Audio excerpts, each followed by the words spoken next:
What's up, fam? Breaking news. This just in. If you were wondering what the new staff at Alabama was going to look like under Kalen DeBoer, it is not going to include Travarius Robinson, Alabama's secondary coach. As I'm about to show you, T-Rob will be going to Georgia. Yes. Kirby Smart has picked up T-Rob, and I think this is monumental news. I was going to wait a little bit to come over and to come online, but, man, when you see news like this, we got to pop on. So here's the news right here in front of you. Let me get this sized up. How's everybody doing today? Guys checking in. I was literally on my way. I've been trying to mount this TV in my daughter's room. I was like, okay, surely I can get away for just a second. News happens when it happens. And all the news that continues to happen in like Georgia poaching T-Rob is just amazing. Such big news. The full tweet, I think it just reads out, join us in welcoming the newest member of our staff, Travarius Robinson. Yeah, so this is just in. I'll go full screen on that. See if I can get that a little bit enlarged. But yeah, Georgia has picked up T-Rob. Okay, so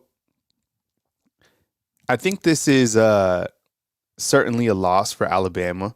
I just had a video this morning explaining the importance of having a plan in place on the defensive side of the ball. Because when I look to Kalen DeBoer's defense from last season, there's some question marks about it. Rightfully so. I think those are valid. You lose Kevin Steele. You lose Coleman Hutzler. There was smoke that Robert Bala, who's an inside linebacker coach, he could leave as well. So it made a little bit of sense to keep T-Rob. Right? I think that would win over a lot of the players on the defensive side of the ball. But this is the scariest thing. What's up, Jagmas? I see you inside the comment box as well. From what I understand, Charlie Strong is still there, but this could be a clean sweep on the defensive side. Okay, you still have Freddie Roach. Haven't heard updates on him. And, yeah, this is just in, so I appreciate it. But this is the scariest thing about this is Caleb Downs. We are going to lose Downs. Losing Caleb Downs is the equivalent to if you were to lose Isaiah Bond on the offensive side, maybe even more impactful. Here's why. There's not a lot of players in the country like Caleb Downs, period. There's not a lot of players across the world of college football that are his age. I mean, the dude was only a freshman and played in 890 snaps. What's up, Adam? Good morning to you guys. So this is gigantic. SEC Freshman of the Year, probably the freshman overall, the top freshman overall. I think this is a big loss on this Saturday morning. So you have a dub last night in picking up your new head football coach. I think we've all talked about that, and we're going to continue to talk about that. But this is an L for sure, losing T-Rob. So we need to figure out who the defensive coordinator is going to be in fast. Because what you don't want to see, because it looks like it's going to be a clean out. Yeah, what's up, Ehal? Sorry to break the news to you guys this morning, right? After we're all rolling last night and feeling good, and I was pretending I was part of the FAA. But this is a L, and this is the other reason why it's a L. Okay, and I'm trying look, and you know I'm an optimistic dude, 1,000,000%. You know that. You play Georgia. That's your first SEC game. Georgia, in terms of recruiting, this is the school that you recruit against. This is the team that you battle against. Kirby Smart, what he did right here. Man, this is cold. This is cold-blooded. This is huge. Kirby Smart going for Alabama's jugular. I'm serious. Jugular. You can get Isaiah Bond out. You can get Caleb Downs out. Those are, I mean, you already had the top man. This is not good. I don't like this. I don't have a positive spin on it. I don't know what to say. I don't like this one. And I don't like it even more because of the fact that he's going to Georgia. I don't like it at all. And this is the scariest thing right here is like Daniel is saying, is he's probably going to lose Caleb Downs. That's a big one for sure. What's up? I appreciate you guys joining me. I hate to do this to you guys on this beautiful Saturday morning. It's going to be a way. I was literally, so there's the two places. So I go to Home Depot, of course, like every other guy does. But there's a Ace Hardware that I like to go to. It's a little bit more expensive, but it's closer. So I literally was on the phone with my mom and I was on my way. And I just told my mom, I was like, I hope there isn't news that breaks. Surely we can get to 1 p.m. without there being some crazy this is earth-shattering news right here. I don't like it. And I don't know if it's anybody's fault, right? I don't think you can blame. It's certainly not, look, this is Kalen DeBoer's team. He gets to call the shots. He gets to pick his defensive coordinator. If you're a Georgia Bulldog fan and you're seeing this, you're excited. 1,000,000%. You're really fired up because what T-Rob is bringing to the table on the defensive side of the ball, high level schematics and high level recruiting. Absolutely. So you wanted a fast hire at the coaching position. You got that. Now you need a fast hire on the defensive side of the ball for sure. I'll probably open up the phone lines in just a second. Let me kind of get myself together real quick. I need a coffee runner. That's what I need around here. All right, hold on.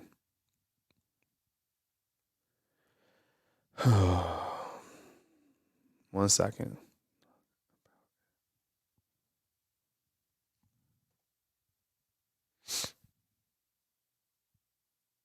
All right, so if you guys are just checking in, run the thumbs up on these videos. Just hit the thumbs up. I know you're pissed off. I'm pissed off too. I don't like this. We need to figure out what the plan in place is here on the defensive side of the ball. Quick, right? And what's going to happen on the offensive side in terms of you got to get a wide receiver coach and now you're going to keep Tommy Rees, right? Is this going to be a clean sweep on the defensive side of the ball? And this is a scary thing too. And I don't want to freak you out, but this is kind of the world that we're in right now is losing guys to the transfer portal. Lewis is saying, relax, trust the process. I like that under Saban. I don't know how it's going to be. So Greg Byrne had his first major hire. Now this is Kalen. His first major hire is your defensive coordinator. T-Rob was big time in terms of connecting with these coaches. Now, I had a video out this morning, and I talked about Courtney Morgan. I don't know, Steven. I don't know if we're keeping Tommy Rees. I don't know. He hasn't released his official staff just yet. I mean, I'm sure we're going to figure that out, as soon as we can. But we don't know who he's keeping in. According to a report by Robbie Nabulsi of the Georgia rival site, Will Muschamp is transitioning to defensive analyst role to spend more time with his family. So there you go. That was another former Saban disciple. Adam with a super chat. I love Saban, but he didn't handle this well. He should have announced his retirement, but stayed coach one more year to ensure a smooth transition. This is going to be a fallout. It may be because of the abrupt exit. You're starting to see kind of the landslide now. A landslide to me would be a complete sweep on the defensive side of the ball because I loved the defensive side of the ball. Steven says he's hearing the grub is coming. That would be a dub. That would be literally a win on the offensive side. But this right here, look, This was a shot to Alabama's program. You see, Alabama, trying to get itself together, and Kirby swoops in and gets T-Rob, because I think if there was one particular player, one particular coach that the players would have been all in for, he's like, the sky is falling. I don't think the sky is falling, but this is a loss for sure. And today is the day we get to figure out the plan in place. Kalen, what's your plan in place on the defensive side of the ball, considering you lose defensive coordinator Kevin Still to retirement, considering that you lose Travarius Robinson to Georgia, and considering that you're losing Coleman Hutzler to Mississippi State? That's the question right there. That will 1,000,000% be asked to him immediately. This is my plan on the defensive side of the ball. And the reason we're asking about the defensive side of the ball, Coach DeBoer, is because Washington's defense last year was ranked past 90 in college football, right? And over here at Alabama, there's a high standard of the defense. So the other part would be, if you do lose another player like Caleb Downs. So these are the things that we're watching. But it is a big loss. But look, this is I'm not going to say, I guess it is, you are rebuilding, right? Steven was inside the comment box, asked me about the offensive side of Tommy Rees was staying. I don't know. All we know is it seems like right now, this is what we know is you have DeBoer as the head coach, and the GM is going to be Courtney Morgan. And it looks like a wide receiver target could be Jamarcus Shepard. Other than that, don't know. Steven's saying Caleb is not leaving. That would be like if Caleb comes out and he doesn't owe anybody a statement. If he comes out and if we find out that he is staying, it's going to make a lot of people feel a lot better.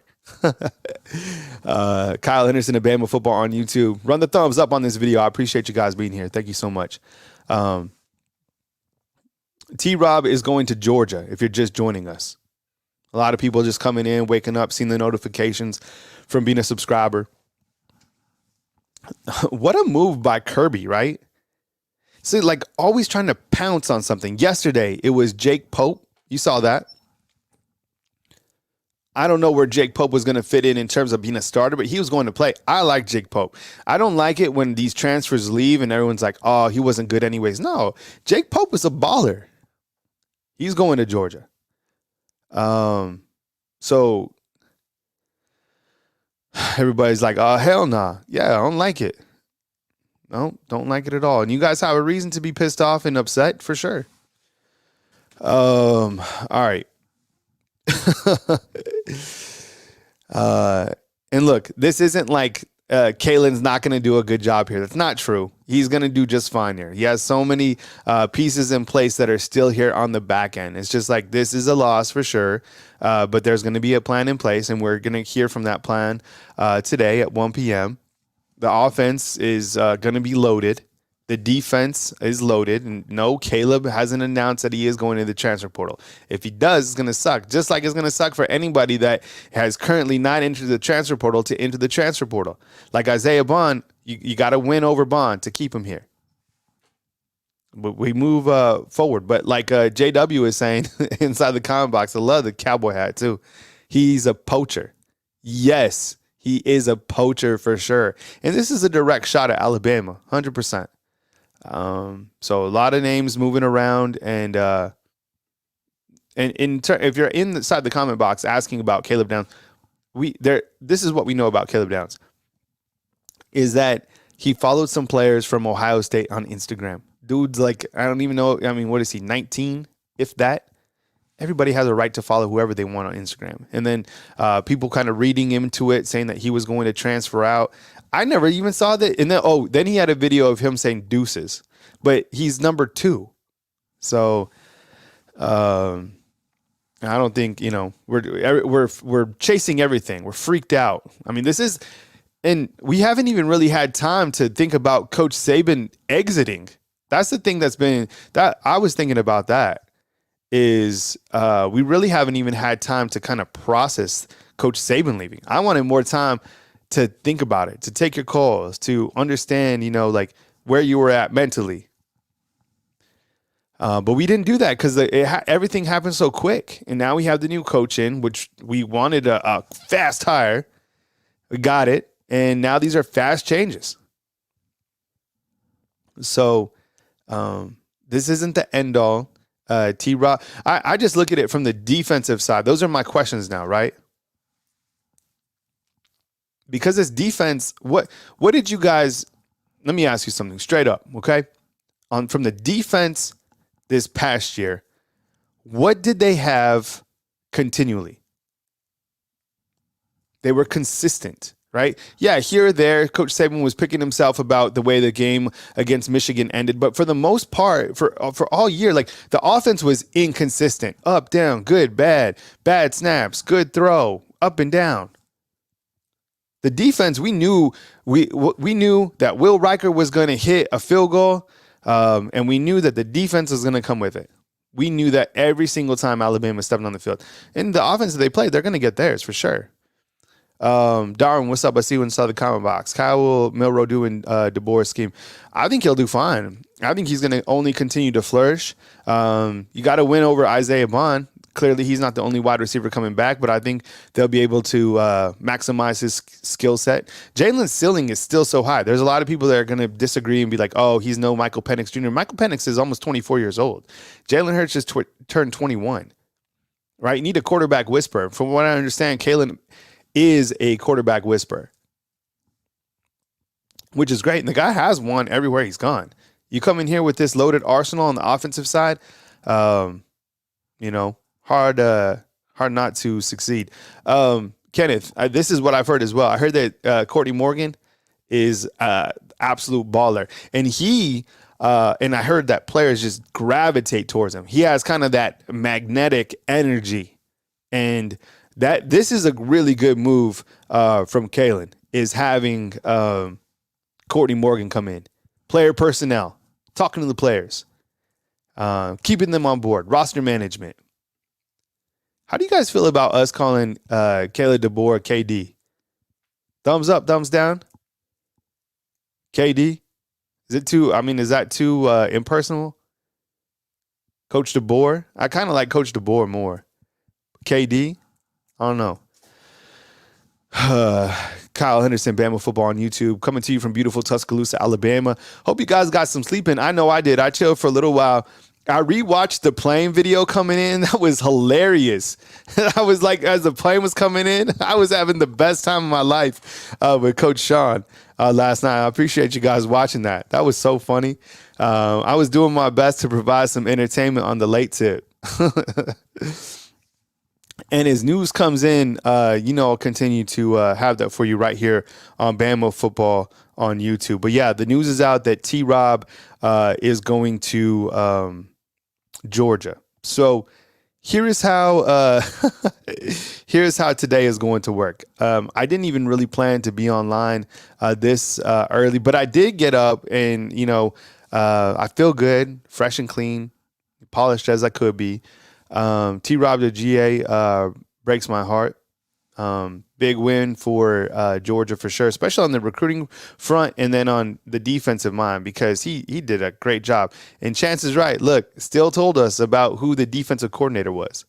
It was Saban. Saban said, a lot of the responsibilities for him were, the wear and tear on the defense. All right, so that's kind of where things are this morning. I'll be here for a few, and then I think I might fire it up again. I was planning to come on live at like 11 and then kind of go take your calls and go into the press conference. So I think that's kind of my plan this morning, but I'm going to hang around for just a minute while I kind of go through some of these tweets and kind of look around if there's anything else that we need to cover this morning. And we're going to track everything we can about KD, Clifford. You guys are fighting in the comment box. Chill. Be good people. Too early to fight. too early for that. Hold on, give me 1 second. Run the thumbs up. Take a minute to run the thumbs up. I appreciate you guys being here. Kyle Anderson, Alabama Football on YouTube. Appreciate you guys being here and joining me for this morning's news. As we hear that T-Rob is headed to Georgia. Yesterday, I'm sure you probably got lost in the shuffle, but a couple things. You had a couple days ago, you had Terrence Ferguson go to Florida State, and then you had Jake Pope go to Georgia, and then today you have T-Rob go to Georgia as well. So that's kind of what we're watching. A lot of people calling for Glenn Schumann to come over on the defensive side of the ball. So today, how things are going to work is at 1 p.m. Central Time, we will bring the press conference right here to our YouTube channel. So look for the live notification, and that will be the first press conference that Kalen DeBoer has at the University of Alabama. And I think a lot of people are going to be asking about the defense and the overall philosophy, which we have a right to do. I don't think Alabama is in a bad shape with their hire as the coach. We said yesterday, a lot depends on the defensive hires. Right now, I'm kind of a 7 out of 10. And if the defense, who he adds on the defensive side of the ball is going to tell us a lot. We don't know anything about his coaching staff at this point in time, other than the fact that it looks like Courtney Morgan could be handling player personnel as this position called the general manager, which I like. I like that look. So 3 things that I think he has to do right off the jump is solidify some sort of plan with Isaiah Bond, as I said in that video this morning. Tell him that you can predicate the offense around him. Tell him that you're going to get him 1,000 yards. Don't just say it.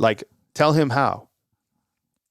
Tell him how you're going to work to improve Jalen Murrow and the quarterbacks in the room. Tell him how you're going to get other wide receivers involved, right?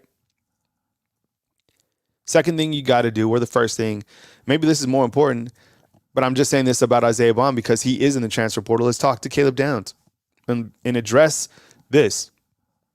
Address that T-Rob is leaving. Explain why. Explain the process on the defensive side of the ball. Explain that he is a leader, of this defense, despite him just being a freshman. And you got to win him over too. You lose him, people are not going to be happy. Caleb Downs carries a lot of weight. So does Isaiah Bond. It's a very emotional time for a lot of people. But you don't need that. And then the third thing you need to do is figure out a plan in place. You need to visit with Ryan Williams. Look, I get it. It's a dramatic situation to follow. I don't know this young man at all, but I know what I've seen on film. He's phenomenal. And you get him on and you get him within this system, that's a huge W. Those could be 3 gigantic wins under Kalen for sure. Is get Isaiah Bonds out of the portal, keep Caleb Downs here, and then relock up Ryan Williams. Okay. Yeah, that press conference should have been at 11 for sure. I said Ryan Williams is phenomenal, wide receiver. I don't know if that would there's so many comments inside the comment box, but I was talking about Ryan Williams in terms of being phenomenal. I think his game's, despite, the kind of, the in and out of like decommitting, recommitting, kind of the drama that's been around that recruitment, kid's an absolute baller. I think you guys all agree. Got to figure out if, Robert Gillespie is also staying on the offensive side of the ball, as well as Eric Wolford. Eric Wolford is the guy who coached the offensive line for Alabama. He was formerly at Kentucky. Robert Gillespie, I felt, has done a good job and has been pretty underrated coaching the running backs. And clearly, with the running backs coming back, you have Jam Miller, Justice Haynes. And I think you guys probably missed this because we had a show all yesterday talking about 1 second. Just got a tweet that I got to read through. Appreciate the super chats coming through. Really help out so much. Let me read out some of these super chats real quick. All All right, T-Rob to GA really breaks my heart for sure. Rich get richer. If T-Rob leaves, then let him. Not going to beg any coach or player to stay. Future is bright. Saban's still part of the program. True. He's got an office now posted up at Bryant-Denny Stadium. It sucks, but we'll be all right. Bama faithful will be here, whether they're national championships or go 7-6. Yeah, I don't think the wheels are going to completely fall off. I think, this is the first time, like even last night, covering the plane coming in and stuff like that. We got some, there's dust, there's rust. We haven't had a transition, a changing of the guard at the University of Alabama. So many other programs have had to deal with all these emotions about the loss, about players leaving, this and that all the time, every 2-3 years. I think that, we're having to deal with this in a very rapid pace. There hasn't been time to even let coach say, you know what? It would have been nice to in a perfect world, if it was, I don't know, how would you guys have felt if we knew it was Coach Saban's final year? Would that provided more closure? Because right now I'm still trying to close that out. Still trying to process that. And then if we were to know who the new coach is going to be, I don't know. But how this has all happened is kind of just trying to respond to all of it. It's an emotional roller coaster. Right? If you would have known, yeah, Jarvis, what's up, man? I see you. Right? If you would have known, then you could have had your closure, you could have had your piece, you could have had your final press conference, saw kind of the plan in place or the vision board. But now it's kind of we're in, what it feels like? And this is what people don't like. People don't like to be in reactive mode.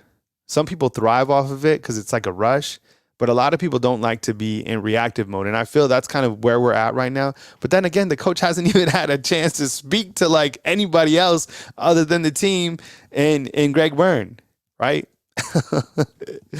But yeah, he did deserve a farewell tour, 1,000,000%. Man, it's just crazy that T-Rob's going to Georgia out of all the places. It's ugh, I don't like that. And then you guys know that Georgia and Alabama, that's the first SEC game for Alabama, right here in Tuscaloosa. These would be the dubs, right? Bring in Grubbs, that would be the dub.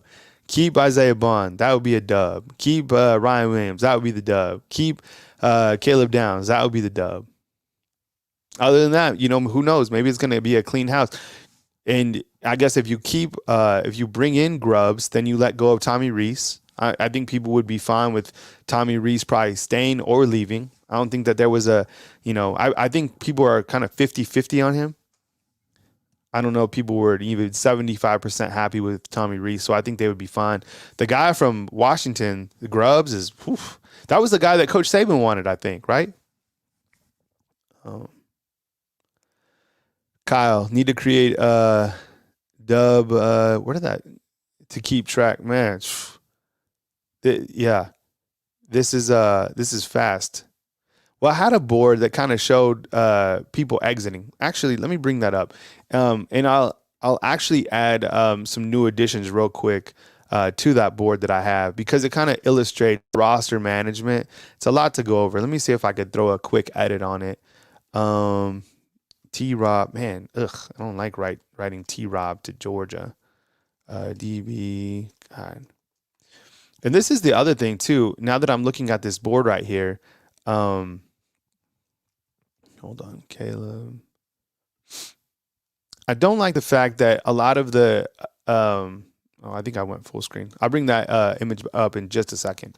I don't like the fact that you had a lot of these assistants go to places within the SEC, right? And what I mean by that is, watch, I'll show you that in just a second. Courtney Morgan, GM. Oh, and I don't even know about if George Hilo's staying, right? That's another one. Jake Pope to Georgia.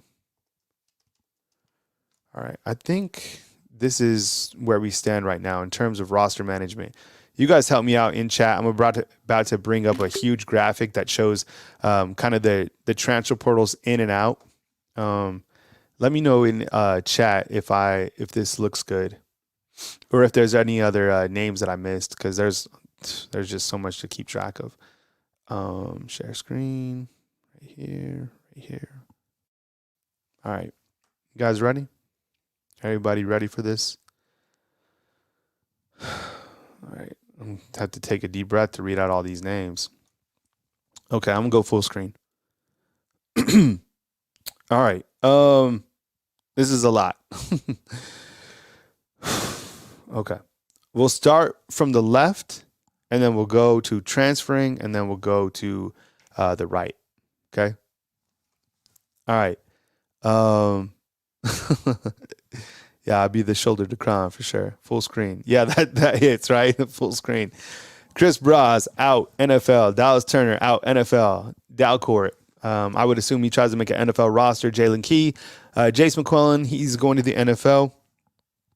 And then you have Justin Eboigbe headed to the NFL. Kool-Aid, he's out. Taron Arnold out to the NFL. Trez out to the NFL. Will Riker out to the NFL. You have transferring Anquin Barnes to Colorado, Earl Little Jr. to Florida State, Eli Holsting to Pitt, Isaiah Hastings to Missouri, Isaiah Bonds inside the transfer portal as of today, Jake Pope to Georgia, Ja'Cory Brooks to Louisville, Kendrick Blackshire in the portal. Story. I think Christian Story is going to Kentucky. I need to update that. Malik Benson to Florida State, Miles Ketzelman, haven't heard where he's going. Monkel Goodwine to South Carolina. Roydell Williams, from what I heard, he just visited with Florida State. Seth going out to Ohio State. Shaz Preston transferring. Where's Shaz going? I haven't heard an update on him. Terrence Ferguson going to Florida State, and Tyler Buckner going to Notre Dame to play lacrosse. Let's keep it going. Up on the right, coaches on the move.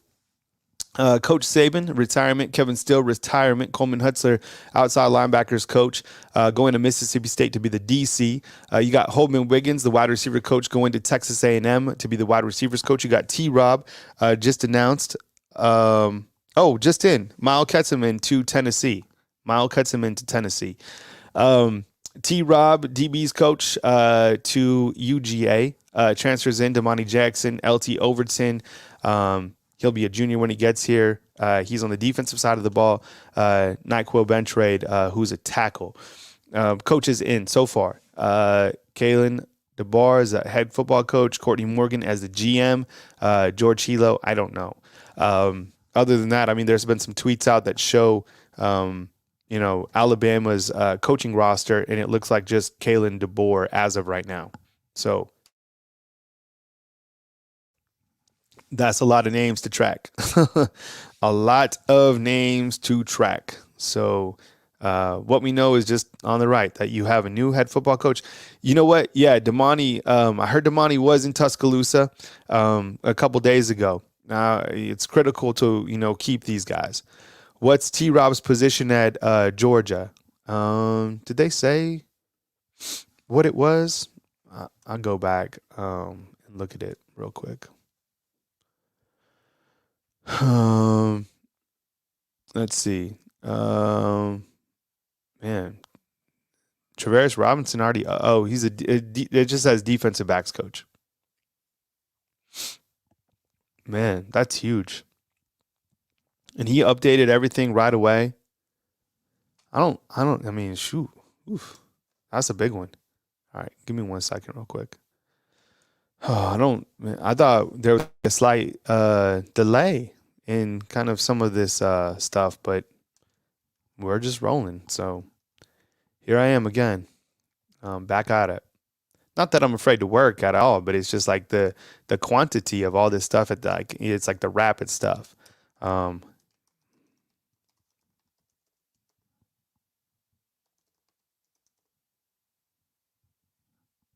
second, tweeting something out.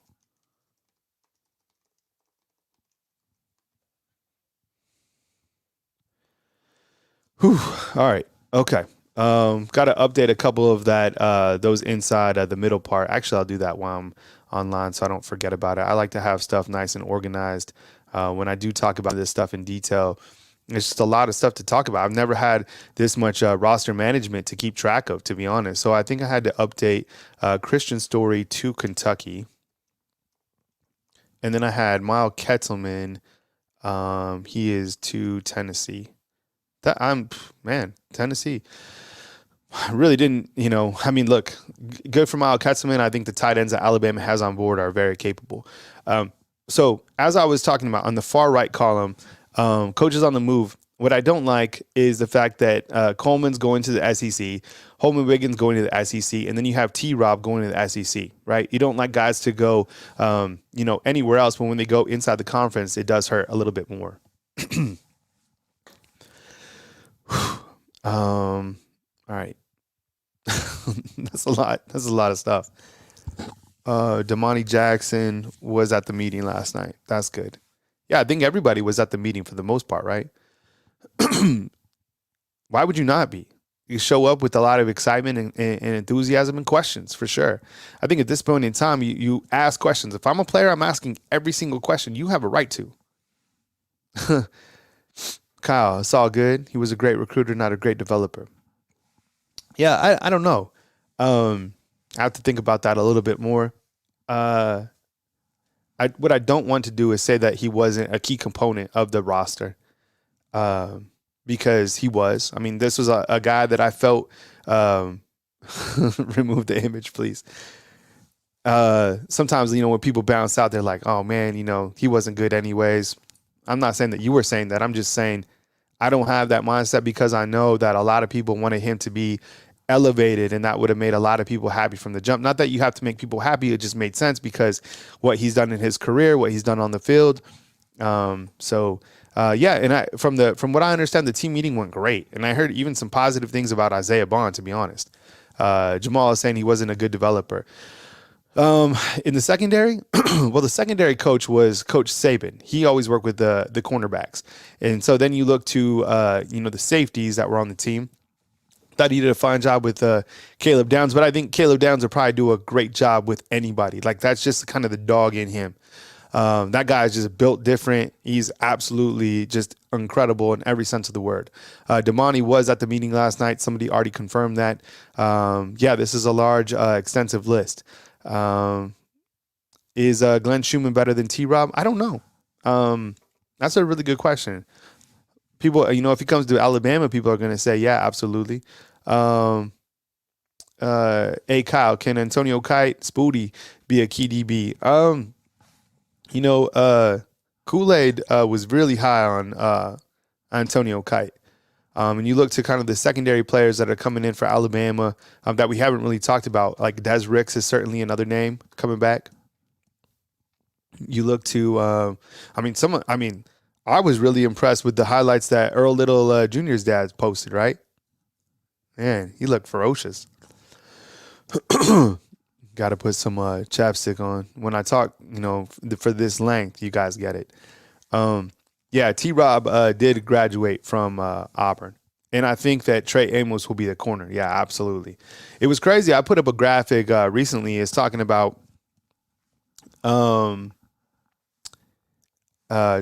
Trey Amos, and the fact that he played in 340 snaps is crazy to me. I didn't realize he played that much. I know he played a significant amount of time. I just didn't think it was that many snaps. So people calling for Glenn Schumann to come back. Who knows? Maybe that will be the case. So how today is going to work, I think I'm going to start taking calls probably at 11. And we'll go right into the press conference, and then I'll bring the press conference here live here on YouTube. And you guys can watch the press conference. And then after that, I'll take your guys' calls as well, see if the coaches want to jump on in to talk about this as well. I'm going to send a text message out. And, look, this is look, I think we've been looking, where does the bleeding stop? It's a transition. This is a major changing of the guards. The press conference is at 1 p.m. 1 p.m. I think I'm going to fire up the stream. I was planning to start at 11 and take your calls. Here we are at 10:30. So I think I might start I don't want to have to start another stream. I'll see where the coaches are at too. Give me 1 second. Let me try to organize some of my thoughts on here. Take a minute. Appreciate the super chat. Alabama loses assistants all the time, but the fact they aren't for promotions is what we are not used to. We had to expect some bleeding. Yeah, I think this post is accurate. I appreciate the super chat for sure. The bleeding was going to happen. How could it not? And I think these next 7 days will tell us a lot, right? Is Isaiah Bond really leaving? Is Caleb Downs staying? Who are you bringing in? Who else are you going to get rid of from the coaching standpoint? I think when you look up Alabama's coaches right now, I don't think there's anybody listed. Let me see if I can bring that graphic. Caleb DeBoer, Alabama football. Let's see if I can find him. The Alabama football roster, because the roster has like everything in place about. Here we go, coaches. Oh, okay. Well, this is interesting. If you go to rolltide.com, Alabama's official site, and you click coaches, there's just one coach listed. There's no other coaches listed. I'm about to bring up this graphic right now.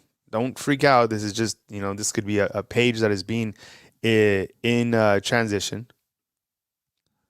But when you go to rolltide.com, this is exactly what you see. That's it. Just one coach.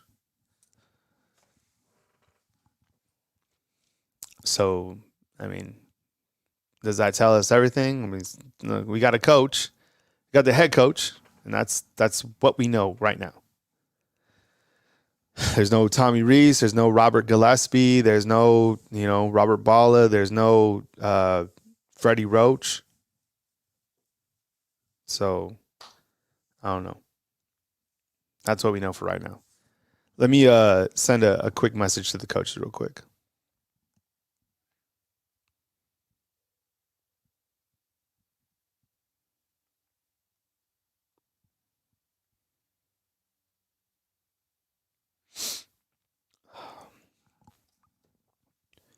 And if not, I'm down for it. We'll go heavy. We'll go into one. I'm good for it. We'll just keep the stream. I'm not gonna change up things. Let me just kind of organize some stuff. We don't care about Tommy Rees. Davis is like, what the hell is going on? This is just a changing of the guards. All right. Yeah. It's not, and because we're able to know everything, we don't know everything, but we can see like what's in front of us. We piece things together. That's what we do. It's in our human nature.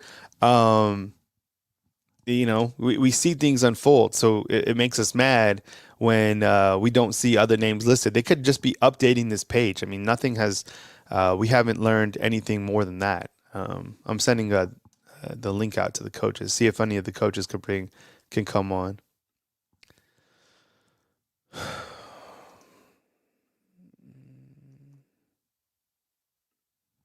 Derek.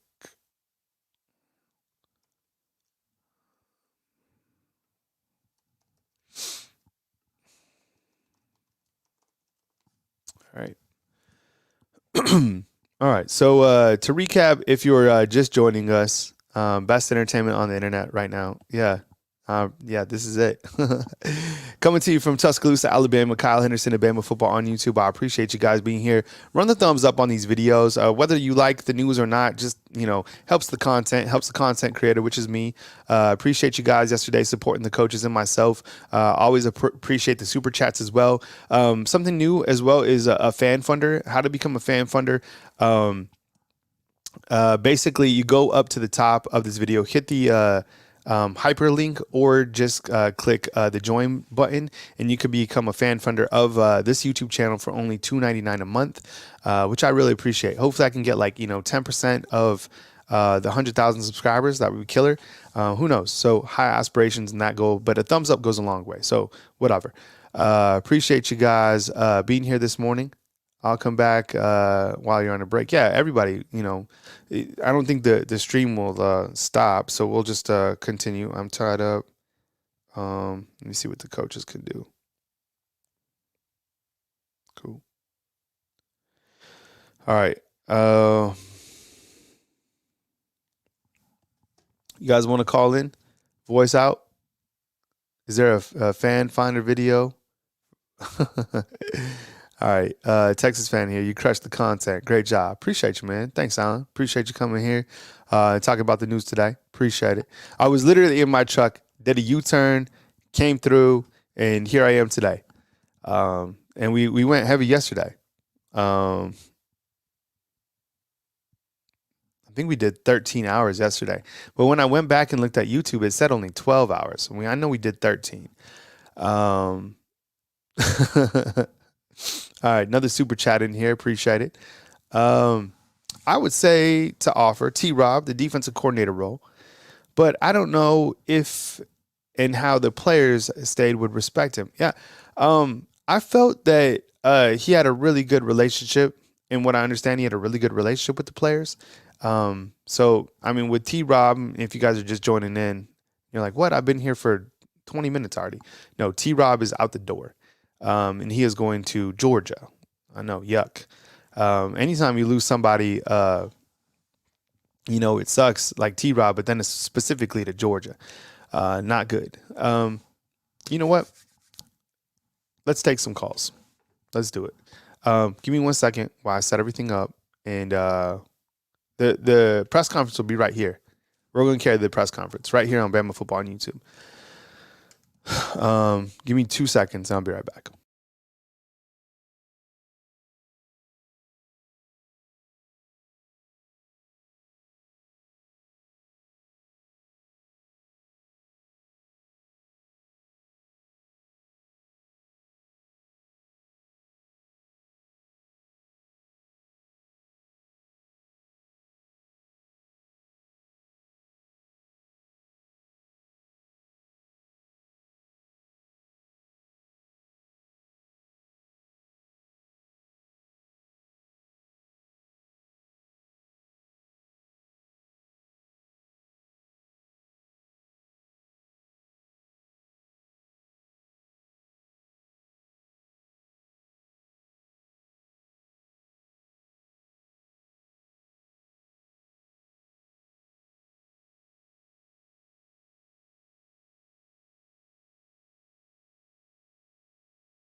All right, fam. Let's do it.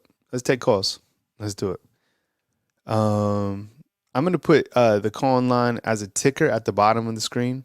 So the call-in line is 205-850-1994. And if you look to the very bottom of the screen, there's a number as well. So if I put the user who called in and you can't see the call-in line, it's at the bottom. Got 5 calls coming in. And remember, I pay for the call-in line numbers, so your super chats and your contribution helps to the overall business model. When you got, I could open up 10 lines, but I do pay for the time that you're even waiting online. So when you do call in, let's have some dialogue. Don't feel rushed by any means, but get to your point. Let's have some good dialogue, and then I can get you going forward. Cool? All right. So with that said, let's take our first caller. It's a 256. Hey, good morning. You're on the line with Kyle Henderson. Who I'm on the line with, and where are you calling in from? Hey, this is Timmy. I'm from Beckham, Oklahoma. Hey, what's up, Timmy? I appreciate you calling in, man. Welcome to the show. All right, thank you.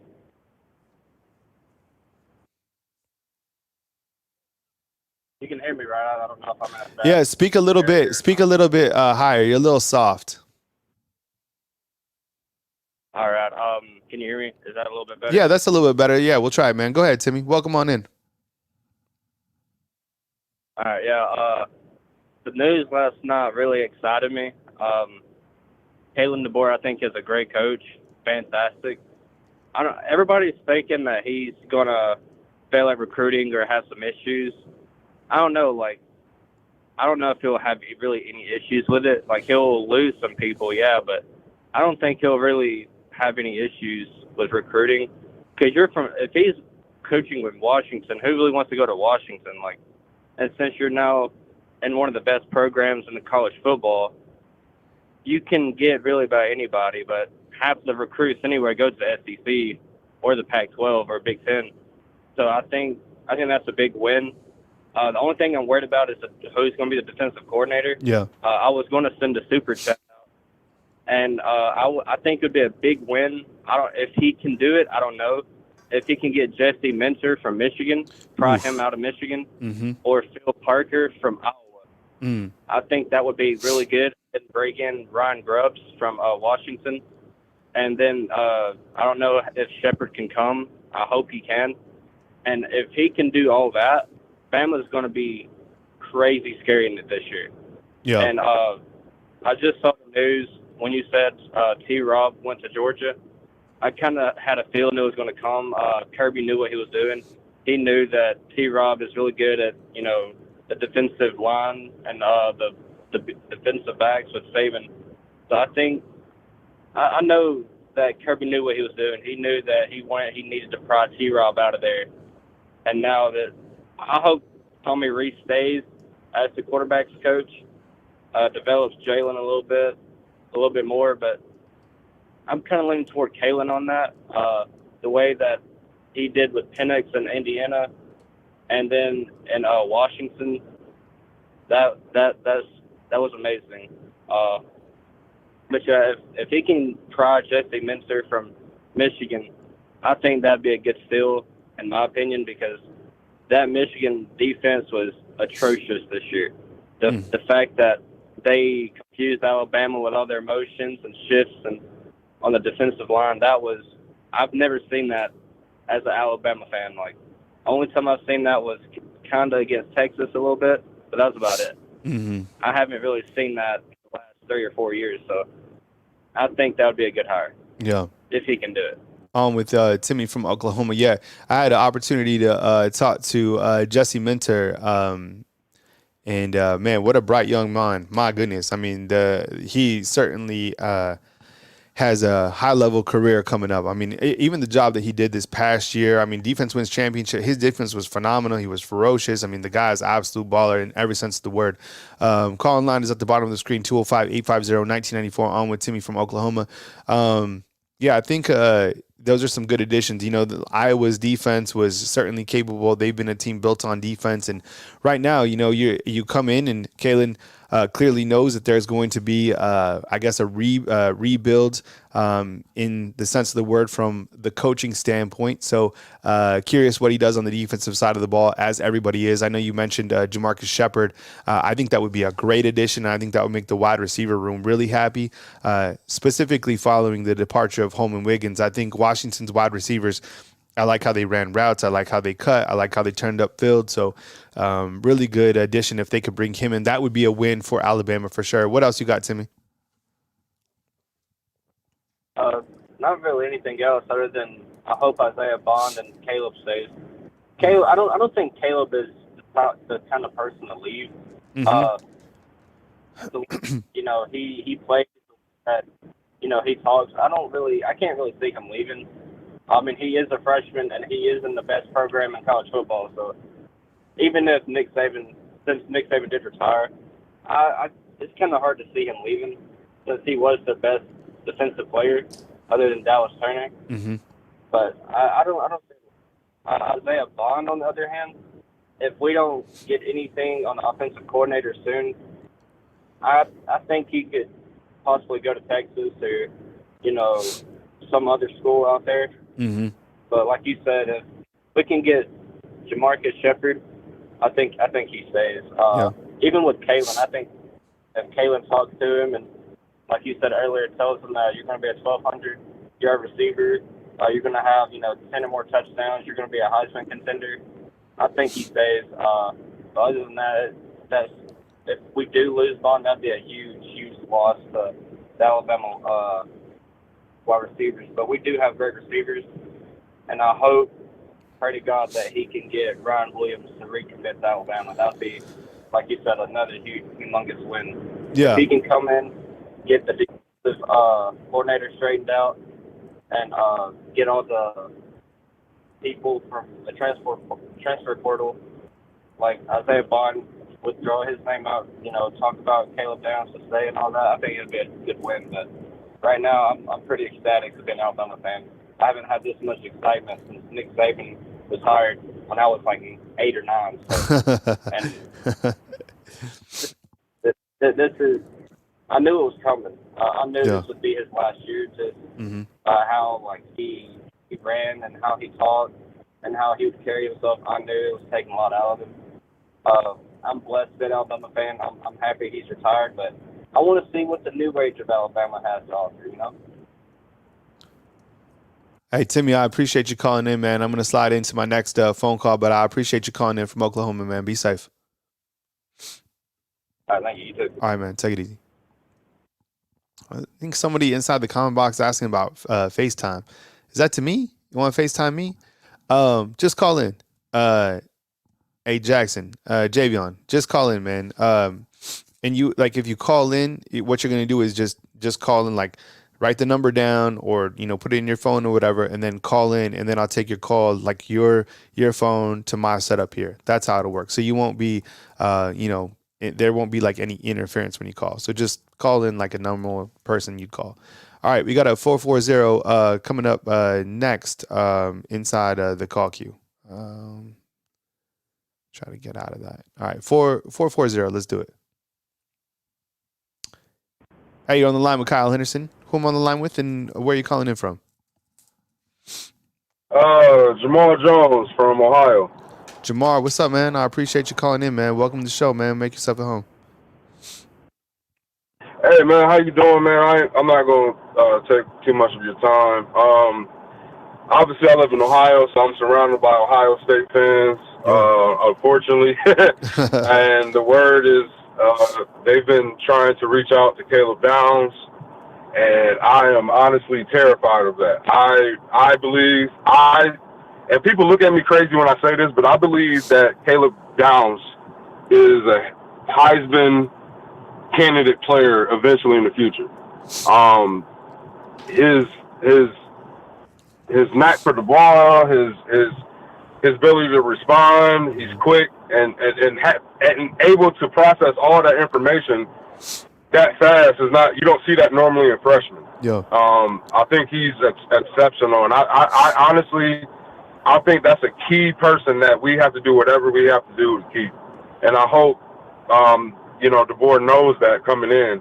And real quick, I just want to say I support DeBoer's, man. We gotta sit behind him, man, because he has some big shoes that he's replacing, and he has to get all the support he can get. I'm pretty sure and people don't understand, man. Nick Saban is still around. He still has his presence around. So I'm pretty sure he's getting the mentorship from Saban, and we're going on the right path, man. We just got to trust the process. That's all I wanted to say. Yeah. Roll Tide. I appreciate you, man. Thanks for calling in, Jamar.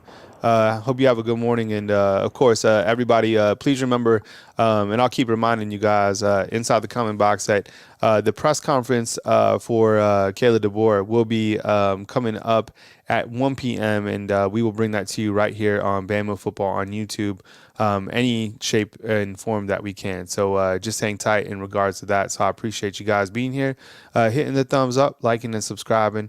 Yesterday, Coach Saban even had a nice little statement about the new hire, which I thought was, I wouldn't say poetic, but I think it was really put together. And Coach has so much class, and kind of the changing of the guard. So Coach Saban said he was really happy with, Alabama's hire, and that he's still going to be here to help in any way that him and Miss Terry can. So we go from Jamar in Ohio, and next up we got a 865. Hey, good morning. You're on the line with Kyle Henderson. Who am I on the line with, and where are you calling in from? Yes, Angel from Pigeon Forge. Hey, what's up, Angel? I appreciate you calling in, man. Good morning to you. Hope you're having a good start. As good as it can be, I guess. Yeah. So welcome on in, man. Take it away. It's tough to have T-Rob go, but I knew something was going to happen because as soon as someone comes in, they're going to snatch up the other coaches, right? And I don't know if Tommy will stay or not, but if we couldn't get T-Rob to stay, hopefully Charlie Strong could be elevated because, he's been there for a while. He knows what defense is all about because he's been learning with Kevin Steele as well. But I don't know. Hopefully we can help the board knows that defense wins championships, and offense is nice to have with that. But Bama is established on defense, to be honest with you, and that's what it's built on. So hopefully he understands that. And to Coach Saban saying that he liked the hire, it's a little good assurance to know that, but he's got to bring it every single day and to recruit in the South, not in the West Coast all the time. Don't get me wrong, there's some good players in the West Coast, but in the South, that's where the bread and butter is. Yeah. And, you know, hopefully he understands that, and hopefully Caleb Downs doesn't leave, and hopefully Isaiah Bond changes his mind because he can potentially be a Heisman Trophy winning wide receiver like Devontae Smith, but I don't know. I'm a little bit nervous, but hopefully everything goes in the right direction. That's all I got to say. Yeah. Appreciate you calling in. Yeah. What? Anything else before we move on, Angel? No, not really. That's all I have for the day. It's a little windy today in Pigeon Forge. Power went up this morning, so yeah, everything's all good now. Yeah. All right, man. We'll stay safe, man, and enjoy a beautiful Pigeon Forge, man. And we'll probably talk to you later today. Thank you. All right, man. Take it easy. Thank you. All right. One of our good buddies calling in from Pigeon Forge. Next up, I think we got our boy AJ calling in. Hey, Coach Derek, did you get that? What I said in the chat? I'll take calls for a little while because I fired up the calling line and I have people calling in. So if you want to come back at like 11:30 and give me a blow, that'd be cool. Yeah, I can go till then. All right, I think we got AJ calling in. AJ, what's up, man? Hey, Kai, what's going on, buddy? What's up, man? Doing all right, man? We hadn't talked to you since the new hire. I mean, there's so many angles to talk about. Yeah. But go ahead, man. I appreciate you being here. Kai, I'm not gonna lie, man. I'm trying to be optimistic with this new hire. I'm trying to be excited. I'm not excited. I'm not saying he's a bad coach. I'm not saying he's going to do bad. He'll probably do pretty good or amazing. Mm-hmm. I'm just being honest with my feelings, and I think a lot of Alabama fans share that feeling. It's like a feeling of what's that place that's not hell or heaven? What's that place in between? Purgatory. Purgatory. It's like a feeling of purgatory. Yeah, because like AJ, like I haven't I felt like, and I was saying this earlier, is like we haven't even really had time to process Coach Saban leaving, right? Because all this stuff has happened so fast. So it's like all these types of like emotions are happening at the same time. And I get it. It's not all doom and gloom and this and that. But I mean, to see, you know, when I showcase like that roster management page, like this is happening. I mean, there is a changing of the guards. Yeah, so I spent last night. I'm looking this guy up. I'm looking up his his past teams he coached. He coached up I think he coached up something a SUIP, probably a D2 or 1AA team. I'm not sure. Yeah. But he coached them pretty well. Mm-hmm. And then he did okay in his previous school. And then he went to Washington, and we all know what happened there. So I looked up the games last year for Washington. Mm-hmm. And it's up and down, man. It's up and down. Some games they played amazing. Some games it's like, really? Like, but he's the coach. He's not the player. He's the coach. So he's not out there catching and throwing and tackling. So I'm trying to be optimistic, man. One issue I have with the Alabama fans in your chat, man, it's like the second you criticize Alabama, it's like you're a fake Alabama fan. I'm like, what is wrong with you guys? I feel like I'm dealing with children. It's okay to criticize your team. It's your team. I'm not gonna just say positive things all the time when it's not positive right now. We have a top receiver decommitted. I'm afraid that Caleb Downs is gonna leave. I'm petrified. Mm-hmm. He's gonna leave. Mm-hmm. We have another receiver on the team who's going to. Well, he's leaving right now, unless the coach can convince him to stay. And it's going to snowball, and it's going to get a lot worse than better, I think. A lot of those guys came there for Nick Saban.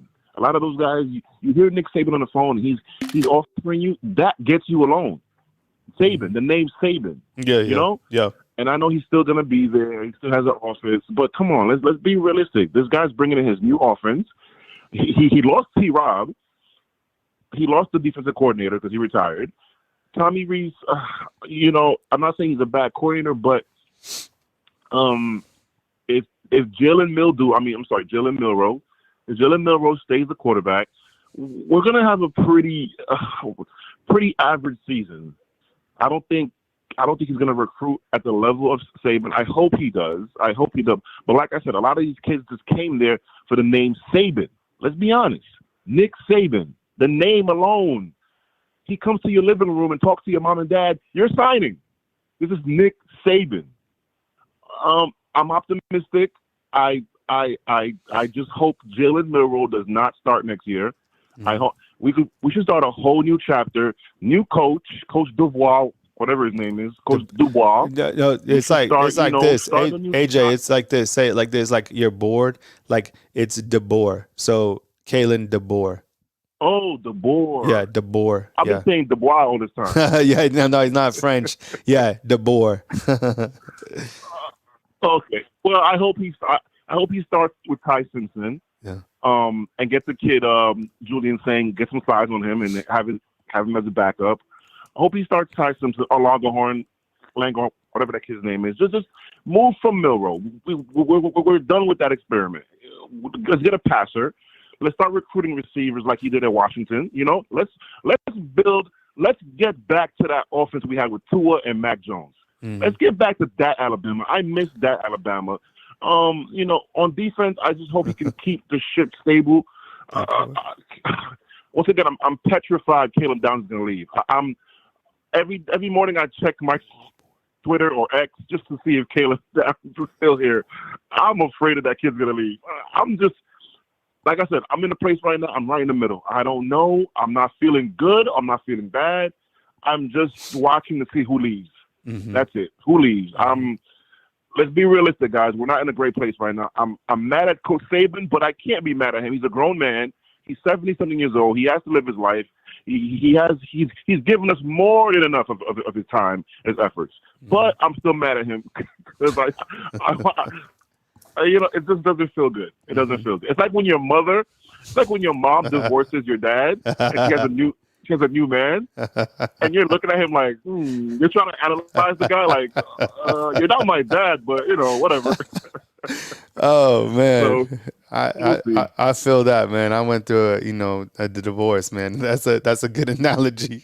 Yeah. Okay, AJ. Before, you don't hate him, but you're like, no, bad, dude. yeah, no. It takes a long time for them to win over anybody, and you're always skeptical. You're like, I don't know about this cat. AJ, is there anything on the positive spectrum that you're feeling a little bit good about? Like a little glimmer, The possibilities of him developing receivers and bringing in the offense that I like to Alabama. Hopefully he wins over the players. It seems like he had a good meeting with the people he had a meeting with. Mm-hmm. What I'm optimistic about is he's going to bring in an offense that's high-powered. Mm-hmm. We're going to go back to the old Alabama of scoring, dropping 50 on people. I'm tired of winning by freaking 3. We scored 34 points a game this year, something like that, 34 a game. No. We should be scoring 48 to 50 a game with our talent. Mm-hmm. I'm hoping we go back to that. He hires a coordinator. He gets rid of Jalen Mildew, a.k.a. Jalen Milrose, and we start playing real football, man, real football. Mm-hmm. I don't expect the defense to be top-notch, but I expect the offense to be more high-powered. Mm-hmm. That's what I'm hoping. We'll see. I'm just not in a good place right now, but it is what it is, man. It is what it is. That's life. You change, you move on, and let's see where he takes us. Cool. DeBoer, whatever. Kalen DeBoer. All right, AJ. I'm gonna move to my next color, man. But I appreciate you rapping with me. I'm gonna be on pretty much I don't know if I'll be on all day again, but I'll be on for quite some time. We're gonna go over that press conference and stuff. So let's watch that press conference and maybe holler back. I'm watching you and the coaches every day, man. I'm watching you guys. Trust me. All right, man. All right, cool. I'm watching. All right. Talk soon, AJ. See you, man. All right, late. All right, AJ calling out from New York. All right, let me get this banner out the page. What's up, fam? I appreciate you guys being here. Kyle Henderson and Bama Football on YouTube. Kyle, regular call didn't work. Yeah, it should work, man. If you get the busy signal, I got like a million people that have called into the show. So, which is a really good thing. But if you get the busy line, just keep trying back, and I'll inform you when a line has opened up. But we do have 5 lines in, and I think I'm going to go till about 11:30. Then I'm going to have hopefully 2 of the coaches come in and give me a blow, and then I'll come back on, and then we'll stream the press conference at 1 p.m. And then after 1 p.m., we'll take more calls, have more kind of post-press conference analysis, and then we'll see where we are at depending on like the news. But the news like hasn't stopped at all since Wednesday. Literally, we've been like just running again and again and again because the news just doesn't stop. I mean, this is all significant news. This is historic stuff. Last night, I was cracking myself up on the late tip because I would have never thought I was like doing play-by-play on a plane that was landing. And the crazy thing was, I didn't know. I knew you could track flights, but the amount that we are able to track the flights, it was crazy. Like there were people inside the comment box saying that 6,500 feet, 6,000. Like it was like spot on until literally he landed, which is pretty cool. I think this is Courtney Morgan in the back. Yeah, so here, right here to the left of Kalen is Malachi Moore. That's Malachi Moore. I think this is good. You know, Malachi Moore being one of the leaders of the team. Can I FaceTime? My phone is off. Man, Javion, I don't know, man. Just call in. Just hit the 205. All right. Sorry, man. I don't think you can FaceTime in. All right, 828. Let's do it. Hey, thanks for being patient. You're on the line with Kyle Henderson. Who am I on the line with, and where are you calling in from? This is Mitch calling from Catawba, North Carolina. All right, Mitch. Welcome to the show. I appreciate you calling in from North Carolina. Welcome on in, man. Make yourself at home.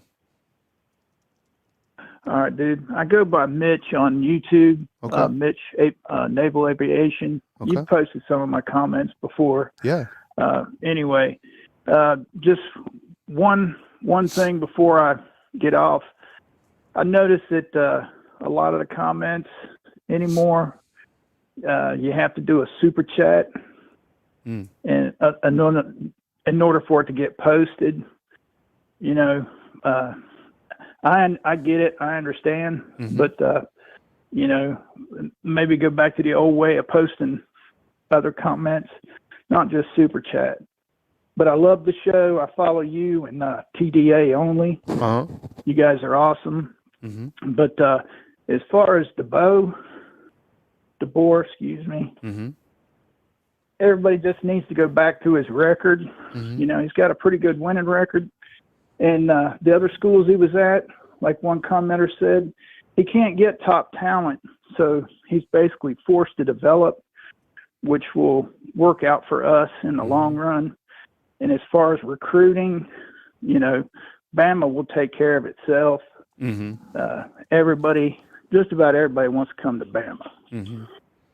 But as far as being worried, can't nobody follow Nick, man. He is the GOAT.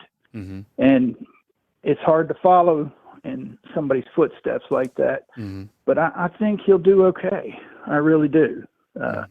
If you watch the championship game real closely, if their defense had been just a little bit better and their running back hadn't been hurt, it may have been a little bit more of a game than what it was.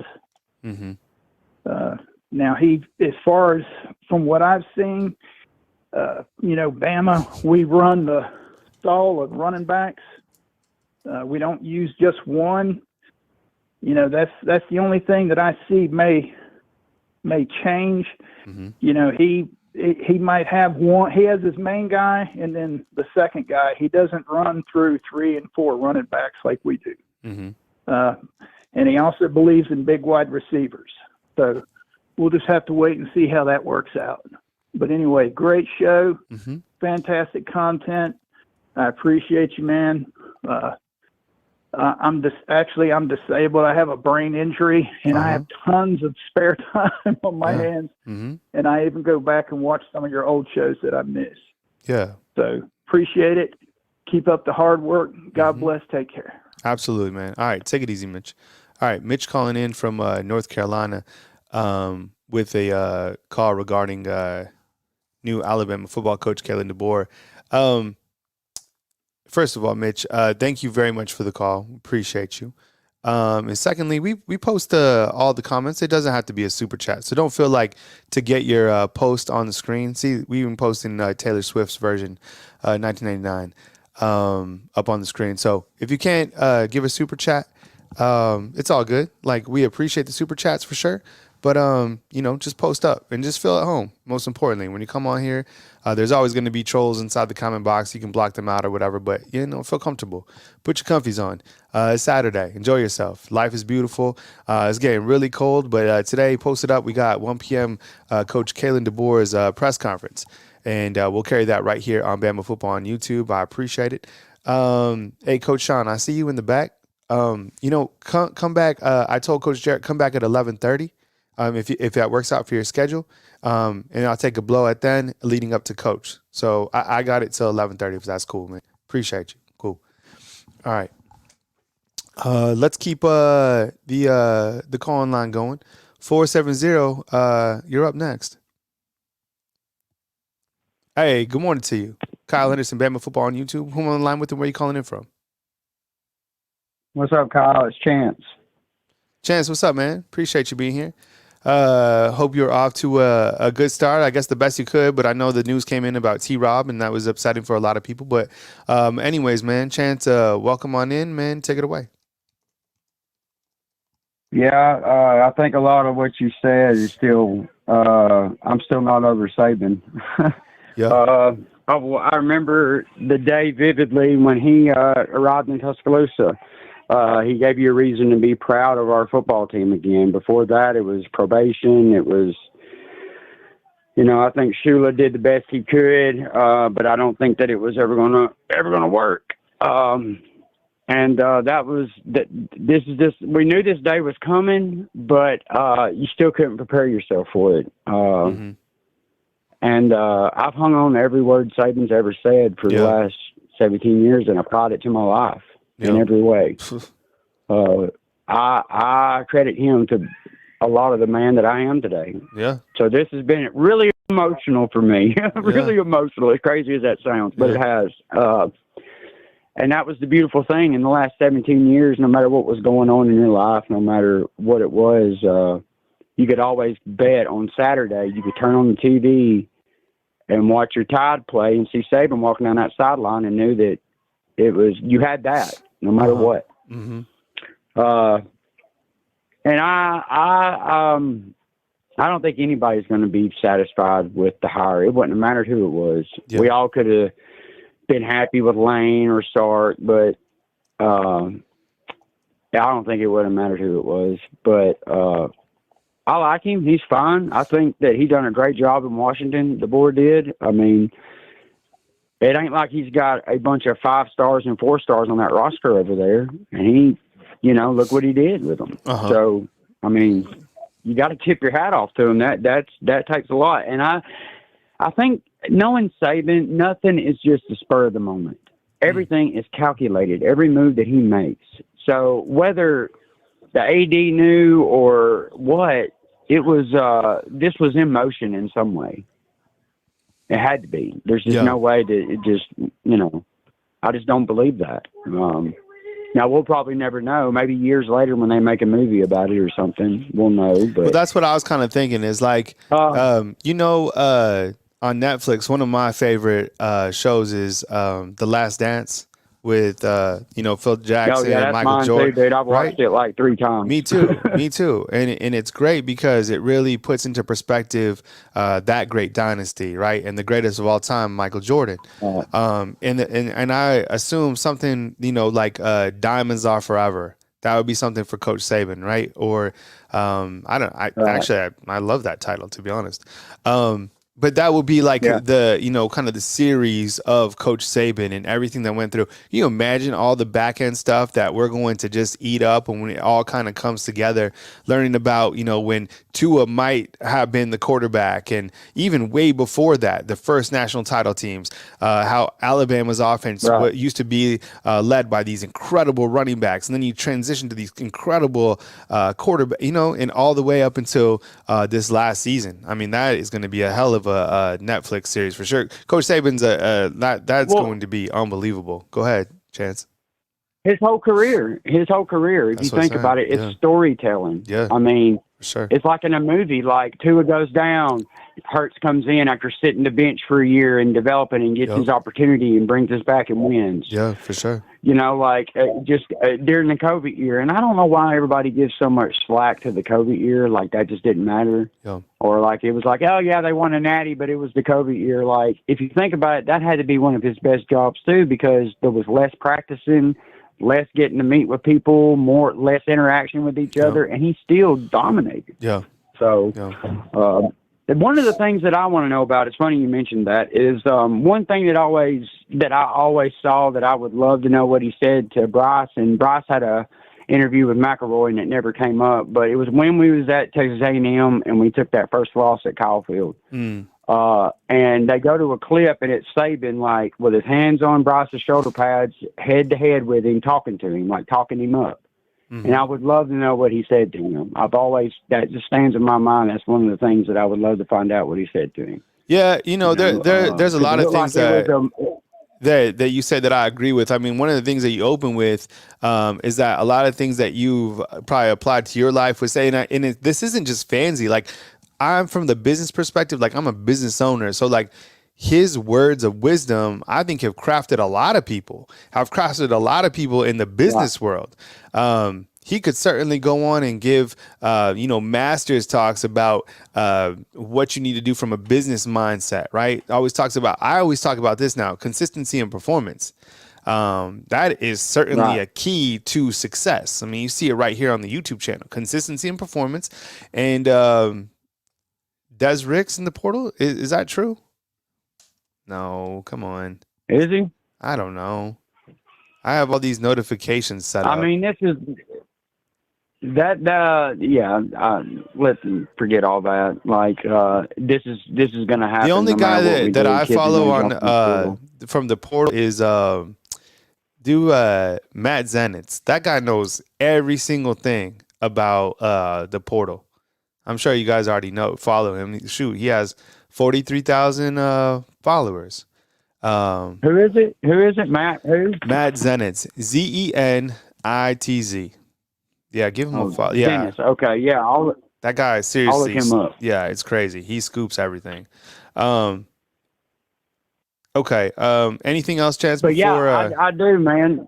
I do apply everything that I hung on to every word he ever said. Like I said, just because I come from a rough past and stuff like that, and whether I knew it or not, it's just like things that you figure out later on in your life that you do that your mom told you or your dad told you that you didn't think really resonated, and then later on in life you're doing something, you're like, wow, well that's what they were saying, or where did I know how to do this, or where did I think of that? It's that's kind of one of the things that I always learn from Saban. So love him, and it's a sad time, but we'll. And as far as T-Rob goes, like you saw me in the chat. Oh my goodness, yeah. This was. Yeah, no, I think this was already. I think this was already coming. Hey, Chance, hold on. Ricks is in the portal. Yeah. Oof. That. Oh, wow. That is. Hold on, I got it. So yeah. Hayes Fawcett is the other one. You got to follow him. I'm sure you guys already do. I'm about to bring this to the front page. This is crazy. This is like, this is big. Okay. So Hayes Fawcett, a great up and coming dude that works for On3. I know Shannon Terry is really happy with his work and all the scoops that he does. This guy's follow him as well. There you see it on. And Des Ricks, this is huge as well. I'm gonna have to take 2 seconds to type this out. Chance, give me your thoughts real quick while I type this out on social media. Daddy. Oh, okay. So I got kids too, man. Okay. You're good. You're good. But T-Rob, like I said, I think Caden still was dropping little hints. And, I mean, Saban said that he was having to work on the defense more than he has before. So I think the only loss when it comes to T-Rob is that he is a great recruiter, so that's going to hurt. But other than that, I mean, you know, I think the writing was on the wall there. I think, you know, just like Steele said, he was going to be an up-and-coming coach and blah, blah, blah, blah, blah. So I kind of saw that coming. That hurts a little bit, but it is what it is. Yeah, I mean, but see, the thing is, in our secondary, we still got Tony Mitchell, who was a 5-star, who has been sitting there quietly. Yeah, you know, like him and Devontae Smith. Oof. And Trey Amos. Is it Trey Amos or Jalen Keys? No, you have Jalen Keys out. You have Trey Amos coming in.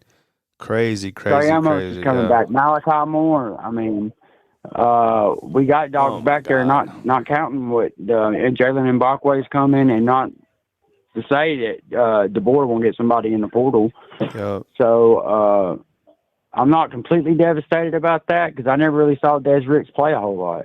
Yep. I just knew that he was an up-and-coming, you know, player that was going to play eventually. But all right, yeah, Chance, this is all moving way too fast for us, man. Yeah, that way too fast. 100%. Slow down. Just stop the bleeding. 100%. 100%. Stop the bleeding, please. All right, man. Thanks for calling in, Chance. I was hoping Malachi Moore. Yeah, man, I was hoping Malachi Moore could get in there and try to rally the troops a little bit and tell them, you know, like, hey, you know, let's do it for Saban. Let's keep it going. But I mean, I don't know. There's going to be some that fall, dude. It just is what it is. But I'll let you get to your next callers, and I'm paying close attention to everything you're doing today and the news you're bringing us. So, all right, man. Take it easy, Chance. I'll holler at you later, brother. Roll Tide. Absolutely, man. Roll Tide to you. Yeah, and I don't think Des Ricks was going to be a starter. Certainly going to compete for one of the spots. But when you had Damani Jackson coming in, you have Trey Amos coming in. You know, this is significant news though, for sure. What do you guys think about it inside the comment box? On a scale of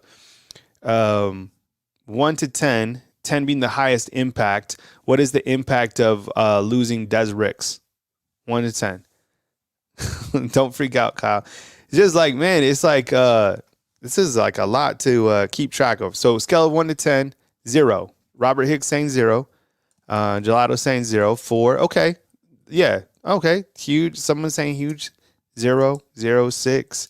Kyle freaking that. Nah. It's just this is a lot. 1. Okay. Feeling much better about this thing. Okay. 6. Okay. Let's go with a looks like the rounded number could be like numbers are getting a little bit higher. It seems like the average to me is like a 4, right? Does that seem safe? Okay. All right. Yeah, look, the last two, 5 and 1. Let's take -5. All right. So Des Ricks, you guys aren't freaking too much out about that. All right. I got you. All right. And there's going to be fallout. I mean, we knew that was going to come. So Des Ricks into the portal as well. I'll update that huge list that I have here. Yeah, and as long as it's not Caleb, right? Caleb would be like above a 10. He would be like a 15. That's the one that, you know, we've been talking about and watching. But Des Ricks enters the transfer portal. You can go read it on On3. Hayes Fawcett does an incredible job. And that's, just keep downs. All right, here we go. We go back to the phone lines. I'm going to be on here until 11:30, and then I got the coaches in. I'm going to take a break and then come back, and then we'll get you ready for that press conference at 1 p.m. So with that said, we got a 917. Hey, you're on the line with Kyle Henderson. Hey, what's going on, Kyle? Who am I on the line with and where are you calling in from? This is Connor calling from Muscle Shoals, Alabama. Connor from Muscle Shoals, man. I appreciate you calling in, man. Welcome on in, man. Make yourself at home. Yeah, I got so many thoughts. I'm not sure where I'd like to start. I guess I'll just start with Kalen. I'm very optimistic about the choice. I don't think anyone can down or say anything negative about the guy until he even give him a chance first. And he seemed to prove himself just off the basic metrics of wins. And then I've watched some of his interviews and the way he speaks and just the subtle, things I drew from him. I feel confident in this guy. And my big question is, what is Saban's involvement going to be? Because he has mentioned being in a booth, and if he's mentoring this guy who's already seems to be a really good coach, I think we're in good shape. And everyone's salute to Saban, and we all know who Saban is, but who was there before Saban? It was Bear Bryant. Bear Bryant was the god of Alabama football, and guess who came in and topped him? You know what I mean? So who's to say that Kalen doesn't come in and do the same thing or just as good as Saban? Or, you know, I feel like we got to believe in this guy. And so I came up with also these players that might be leaving because Saban's leaving. Okay, that's cool, but I'm coming up with Lang. Let all the naysayers go. You don't want to be here? Get on, go to Texas, go to Georgia, because this is still Alabama. You know, it's not 100% Let Nick all the Saban. naysayers go. For the Nick Saban, let them go, because this is still Alabama football. I think Saban's still going to be around to help this transition, and I'm just excited to see, you know, what the future holds. And if anyone doesn't want to be a part of it, I don't respect it, because to me as a player, to leave your team solely because of that at this point, it's like you're leaving your whole team. I don't know. It just shows some of the character, and maybe it has to do with NIL. I'm not sure how all that stuff works with the players' decisions, but if they want to go, let them go and get some guys that want to be here and play for the Crimson Tide. But I'm trying to think. I'm more interested, which I don't know much about the coaching and how all that stuff works, but about the defensive coordinators and who's going to fill these spots. And I think that's a huge question too. You know, it's like everything, not only is Saban leaving, but a lot of other key people are leaving. And even last year was kind of new. You know, we had 2 new coordinators, so it's kind of like a rocky, weird transition. But I'm hoping for the best, and I think Kalen seems like a great choice, and I'm going to believe in him, and I want to see us come back next year and do the same thing, if not better. You know, why not? Yeah, and I think you bring up a really good point here, and I love the positivity, right? You coming in with a good angle in terms of being supportive, and I love the Lang, right? Let a naysayer go. That's good, man. That's gonna catch. I'm telling you, specifically right now. The thing about it is too, when you look to a new coach coming in, just because a player has entered the transfer portal, it doesn't mean he's completely gone. So I think if I'm a player and I do hit the transfer portal, because I kind of just want to test out the waters, I'm at least given a week, right, or more to figure out, you know, what does this coach bring to the table? What is practice going to look like? What is it like in the film room with him? Get to know the guy. Get to know, you know, understand the staff. Get to figure out, you know, who's going to be my new position coach. What is the process? Hear from even Coach Saban as well as an advisor. I'm sure Coach Saban's like, look, during a transition time, your first 2 weeks, like if you start a new job or there's someone that takes over a new boss, your first couple of weeks are really strange, right? But then you find a rhythm, and then you start to find positives, and just get back to work, get back to the weight room. And, you know, I think hopefully some of these players that have entered the portal, I mean, specifically right now, you have Isaiah Bond in the portal. You have Des Ricks in the portal. You have T-Rob going to Georgia. That is, you know, that's kind of, you know, I'm curious to see if he can pull any of those players out, which will be considered W's as he just got here. What else you got, Connor? I guess on that note, I want to say I don't think Nick Saban is overrated, but I think some of the way we approach how these players choose, and Nick Saban's gone, and I don't think he was ever this end-all be-all where just because we've had Nick Saban and been Alabama, this dynasty, that we're getting every top recruit there. What, you know what I mean? Like they still would go to other schools, like, and I don't believe that at a high school level, a 5-star is that much different than a 4-star. Or even a 3-star.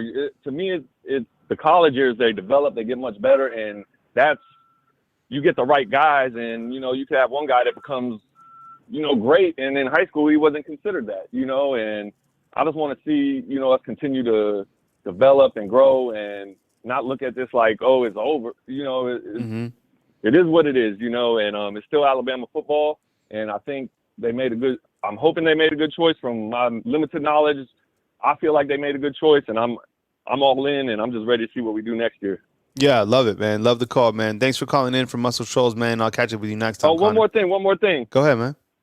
If Saban leaves, does that mean you're gonna go do a podcast for Georgia or Texas? Yeah, no. We're letting all the naysayers go. No. I'm not leaving. Are you leaving? I'm not. We're all staying. So I'm here, let's man. Go. I'm here, man. So I'm in Tuscaloosa. I'm here, man. Appreciate it, Connor. All right, Man, roll Tide, man. Yo, I'll be up Yeah, in appreciate Muscle you. Shoals sometime this summer. I think it's Okay. because I'm going up. I'm playing the golf tournament that's up there.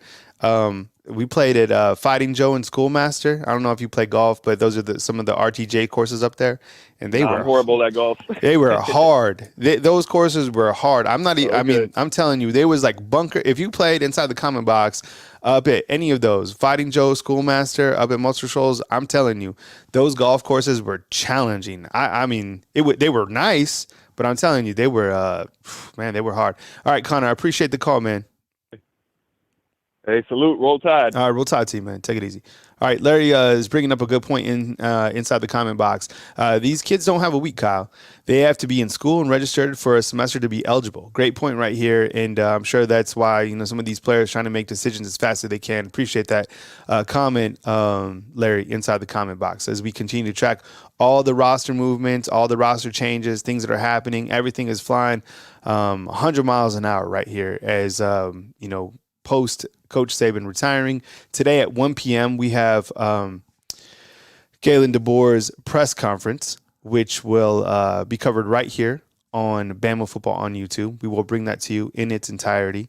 So definitely stay tuned for that. I'm excited to hear his delivery, his message, his opening comments. It's at 1 p.m. Press conference is at 1 p.m. 1 p.m., and that is Central Time.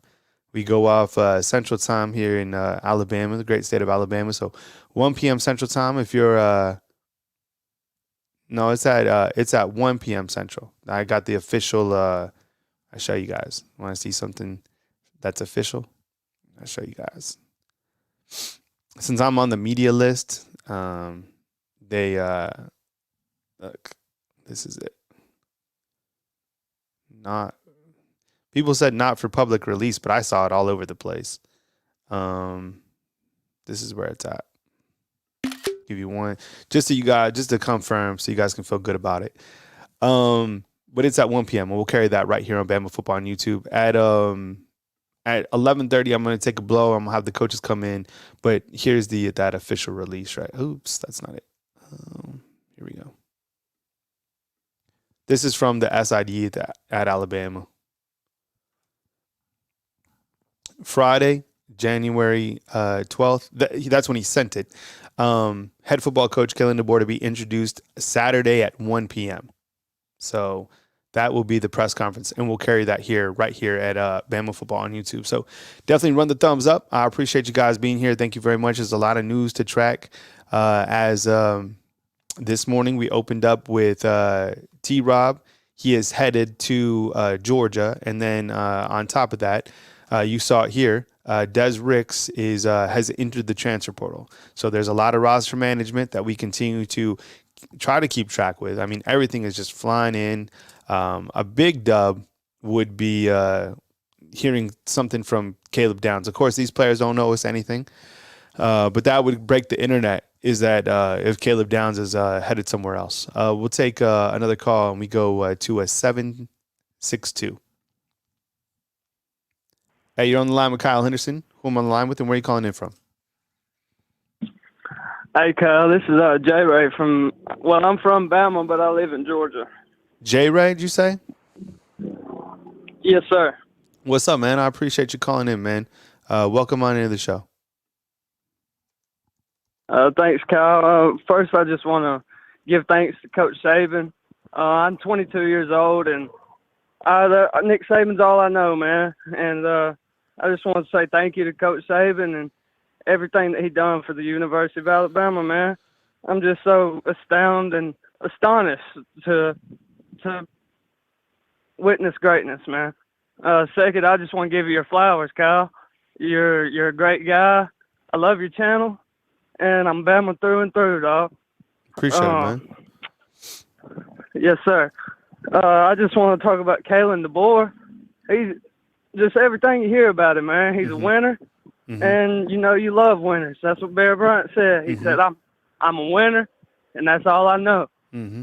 So I just like everything Kalen DeBoer talks about. He sounds like he's going to be a damn good coach. Yep. And I want to say something to AJ from New York. He sounds like a naysayer. He says he's a good little Bama fan, but he sounds like a naysayer, dog. I'm Lank, baby. Lank all the way through. Roll damn Tide. Roll damn Tide, Yeah, baby. appreciate it, Jay. I appreciate you. I appreciate you, Kyle. And I just want to say, have a blessed day, everybody, and roll Tide, baby. Roll Tide. Roll Tide. Hey, J Ray, before you go, man, I got something for you, man. Yes, sir. Hey, man, you have a really good aura about you. I can feel it. I pick up on people's energy, and like you even make me feel good about myself, man. So I hope you continue to radiate that positivity. I'm sure other people in your corner could feel that, man, but I could even feel it, on here, man. So I appreciate the positivity, man. I could definitely feel your positive energy, man. You have a really good rest of your day, man. I'll catch up with you soon. Hey, Kyle, I appreciate that, man. Hell yeah. I pick up on energy too, man. And That's right. I just want to say roll Tide, man. 100%, man. Roll Tide to you, man. All right, take it easy, man. All right. Yes, sir. J Ray calling in with a really positive call. Appreciate it, man. That's good stuff. You can feel it, man. That's the crazy thing is like real can recognize real. People can see through bullshit. That's why like being authentic goes so far, right? I mean, I just like it. I like to treat people with respect, and I like to have people just give their points of view, right? To just be open and feel comfortable here. So I'm like, make yourself at home. I mean, we're not going to agree with everything. There can definitely be some trolls and people who even come on here that say things that try to like affect us as the host of the show, whatever. That doesn't affect me at all. Like I know who I am. I'm comfortable in my own skin. I am flawed. I made mistakes. I've grown up from a lot of that. And I'm trying to be, better every single day through consistency and performance, what we always talk about. So I appreciate you guys being here on the show. At 11:30, I got Coach Jarek and I got Coach Sean coming on to give me a blow. And then I'll be back, depending on what time. I'll probably be back at 12:15 or something like that. And then we'll get you ready for Kalen DeBoer's press conference, which is at 1 p.m. Central Time. We'll cover that right here on Bama Football on YouTube. Let's take another call. We got a 916. I appreciate you calling in. You're on the line with Kyle Henderson. Who am I on the line with and where are you calling in from? Kyle, what's up with my Brody, man? This is Mike from Cali via Maryland or Delaware. I'm sorry. One more time. Repeat that. My bad. Can you hear me? Yeah, go ahead. This your boy Mike. This your boy Mike from Cali, man, via Delaware. All right, Mike. What's up, man? Appreciate you calling in, man. Welcome on in, man. Make yourself at home and welcome on to the show. Man, long time no speak, bro. Everything being good with you and your fam? Yeah, man. Everything is going great. Thank you very much for asking. Kids are doing really well. Growing up, my son, I have a son who's 15, who I'm really proud of, and a daughter who is 10, who is really just the apple of my eye. So, yeah, I appreciate you asking about the fam, and welcome on in, man. Where do you want to start? I just wanted to start it there. Second, man, we appreciate you, bringing this into your day-to-day life, man. It's a special thing for a person to be able to be open and free with the public. You know what I'm saying? So we appreciate you and everybody at Bama Insider for doing what they do. Yeah, for sure, man. So I want to say, man, first I sent I had to sign up for Twitter this morning because listening to all these people, I had to send a picture in honor of Coach Saban, and I tagged you guys in it. So when you get a second, take a look at it, Brody. For my first comment is to AJ from New York. Like the last caller said, man, sometimes you gotta get out yourself and stop being negative about the future. You know what I mean? Like, I'm sitting here looking at Coach DeBoer record at Sioux Falls. He was 67-3 with a 49-1 conference record.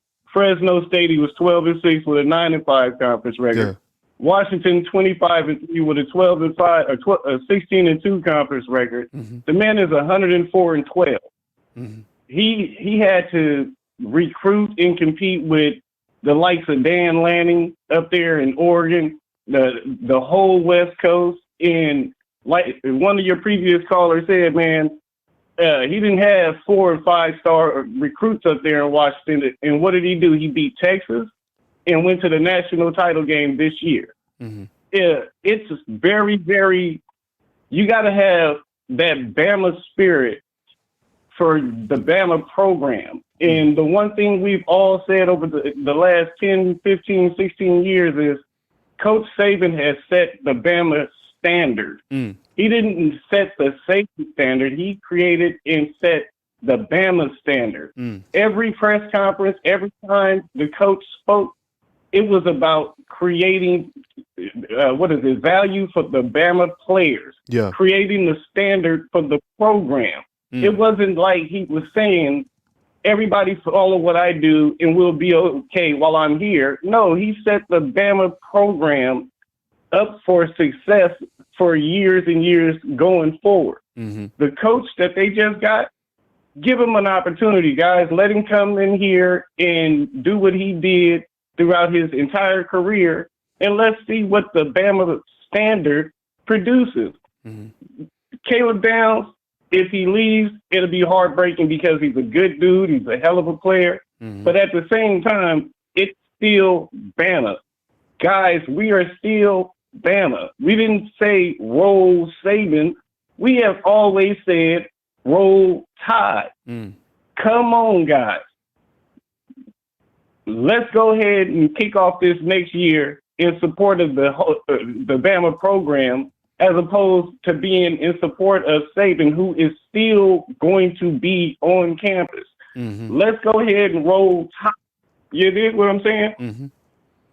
Anyway, I'll hold you up. I know you're about to go to your break, but Kyle, man, you know me, how I get down, man. This Bay Area swagger we got out here, I bring you this every time I'm watching Bama. I'm following Bama, and I got all the faith in what we do with what Saban has set up down there. And let's go ahead and see what happens, man. Roll Tide. Roll Tide, team, man. I appreciate it. You know, Mike, before you leave, man, you know I love the Bay. Like, seriously, man, I grew up on a lot of the Bay Area music. And anytime that I get up to that area in Northern California, I absolutely love it. I mean, I still feel like Northern California and Southern California should be two different states. It's completely different, and I love Northern California, man. Sometimes I still listen to Too Short or Rapping Forte, you know, way back. Mike, I appreciate you, man. Thanks for calling in. Kyle Henderson, Bama Football on YouTube. I appreciate you guys being here. I'm going to update a graphic real quick about kind of some headlines that we are tracking this morning just to kind of keep things a little bit organized. So started off the day with T-Rob, and he is going to Georgia as a new DB coach. And then we also had an AM update that Des Ricks has entered the transfer portal. All right. Updating that. And then at 1 p.m. Central Time, this is Kalen DeBoer's opening comments will be at 1 p.m. And we will have that for you right here at Bama Football on YouTube.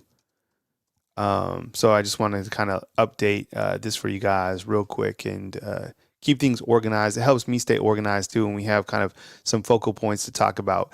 One of the biggest things is can Kalen win over these players from the jump, and can he retain Isaiah Bond? Can he get him out of the transfer portal? So these are some of the items. I'm about to put a graphic on the screen of items that we are tracking today. There's a kind of a laundry list open. I'm not saying that more news is going to come. It's just that is how the graphic is looking. So I can, if there is news, I can add to it. I'm going to have the coaches join in at 11:30 as I take a little bit of a break, and I'll be back throughout the day. So run the thumbs up on these videos if you can. I appreciate that. It goes a long way. Just hit the 100,000 subscriber club yesterday on YouTube, which is a big milestone for the channel. Appreciate you guys all being subscribed and hitting the notification button. It really helps us. So you guys are notified every single time that a new video has been added. So real quick, T-Rob going to UGA, new DB coach. Des Ricks entered transfer portal, and at 1 p.m. Central Time, that is Kalen DeBoer's opening press conference. My name is Kyle Henderson of Bama Football on YouTube. I appreciate you guys being here. I'm going to end the call line just for the time being, and then, like I said, I will be back to you. So if I didn't get to you guys, don't hold it against me. Like I see you guys on the comment box, but I will call you guys back. I won't call you guys back. You call me back when I get on. So no hard feelings there. Just that's how we're doing it today. So these are Saturday, January 13th headlines. My name is Kyle Henderson of Bama Football on YouTube. And I think as we've spoken about, looking at kind of the key elements and what needs to happen from the jump is the fact that, kind of retaining the players, building a coaching staff. Those are things that we are watching as we look at the roster management from the top to the bottom. And as you saw, I showed an earlier graphic that showed the only coach that is currently listed on Alabama's official website is just Kalen DeBoer. That's it. That is it for right now. And does that mean that we're not keeping Tommy Rees? I don't know. It seems like Courtney Morgan, who is the GM, is going to be here in a general manager type position. And general manager, that was described as player personnel at Washington. So, yeah, absolutely, man. Show 44. I appreciate you guys being here. Glenn Schumann, a lot of people asking about him. Don't have any information on really any of the defensive coaches. One name that I did hear on the offensive side is Jamarcus Shepard, who is a wide receiver coach. He was the coach at Washington. And when you look to kind of the back end of what he did at his career, he was at Washington this past year. Washington had 2 wide receivers that hit the 1,000-yard mark. But before that, he was with Purdue,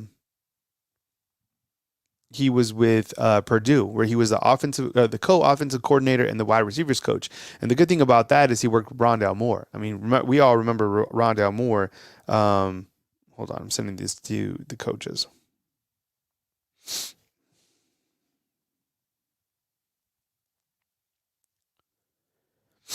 Rondale Moore was an absolute baller at Purdue. I mean, my goodness. I think he single-handedly beat some teams by himself. Yes, and the press conference will be at 1 p.m. So I'm going to put a banner across the screen because I think everybody has been asking about that. So let me get that press conference. I'm going to put an alert emoji, press conference here at 1 p.m. Central Time. I think that'll help. I'm all about kind of the aesthetics of what people see. Hopefully this banner at the bottom helps out because people have been coming in. They're like, where's the press conference? Yeah, I saw Clinton Dix. He's definitely been someone in the back end and maybe someone who can get elevated or, retained. I think it would be important for him. Coach Jarek, I see you joining. Let me switch up the audio real quick. Well, I think we'll have Coach Sean on too in a minute. Jarek, give me a thumbs up if you're ready to go, man. You ready to come on? Cool, man. All right. Coach Jarek, what's up, man?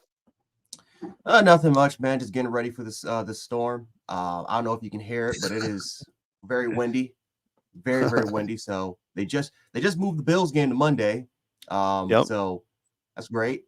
But no, everything else has been good. Everything else has been good. The snow is incredible, man. It's just unbelievable. I was checking out footage and stuff like that. It's you're the one who really got the storm. We were supposed to get a storm here in Alabama. We didn't. So you guys got the storm. So these are the items real quick, kind of give you the lay of the land, and we'll wait for Coach Sean to jump on as well. But this is the lay of the land. This is kind of where we started at on Saturday, January 13th, is that and keep informing people that the press conference will be here at 1 p.m. Central Time. T-Rob going to Georgia. We can talk about that in a million different ways. And Des Ricks has entered the transfer portal. From the jump, Coach Jarek, and while we wait for Coach Sean, I asked inside chat what the impact level is 10 being the highest for Des Ricks entering. And again, just because he entered doesn't mean he has transferred. right? But why would you enter the transfer portal if you weren't thinking about going? And Larry inside the comment box was like, these players have to make a decision quick because they have to be enrolled in school. What do you think the impact is? Schoolie, I promise you, man, the press conference, like I live and die off the press conference. I will keep you guys certainly informed on the press conference or any other time changes, but I will double check another time on the press conference. But I'm really, really sure it's at 1 p.m. Central Time. From an impact standpoint, Des Ricks, Coach Jarek. I'm gonna give it a 4. Obviously, you can't ignore the talent. He was a former 5-star coming out of IMG Academy, so very, very talented guy. Nick Saban type of corner, right? Kind of that lengthy type guy. But he was a developing player. That's a guy that, for the most part, probably was in a position to battle for the starting job as an outside guy. But we just don't really know about that yet. Remember, this is a guy that kind of came in underweight a little bit. Like, he was had a very, very thin frame, and we had to try to kind of build him up in the weight room. So we don't know how he is kind of now. So, he's talented. He's a 5-star guy, but this is Alabama. Alabama is full of 5 and 4-star guys, and it's to a point where you're losing somebody at depth at corner, and you do lose Kool-Aid, and you also lose Terry and Arnold. But I feel like for the most part, we have other kind of key players that can fill in at that boundary cornerback position. I think a lot of people tend to forget we have a recruiting class, at least for now, that we got guys that are going to be playing at the outside boundary as well. So, like I said, it's a loss. Obviously, very, very talented player, and you just never know what he can end up being. But this is not our first rodeo. Matter of fact, you can make an argument that last year was way worse as far as the quality players that we lost. Oddly enough, a lot of those dudes that did transfer became solid players. Look at a Kyrie Jackson, for perfect example. So, it's a loss. Very, very talented player, but not our first rodeo as far as losing guys like Des Ricks. Yeah, absolutely. I was just curious to get your thoughts on that because, everybody's kind of watching for any type of news or nugget on Caleb Downs, and rightfully so, right? When you're talking about probably the best freshman in the entire country, specifically on the defensive side of the ball. And, here comes Des Ricks, where people had talked about Des Ricks. I mean, anytime I do a show, and I'm sure when you talk about Alabama football, you see Des Ricks' name being mentioned, for somebody who could potentially be, a corner to compete. No, Christian, what's up inside the comment box? No, Trey Amos is coming back for this season. Played in 340 snaps this past season for Alabama. Big Slum is saying Downs is staying. That would be great. I mean, I don't know if we'll get even an announcement. It's just like people were seeing smoke there, and that's what we're talking about. All right, $5 super chat in here. Glenn should be disrespected that he's not the sole DC at UGA, and T-Rob is going to share his role. Come home to Bama and be our sole DC, Glenn Schumann. What's your take on I was going to ask you, I guess about, T-Rob.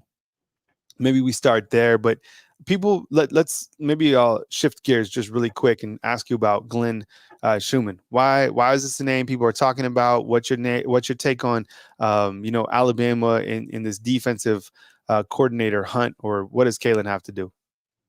First of all, is the background loud? Can y'all hear that in the back? But if it is, I'll try to do my best to kind of turn it down. It is like the wind is really picking up. But no, Glenn Schumann would be wonderful. Glenn Schumann would be wonderful if we can try to get him. You're talking about one of the best defensive coordinators in the country, a guy that's kind of followed around that Kirby Smart kind of that tree. Very young defensive coordinator, Alabama alum. So it'll be very interesting because Glenn Schumann was the co-defensive coordinator, right next to a Will Muschamp. So it's kind of like, how does Glenn Schumann kind of feel about this particular hire? Does Glenn Schumann want to take on the full responsibility, the full-on duty? Does he kind of feel in a way a little bit slighted about that?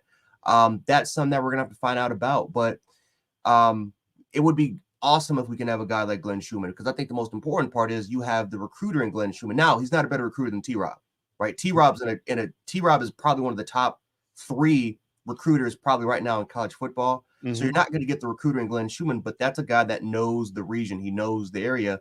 And one of the biggest criticisms about Kalen DeBoer is that Kalen DeBoer is a guy that is from the Pacific Northwest. And it is looking likely every single day, guys, that he is going to bring in a lot of his staff in. Now, that's not particularly a bad thing because these dudes can coach. A lot of these guys can coach, but the most important factor, at least when it comes to the Southeastern Conference, is recruiting.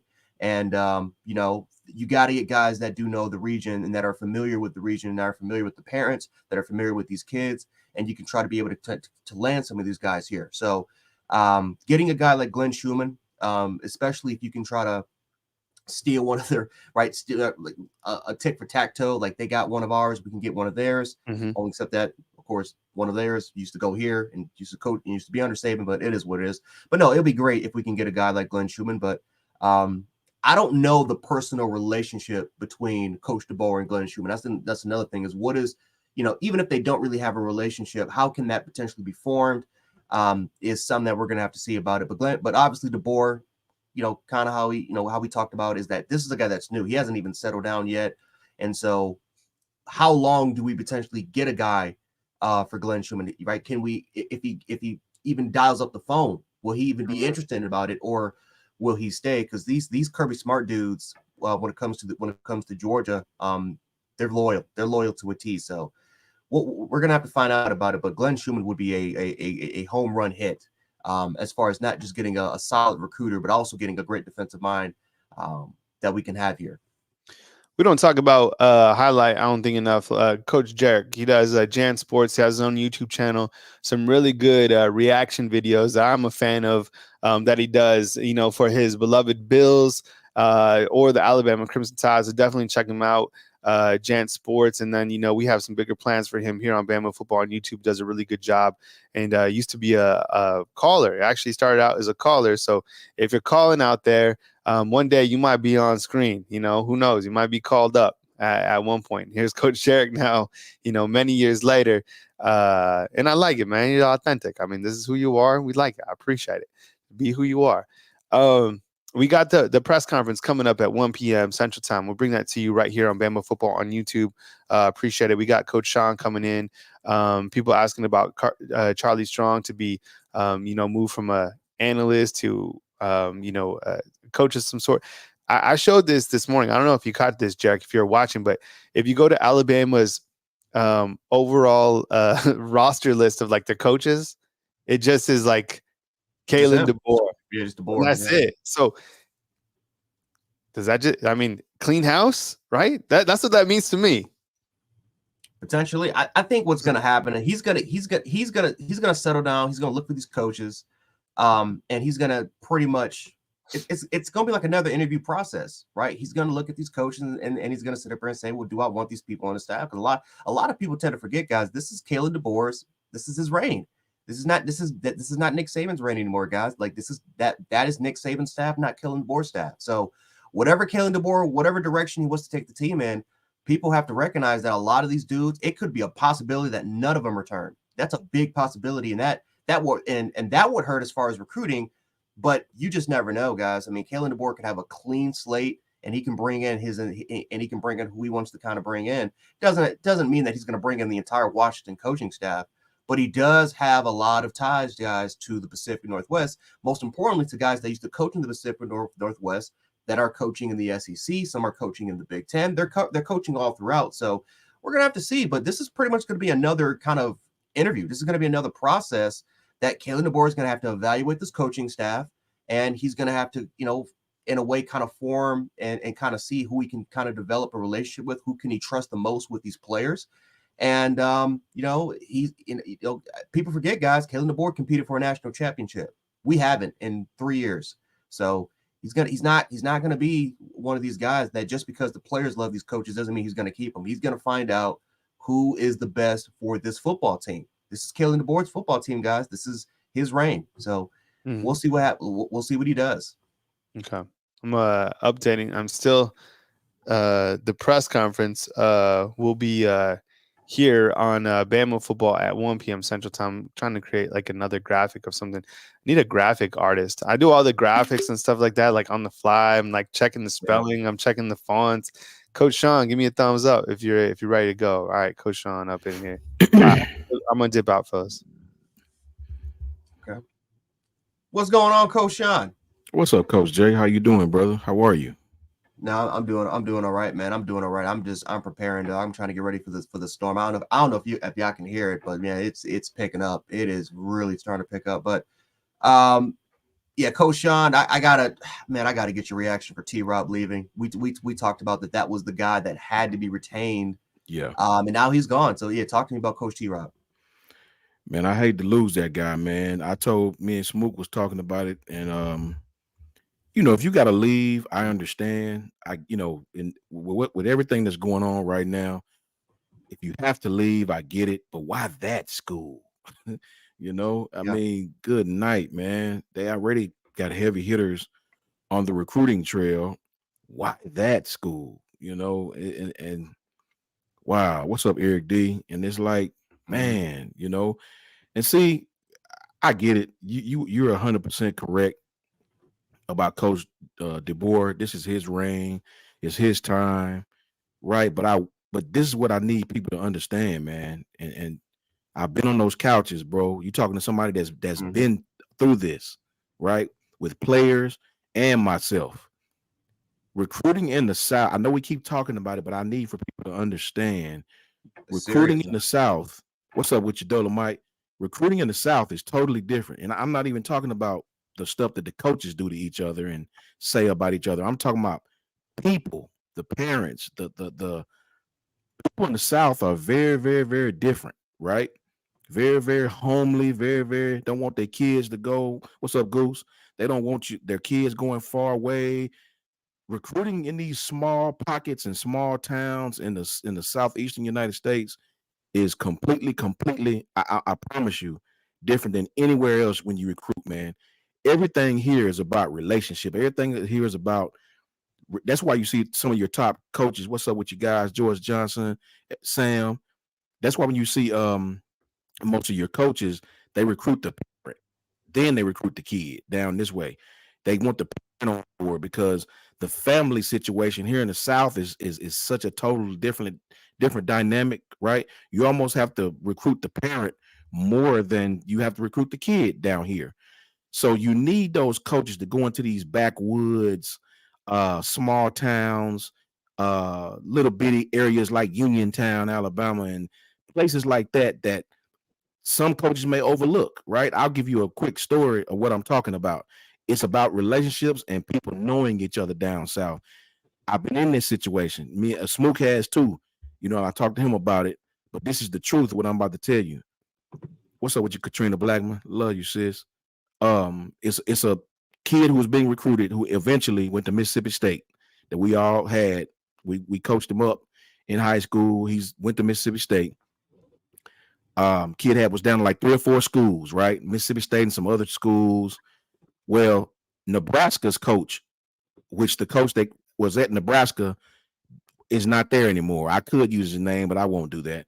The coaches that was at Nebraska at that time is not there. I think I forgot the young man's name that's there now, but the coach that wanted the young man I'm speaking of is not at Nebraska anymore. So it was another coach coming in to see the kid that same day.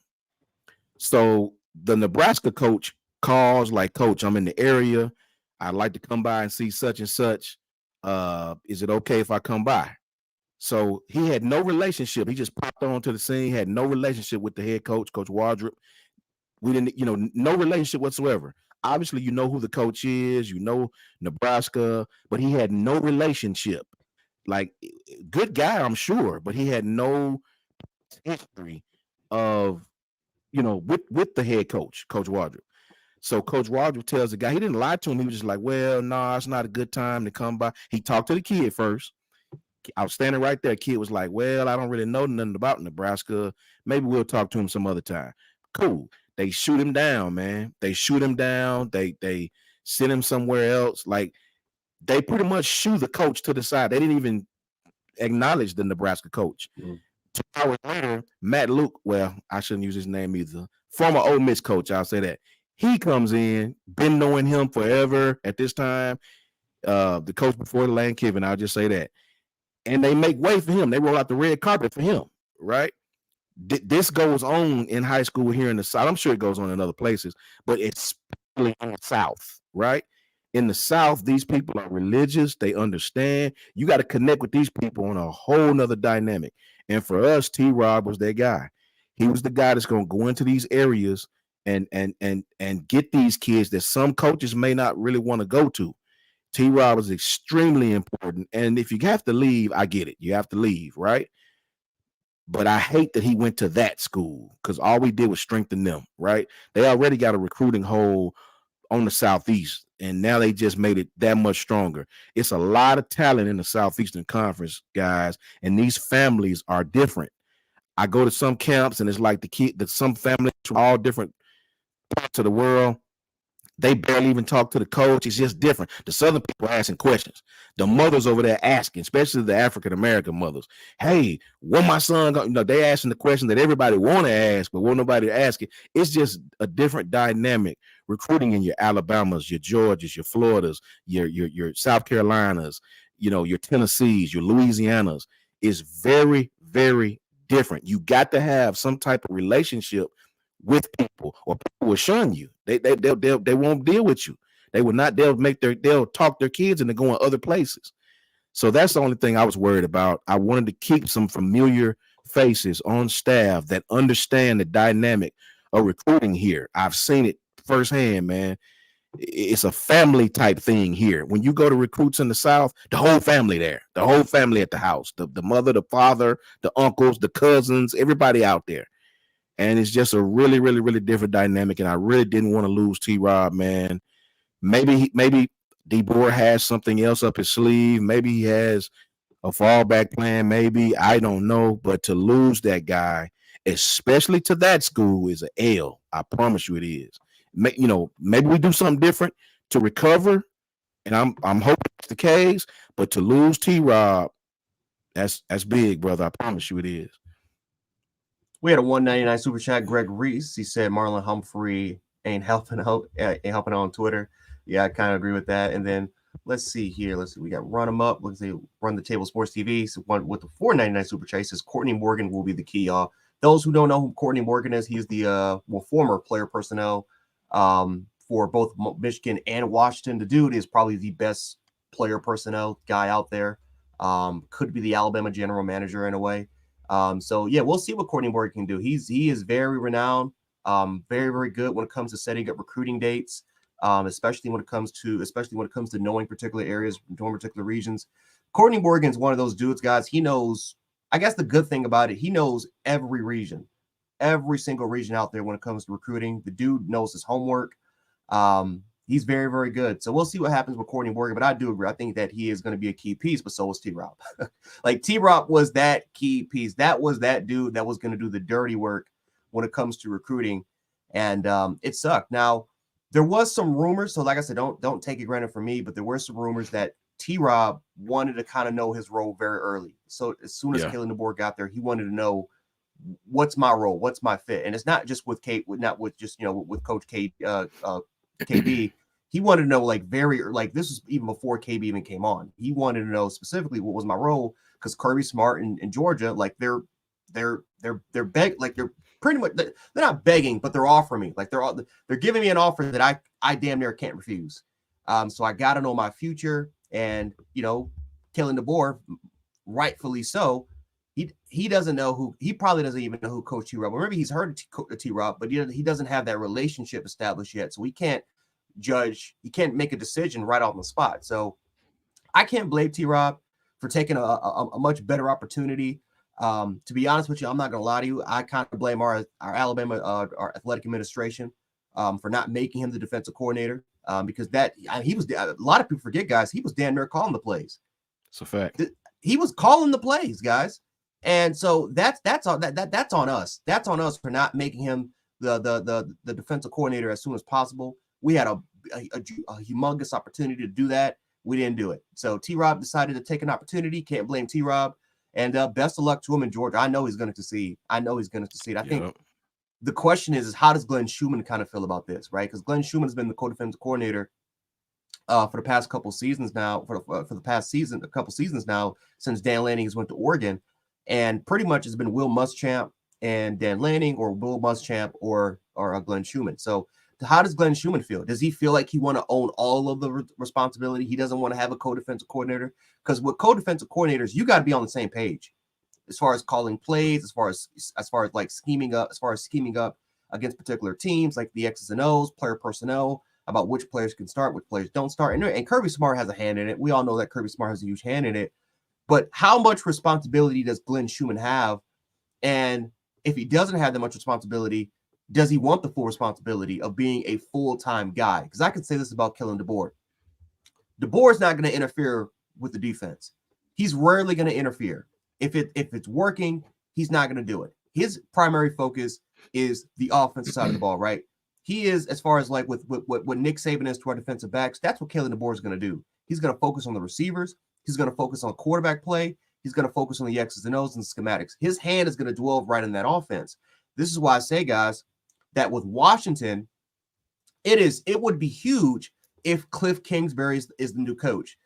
That's the rumor that's going on right now. That's who they kind of want. That's the hottest trend. It is Cliff Kingsbury, who is the former Arizona coach, of course, not Arizona, but the former Cardinals coach, Arizona Cardinals head coach. Used to coach at Texas Tech with that air raid offense. Ended up kind of going with for about a season with Lincoln Riley. And of course, he was not going to stay there long. He wants a head coach opportunity. So if he doesn't get any NFL offers and he takes the Washington Huskies job for the head coaching position, that frees up Ryan Grubbs. All of a sudden, you can bring Ryan Grubbs in and Morrell. These are his day one guys. Like, these are his day one boys, right? He loves these guys since Sioux Falls to Fresno State, all the way to the Washington Huskies. These have been his day ones. They've been together almost, I think, over a decade, right? So what now that all of a sudden you lose T-Rob, who's your defensive coordinator, and most importantly, your defensive backs coach, what's going to happen at the quarterback? What's going to happen at the secondary role? Who's going to take that over? Well, I talked about this, for the last 2 to 3 days since this coaching hire began, when Kalen DeBoer was a primary hire. Julius Brown, quarterbacks coach, a guy that has improved the Washington Husky secondary. Remember, he helped them get to the 4th-ranked defense. You look at Coach Morrell, a guy that's been there day one. That was one of his first hires was Coach Morrell. And then Ryan Grubbs, who's also another day one, who's been one of the best offensive coordinators in the country. And then particularly you got a coach in Scott Huff, who potentially could come with Kalen DeBoer, offensive line coach, got them the Joe Moore Award. There's both benefits and of course there's negatives about the situation. The benefit is that you have 4 good quality head coordinators or positional coaches, 4 good quality coaches. That is very, very good when it comes to the developmental process. The bad side, and this is what Coach Sean keeps trying to reference, they don't know the Southeastern region, and it's different. The Southeastern region, guys, it's different, man. It is way different compared to the Northeast, compared to the Pacific Northwest, compared all the way to the West Coast with California. It is way different, and all 4 of those coaches that I just named are mostly Pacific Northwest to West Coast coaches. That's what they all know. And they all have kind of the same sort of personality as a Kalen DeBoer, right? Kalen DeBoer trusts those guys. Their personality kind of matches the exact same. They're more player developers than actually excellent recruiters. And that is the negative side when you come into the Southeastern Conference. So that's something that we're going to have to see. T-Rob was a big loss. It was a very, very big loss. That's if I had to kind of give that out of 10 guys, that's a 9. Yeah, I mean, again, it sucks, man. It really does suck, Coach Sean. I'm not gonna lie to you. Like, the more you think about it, it's like, man, like you just lost arguably one of the top 3 best recruiters, not just coaches when it comes, because that dude can develop and he can recruit his tail off. I can't tell you the same about the 4 guys I just named. Excellent coaches, but I don't know what they can do with as far as recruiting. And if you look at the track record, it's not been great when it comes to the recruiting trail. For me, it's like I was reading the chat, and like Roger Kilpatrick said, Saban wasn't from the South. I believe it's not about where you're from, Roger. It's about having a staff full of people, which is what Coach Saban had from the South that had Southeastern Conference ties all his career, his whole staff just about. And Robbie Toll says, BS, this is effing Alabama. That's the connection. Well, Robbie, I would tell you this, young brother. I don't know where you've been, but kids today don't care nothing about that. They don't. They came to Alabama for Coach Saban, right? If it was about Alabama, we would have Cam Coleman, top player in the state. We would have Perry Thompson. We would have DeMarcus Riddick. Yep. We would have, and look, a couple of years ago, we would have Justin Ross, EJ Williams. These are our top players in the state. Peter Woods. They all knew about Alabama. They from Alabama. Guess what? None of them went there. So it's about relationships, man. I keep trying to tell, it's about the relationship you have with these kids, right? Ryan Williams, another one. You see Coach Saban left, he decommitted. I mean, maybe he'll come back, maybe he won't. Jordan Ross. All these kids are from the state of Alabama, right? None of them went to Alabama. They're all top kids, 4 and 5 stars. So it's not about that, man. These kids are this is not the kids from the early 2000s. This is not the kids from the late 90s that grew up in Alabama and wanted to go to Alabama. These kids are different. They'll leave. You got to have some people on your staff that can, and what helps, and people don't understand the relationship between a high school football coach and a recruit and a head coach. The high school football coach is like the mediator, right? He's the one who set up the visits. He's the one that steers the kid to this school or that school. He's the one that controls everything outside of the parent, right? You have to have the relationships, man. I'm telling you, if you don't have the relationships, you watch what happens. You watch what happens. So, like I said, I'm gonna stay positive. This guy has something up his sleeve. Maybe he have somebody coming in. Maybe he spoke with somebody already. I told Coach Mook earlier, I understand both sides. I get Coach DeBoer, like, I don't know who you are yet. I've been on campus now for a total of 7 minutes. I can't hire somebody right off. I get it. But the other side of me understands that if you were going to take this job, you should have did some type of research, even if it's Google, right? You got to keep the ties. And that's my only worry. I've been saying it from day one. That's my only worry. I don't doubt the coaches. I don't doubt his coaching abilities. I don't doubt any of that. Coach Jay was the one who really helped me to him and gave me his background and really sold me on him. And I'm right there. I'm with it. Watch the plane. I'm with everything. But I know how it is personally. I've done it to recruit in this state. I know how it is all over the South, especially now with this money going on and everybody's leaving for money. Look at our roster. Other teams are invading our roster, coming in with these checks. Okay, you come here, we'll give you this. It's just a complete mass hysteria. So I'm just hoping whatever he brings in, whoever he brings in, is ready for the fight. We had a $4.99 super chat from Hill Power TV. Says change is happening. It's inevitable. Get over it. It's a fact. It's a whole fact. Yep. And of course, we had another $4.99 super chat from the Pinnacle SB. He says, "What about Will Muschamp? Keeps getting demoted at Georgia. Schumann, time. Let's see. Time to fight. Fire. Yeah. So so Muschamp. So I kind of talk about that real quick. So Muschamp, he actually asked for that demotion. That's why they went after T-Rob in the first place. He asked for the demotion because he wanted to spend time with his family. So he decided to kind of take the analyst role. So that's why, of course, T-Rob even got that offer. Now, the question is how long have they been talking to T-Rob? Because this is something that Will Muschamp's been kind of going over for a minute. This is not something that he just kind of came up with last minute. T-Rob's been in a position, and this wasn't the only offer, apparently. Like, he's got a lot of offers from a lot of different schools. Georgia was just the best possible choice for him.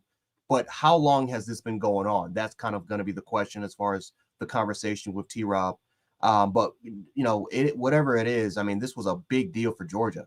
And, this is, again, me and Sean, we're not questioning Kalen DeBoer's coaching prowess. At all. But what this is fair, though. It is, what is Kalen DeBoer going to do about recruiting? That is fair. Yes, Nick Saban was, Nick Saban was from West Virginia. Brian Kelly was from my neck of the woods. I think he kind of grew up in the Northeast. You can fact check me, but he grew up in the North, like with me. We understand that. But look what happened first year with Brian Kelly. I mean, Brian Kelly practically got rid of that entire staff. Why? Because that first year, he couldn't secure the state of Louisiana. He lost that to us. We took over Louisiana, Mississippi State, all these other schools that were surrounding Louisiana, because Louisiana is one of the hottest states in the country. It's a whole fact. No, in the world. I'm gonna take that back, Coach Sean. And on the planet of Earth, as far as talent, like that. I mean, that's like going into the favelas in Brazil and taking all that talent in Brazil and then transporting it all across the world. And you keep wondering why all these different leagues, why they keep winning titles, because they got nothing but Brazil players. Yep. You wonder why Brazil got the most World Cups because of that one particular area. That's Louisiana, and Brian Kelly lost that state his first year, and look what happened the following year. The worst defense they ever produced. You look at no death questions. Why? Because all those kids in Louisiana went elsewhere. Now his second year, he's doing a lot better. Why? Because Brian Kelly hired a mostly SEC staff. That's a whole fact. That knew the Louisiana State region. He knew that guys is a whole that knew fact. the Southeastern region. And Brian Kelly went to a national championship. Brian Kelly is one of the most successful, most accomplished coaches right now in college football, and he struggled his first year as far as recruiting. So that's the question with Kalen DeBoer is, does he understand the importance of recruiting in this region? He can bring as many coaches as he wants to Washington, and there's no doubt. I think first year with the guys that we have on this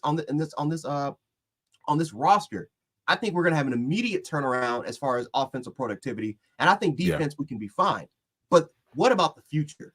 And I'm more worried about 2025. I'm more worried about the 2025 recruiting class and the 2026. I think he can get it figured out. 2025 is what I'm worried about, because we've seen, even with great coaches, that they tend to struggle. Urban Meyer struggled in his first year. He wasn't the best in his recruiting first year when he came from Utah. He got better later on. That's a whole fact, man. Shout out to Carlos, man. What's up, Carlos? National champ, Michigan. Shout out to you, bro. Al Sanders, shout out to you. Shout out to y'all boys, man. And I see people in the chat. I understand what you guys are saying. The backyard isn't important, and this, that, and the third. When I say backyard, guys, I'm not just talking about the state of Alabama. When we say backyard in high school football, we're talking about a 4-hour radius in every direction. 4 hours in east, west, north, and south. That's your backyard, right? And you have to secure that, man. I mean, you have to secure that. And you can't use the Coach Saban went to California and got somebody. That's Coach Saban, right? Right. I'm saying we gotta. If you're new here, right? The number one thing you need to secure is your backyard. 4 hours in each direction of your university. If you do that, you at least have a good class, no matter what. Now, people like Coach Saban don't have to do that. He's national. He can go anywhere in the state and recruit, anywhere in the country, and recruit whoever he wants, right? And maybe this guy will be like that. I'm just saying, you have to have these dog recruiters, these guys that don't mind getting dirty, these guys that gonna get down in the mud and eat off the floor, that's gonna go into these places in the sticks and in the hoods and recruit these kids and tell them to come to Alabama, right? You got to go to these places in Florida and get the Jerry Judys and the Calvin Ridleys in these little towns, and you gotta have guys that know these coaches, that have relationship with these coaches. We lost one of the biggest guys in Holman Wiggins. A lot of connections, man. We lost him. So and the only reason why I'm harping on this, because I know how it works. I've seen it. I've seen other coaches get swept up under the rug, no matter how popular they was, no matter what the program. I've seen Ohio State.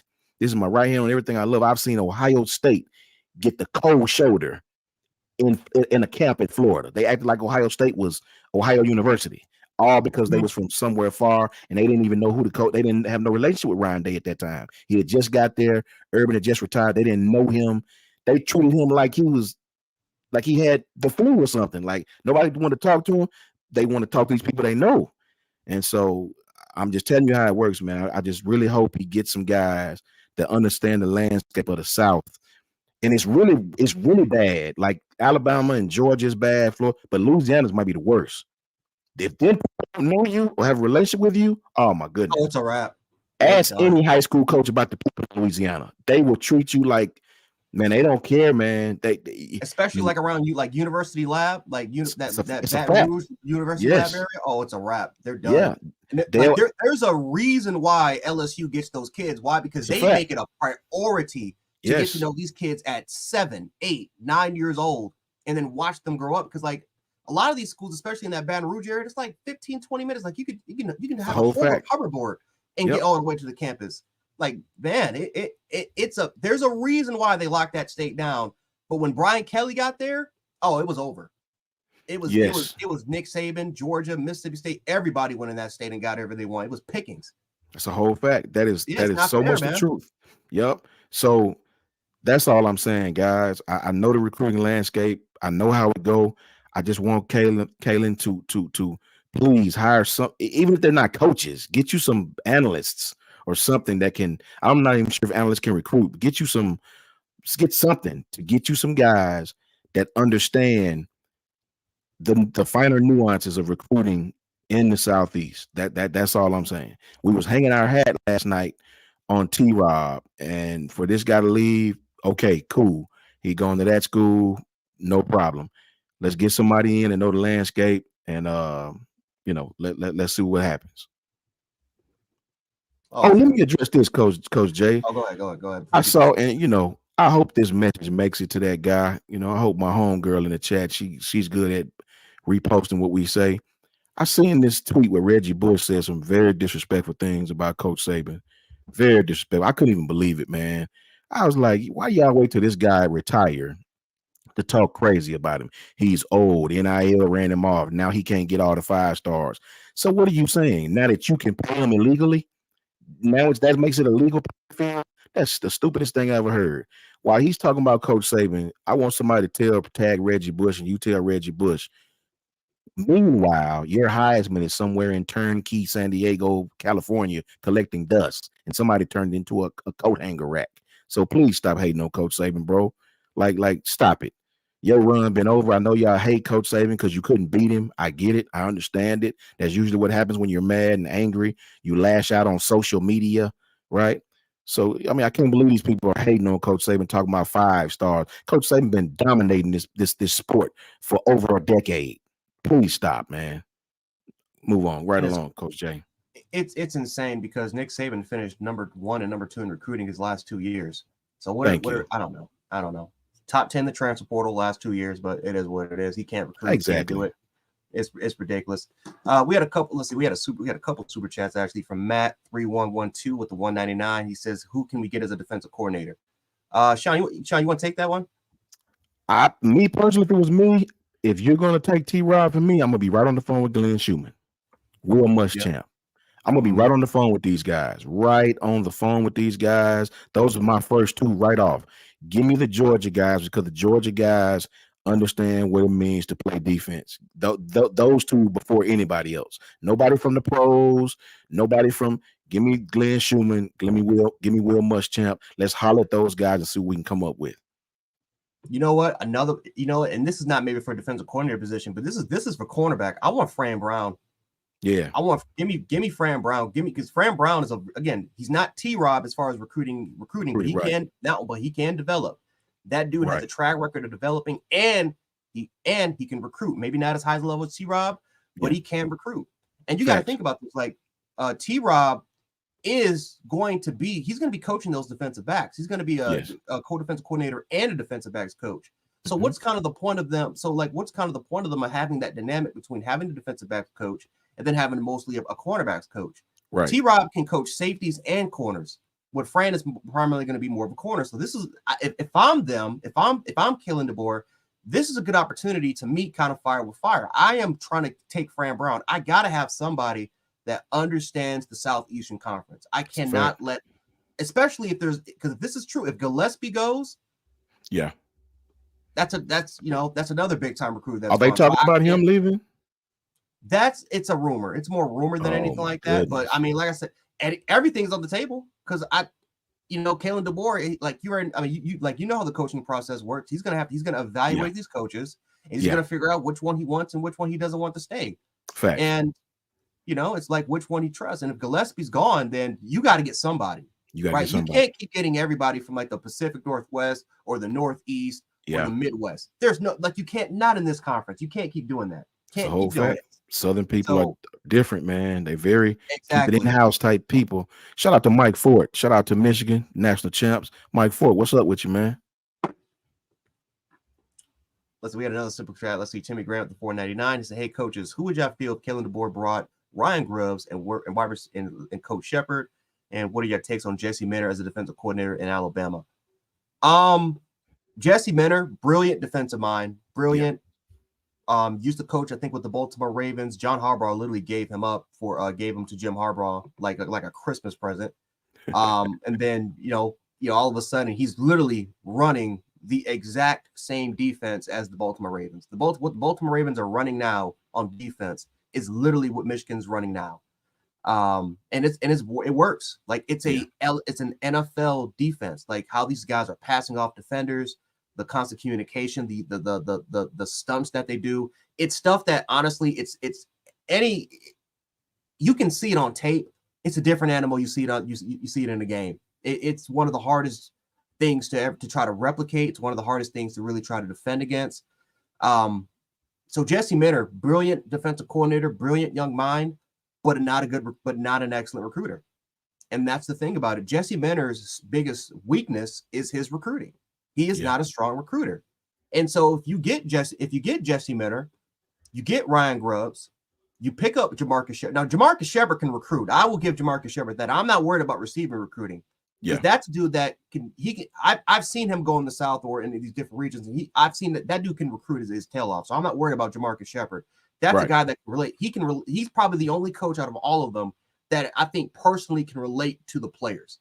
A lot of parents are going to love Jamarcus Shepard, so I'm not worried about him.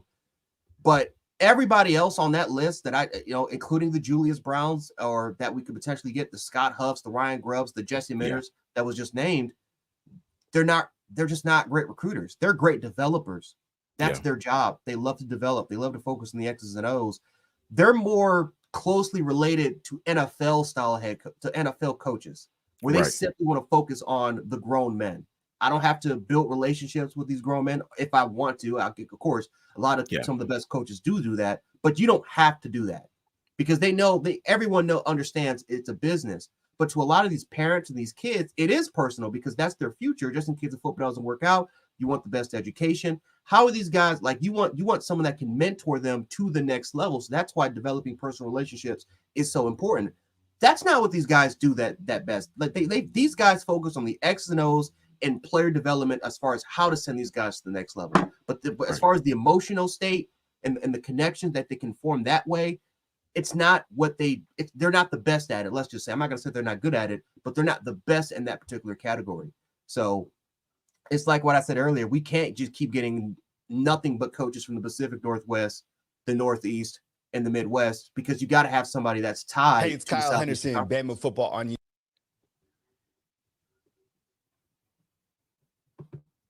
Yo, fam, what's up?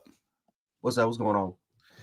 Hey, running some tests real quick. I want to make sure that everybody can hear this press conference coming up. So I need your guys' help inside the chat.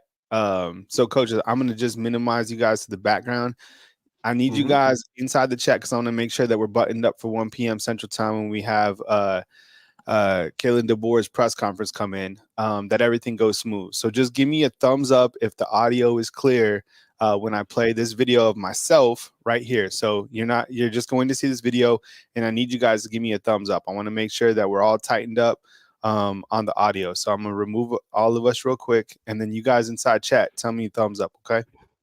And yeah, then we'll talk about Isaiah Bond a little bit more. All right, so I'm going to remove.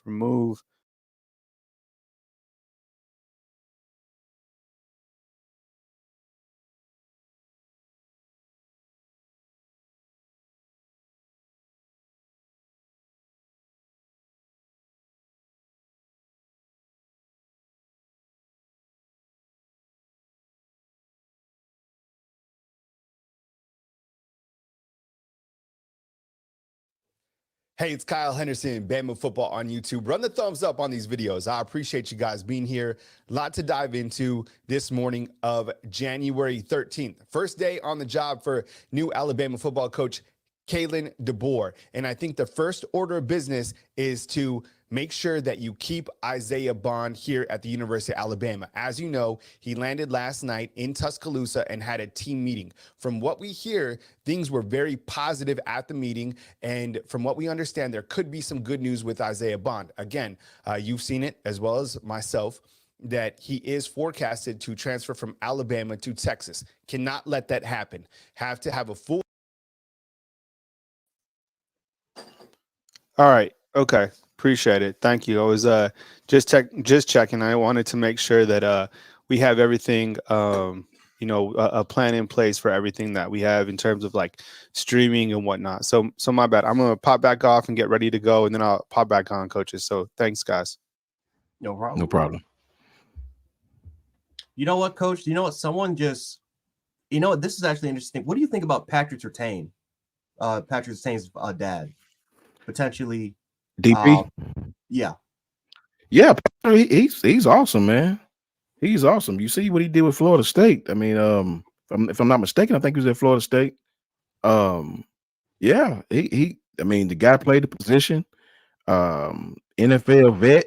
I mean, he had Florida State's DBs buttoned up.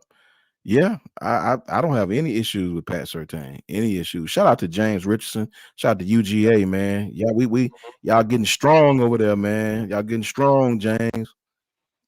But yeah, I don't have any issue with that at all, Jared. Not at all, Coach. Yeah, I thought about that because I'm like, wait a minute. Like, cause I saw a patch with Patrick Surtain. I'm like, wait a minute. Why don't we, if we want to, especially if you want somebody that can coach the secondary or a guy that has experience calling a defense. Remember, he was a high school coach for American Heritage, which is one of the best high school programs in Florida. I'm like, why don't we try to go after Patrick Surtain, the senior? Go after him. Facts. Excellent defensive backs coach. Excellent. Knows the state of Florida in the back of his hand. Knows every single inch, inside and out, guys. Yep. That dude knows how to recruit. He hosts a lot of 7-on-7 camps. Yeah, I think Patrick Surtain II could be a really, really good option if we're talking about their secondary. But, it's just, it's kind of the same thing. We keep reading his point is, does Kalen DeBoer know about Patrick Surtain? Does he know about him? And does he know about not just maybe him as a player, but how does he know about him as a coach? And that's something that I'm very interested in seeing is who can he try to get as far as guys that know the region.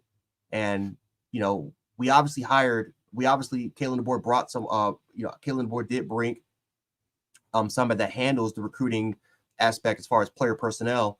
But it'll be interesting to see what happens there. Very interesting, extremely interesting. And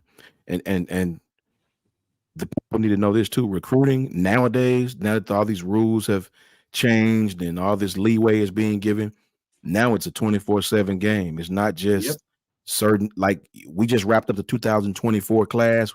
You think you can breathe easy? Like, we're done. We got our class. We're number 2.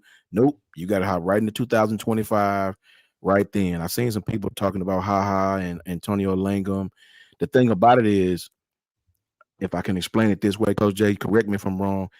When you play safety, it's hard to coach the corners. But when you play corner, you can play safety. I know that sounds crazy. No, that's right. I mean, there's a reason that there's a reason why corner, we've seen cornerbacks translate to safeties. Yeah. You don't see safeties translating the corner, especially when you get older in the league. You don't see older safeties translating playing nickel and boundary corners. You just don't see it happen. Exactly. That stiff hip stuff is real, right? Coming out that break, man, that is real. The difference between corner and safety, it is that's a real thing. I promise you it is. So for me, guys, like I said, the way that I'm a pessimist by nature. That keeps me from overreacting, and that keeps me, if I'm a pessimist and think bad, that way when something happens good, I'm happy about it. If I overthink it and be happy, and then something bad happens, I panic. So I'm a pessimist by nature. But I think it'll be all right, man. I'm hoping that I just didn't want T-Rob to go there. Well, shout out to James Richardson, but I didn't want him to go to that school. Georgia's already doing exceptionally well. They have some great recruiters on their staff, some of the best, if not the best, right? To take our best guy and add him to Georgia, good night, man. Do they need any more cans of spinach? It's like goodness. So, I didn't want to see that, but shout out to Jarvis. Exactly, man. The truth is in the details, Jarvis. Let them know, man.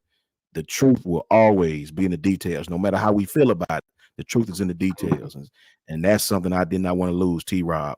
But maybe Coach DeBoer has something up his sleeve. Maybe he has some young men who can come in and help us out. I just hope he gets some guys that do have some experience around these parts.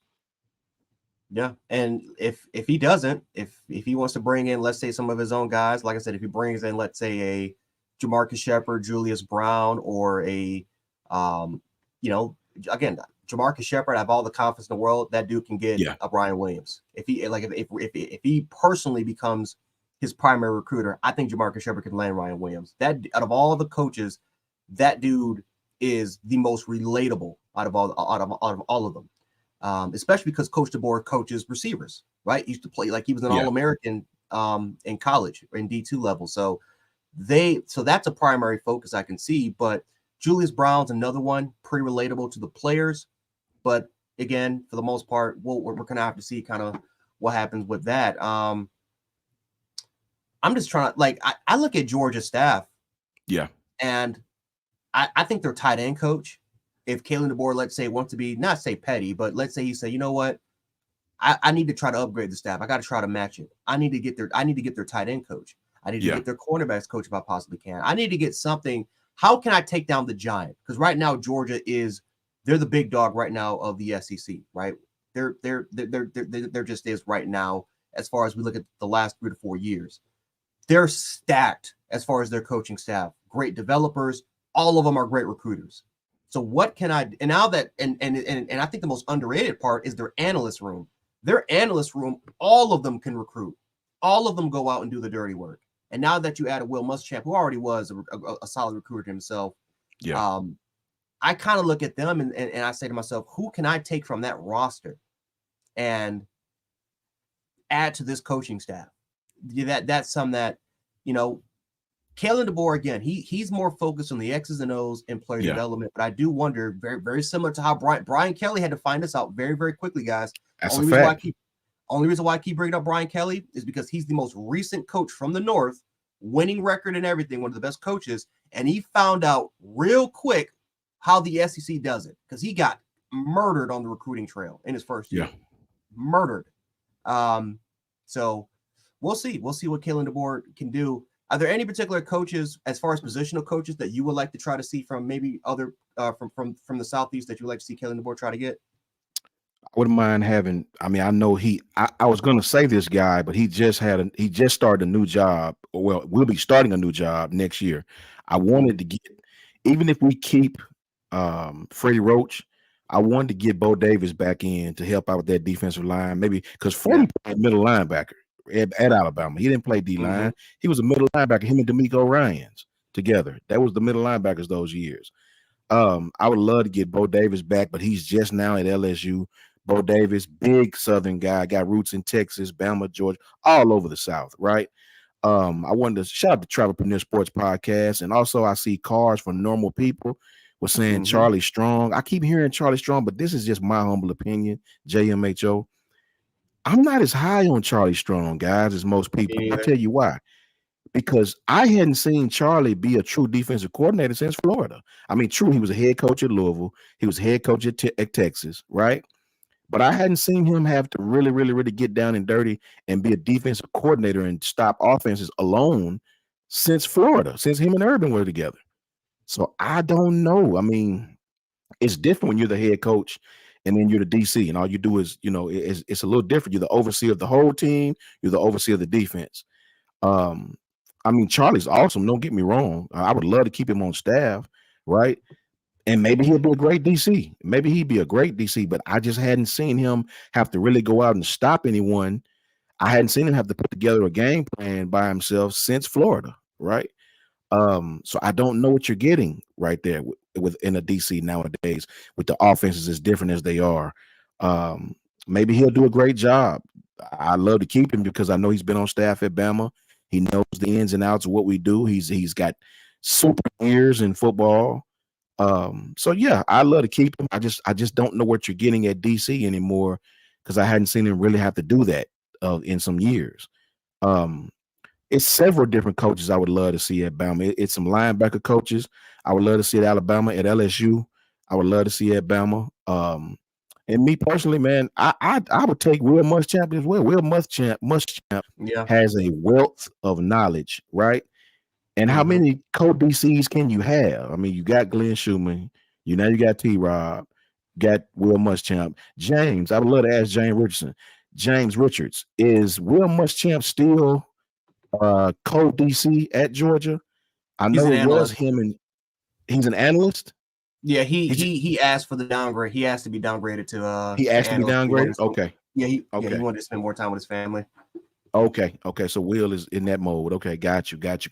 I wonder if you kind of, wrote that nice check when he come on out, because Will has a wealth of defending all types of offenses. This guy has been on Georgia staff. Anytime you get a coach that's been on Alabama staff and Georgia staff, you can't go wrong with that guy. You can't go wrong with him, man. So I don't have any issue with having Will here. Tommy Reese is at UGA. So I don't know, man. I see Trout Sports Car said Gene Chizik. I don't know, man. I saw Gene at North Carolina struggling for a couple of, he was at UNC getting ran through. Jeremy Pruitt gonna be back for a while, man. He got a 6-year show cause. I think you got to serve 4 of the 6 before you can even go back up for. I don't know. He's gonna be out for a while, guys. So it's I don't know, man. It's just gonna be very interesting to see who Coach DeBoer gets. It's gonna be interesting to see what the players do. I've sort of moved on from Isaiah. Respect to little Isaiah Bond. Love that kid to death. Hope he stays at Bama. Hope he comes back to Bama. But if he doesn't, got much love to him, right? So to lose Dez Ricks, that was huge. This kid was probably going to be in the running to start on the other side, right? So to lose this kid, what's happening right now, guys, is you have other programs that are poaching players from Alabama, presenting NIL situations. Yeah, I exactly, Coach. I use that word, right? You have other programs, namely one that is really, really, really writing checks to get these kids off of the roster. And I don't know what you can do about it. I don't know how you counteract it. Exactly, WJ Willow, poaching for profit. Yeah. I mean, how do you fight it, Coach Jay? How do you counteract it? Do you get into a bidding war? Do you get in a bidding war? I don't know. And this is why the NCAA sucks, man. Because we talked about this last night. Even the NCAA confuses NIL with pay to play. Like they confuse it. It's like this. It's like they take full advantage of some of the rules and regulations, and they just put it towards their advantage. Like they're borderline, like they're breaking the rules, but it's like they're doing it to a T where it's looking like it's borderline, where it's just like it's just to the edge, but it's not really breaking the rules, and that's just it is what it is, And the NCAA is not going to do anything about it, It's it really, really does suck. Listen, we had a 199 super chat. Matt Zentz, he says Bond's visiting Texas this weekend. I think he's already in Texas. I think he just landed in Texas today, I believe. I'm not too sure about that. You guys can fact check me about it. There's also another super chat from Michael Richardson. He says, let's see, what did he say? What about as HaHa as a defensive backs coach? HaHa, again, he's been in Alabama. I think he played, what was he, the director? He was our director player personnel or something to that nature. I think he was the director of player personnel. HaHa, he has a lot of experience. I know Marquise Mays. He's been making it known that he wants to be a coach at Alabama. So it'll be interesting to kind of see what happens with them. I think we had another super chat as well. Then we had it. Oh, good. Yeah, Run the Table Sports with the $9.99 super chat. He says, side note, do you think we have a nice chess move by Saban owning the Mercedes-Benz companies as far as NIL, or will it also be considered tampering? Just your thoughts. What's funny? He also has a Ferrari company. He also has a Ferrari car dealership as well. A lot of people don't really know about that, but he also has a Ferrari car dealership. Coach Sean, what do you think about that? Because you are more noted in the NIL realm. I think you're gonna need more than that around the table. That's facts, right? But you need a multitude, a collective of businesses, business owners, alums, opportunities for players to do business deals with these businesses to get their name, their image, their likeness, to make you some money and make themselves some money in the process. That's the only way these kids are staying put.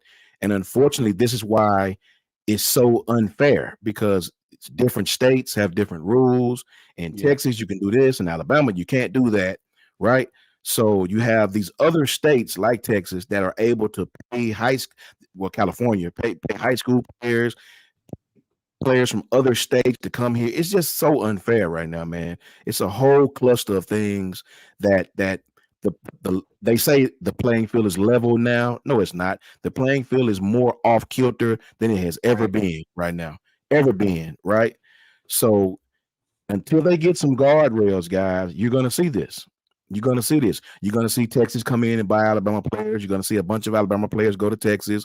You're gonna see them get mad because they're not playing and leave Texas, a la number 19, the tight end, Billingsley, a la Ben Davis, who stayed at Texas, true that. But just because the grass looks green on the other side, guys, does not mean that these coaches are trying to win. They're going to play the best player. It's not always receptive when a player of high caliber comes to another roster. Sometimes it makes people that's already on the roster feel some kind of way. It causes tension in the locker room. You know, it works a lot when the player is from that state. He's already got a lot of relationships on that team. But when you're an out-of-state player and you come into another state team, sometimes it causes a lot of friction. Sometimes the players on roster gets upset. It's just a crazy world right now, guys. It's a crazy, crazy world right now, man. And you're gonna see kids enter the transfer portal.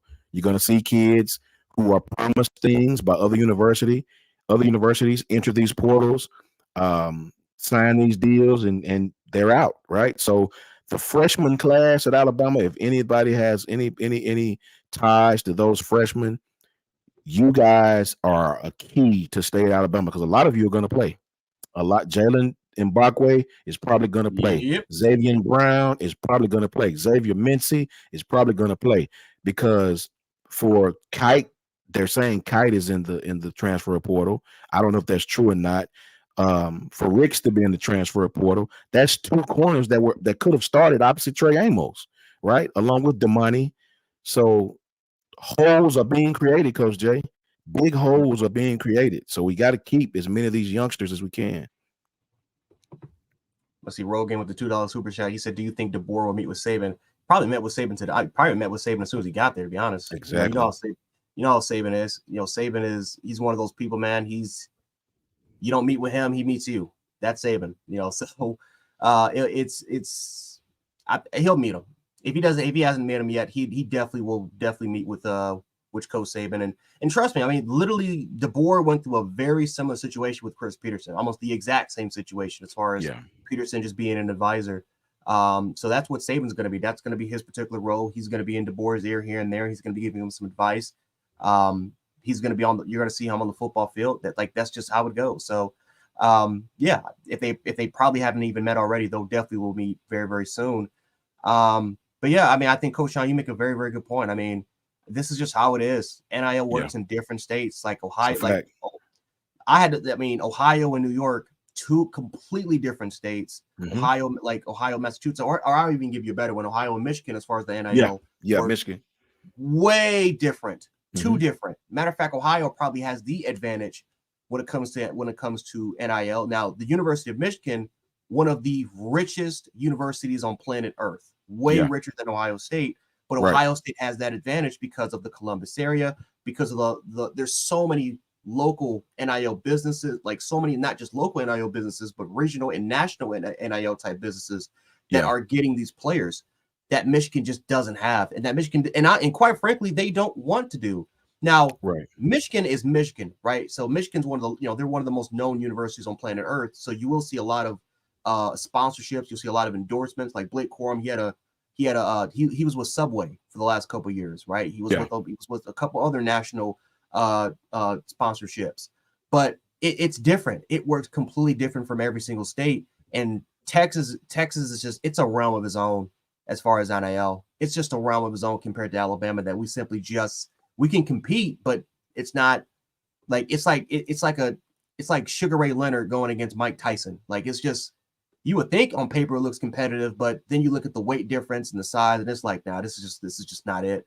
So this is the world of college football, and this is the NCAA not putting in any sanctions, not putting in any sort of restrictions. And Nick Saban even talked about how he kind of wants to work with the NCAA on this because it's not fair, but it is what it is. It is what it is until the NCAA fixes it, all out war. R. Kaler says, What are you talking about? Ohio State was #1 in revenue. R. Kaler, he's not talking about incoming money as far as revenue Yeah. produced by the university. He's talking about outside money coming into the university for recruits and the state and Yes. what the states will Mhm. allow you to do. He's saying that Ohio is a lot more wiggle room to do certain things that Michigan can't, that the state of Michigan can't. Correct, Coach Jay? So he's not saying Yep, about the that's my revenue, point. R. Kaler. We understand that. But Coach Smook and Ty just texted me saying this is a fallout of T-Rob leaving, Antonio Kite and Des Riggs, two young, very talented corners, very, very talented corners. So I'm And shocked, Arkayla, man. Arkayla, you can still correct, like, even on that, because Coach, he made him sound a lot better than I did, but you can correct me if I'm wrong about that, because that's what I was talking about, was not just the university, what they generate, but the Facts. outside areas of what they generate. That's every single state. Because like I said, there's a lot better universities, well-known universities, but their outside areas don't support it. They don't support the NIL structure. They don't have the wiggle room to do that. That's a fact. Texas and California, you can practically do whatever you want. You know, I mean, Yes. you can practically do whatever you want. Alabama is really just starting to get on board with that. We have a ton of businesses here, right? But it's just a slow process, man. Deep South is just totally different. These kids are, man, they're hitting the portal like yesteryear, man. Antonio Kite, goodness, man. Both of these guys had a great chance of getting on the field too. So enter the freshmen. These guys are gonna have a chance to play extremely early. Wow, man. You know, I'm hoping Caleb don't leave, man. I hope he don't leave. Oh, if he leaves, that's tough. That's tough, man. Shout out to Goose. I appreciate you, Goose. Yeah, that, you know, this is wild, man. I didn't expect this many kids from the same position to transfer. I knew we were going to have some kids, to try to test the water. But what's happening is this, guys. Other coaching staffs have respect for Coach Saban. Coach Saban, they're not going to try to poach players so openly with Coach Saban on the reins, right? Then they'll try through agents, through family members, not so open. Coach Saban there. You're not going to try that with Coach Saban. Now that Coach Saban is gone, they're invading Alabama's roster. Alabama's roster. Why? It's a bunch of vultures. Bunch of vultures. Yeah. It's a bunch of vultures, man, just surrounding a carcass, man. They're not going to invade when the Lions are there, but when the Lions leave, that's their meal time. That's when they're going to go, man. It's a bunch of vultures, man. But this is college football. Like, this is college football, and this is why now it's an even playing field. And this is what we keep saying, guys. DeBoer and these coaches leaving hurts. It hurts from a recruiting standpoint. It matters. This is why, because there are kids out there that they don't really even care about even developing a relationship. They just care about which coach can get me to the league. But then there are a lot of kids out there that care about the relationships. They care about the emotional state. They care about finding a mentor and guiding them throughout the process, not just getting to the league, but through life. Because they don't have these father-like influences or these male-like or male or female-like influences that has guided them their entire lives. They're kids for a reason. And there's a lot of kids out there that simply don't have people that can guide them, straight. So it's very, very important for parents to look for coaches, because when you're a coach, you're a father figure, right? Yes. Whether if you like it or not, you are a father figure when you're a coach. And so, this is why recruiting matters, guys. This is why it really matters now in the NIL era. That's a whole fact. And Eric Owens says Damani Jackson, Amos, Hurley, Moore. Was one thing about it, Eric Owens, 3 of those people play the same position. One of them don't. Moore plays safety, star. You know what I mean? Yes. 3 of those guys and 3 corners is not enough by any stretch of the imagination. Not even close, right? Considering you got a boundary on the field, you need to be at least 3 to 4 deep at each one of those corner spots. And you take out the freshman that's incoming, I don't think we're 3 or 4 deep there anymore. So this is huge, man. This is huge. If Caleb Downs transfers, bro, the bridge is just broken. Like, the bridge is broken completely. I know we always say one player this and one player that, but this kid is a transcendable player. Mm-hmm. Coach Saban need to get involved with this. you know. And with Caleb, it's not going to be about money. It's not going to be about money. It's going to be about what he see the future as. You know, this is a young man, comes from a very good family, a smart family, a very well-educated family. They don't care about the money. If it was about the money, they could have went to Ohio State. Caleb could have went anywhere he wanted to go in the country. So it's about the future. Yeah, it's about the future. Carlos says the days of Alabama's third string being able to beat any other team is over. You might be right, Carlos, for a while. You might be right, man. That, Carlos. Yeah, I mean, with Coach Saban retiring, man, it's like it's kind of like what Coach Jay said. The vultures are hovering right now, and they're diving in. You know, so you know this is where we need Coach DeBoer, as we call him, to come in and understand that some of the older guys might be gone. Protect your youngins right now. Protect the eggs, man. If they're gonna leave, you know, hug them, kiss them. I love you, but protect the youngins. We can't let Zay Mincy, Xavier Brown, Jalen Mbakwe, the money. Shout out to Josh Upton. That's a whole fact. Protect your youngins, right? You got to come in and ensure those guys. You guys are about to play. All this does is open opportunities for you guys to get on the field right now. And exactly. So be a mama honey badger. Exactly. Right. Go against even though you're undersized, go against those Lions, man. Go against those Lions. You go against those Lions, man. We got a lot of super chats, guys. We appreciate it a lot. Knock them out. Anthony Bunn with the 199. Anthony Bunn with the 199 says, would you like to see Kevin Norwood as a receivers coach? You know what? I wouldn't mind seeing Kevin Norwood. I'm gonna be honest. Probably more as an analyst role in his first year. But Kevin Norwood he's got some experience. He's obviously played here, really relatable, still young. Yeah, Kevin Norwood would be a solid option. Mm-hmm.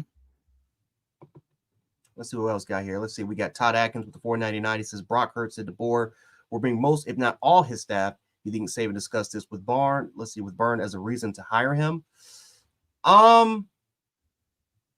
If I'm going by Greg Byrne's statement, right? Greg Byrne said, right, he wants someone that can develop.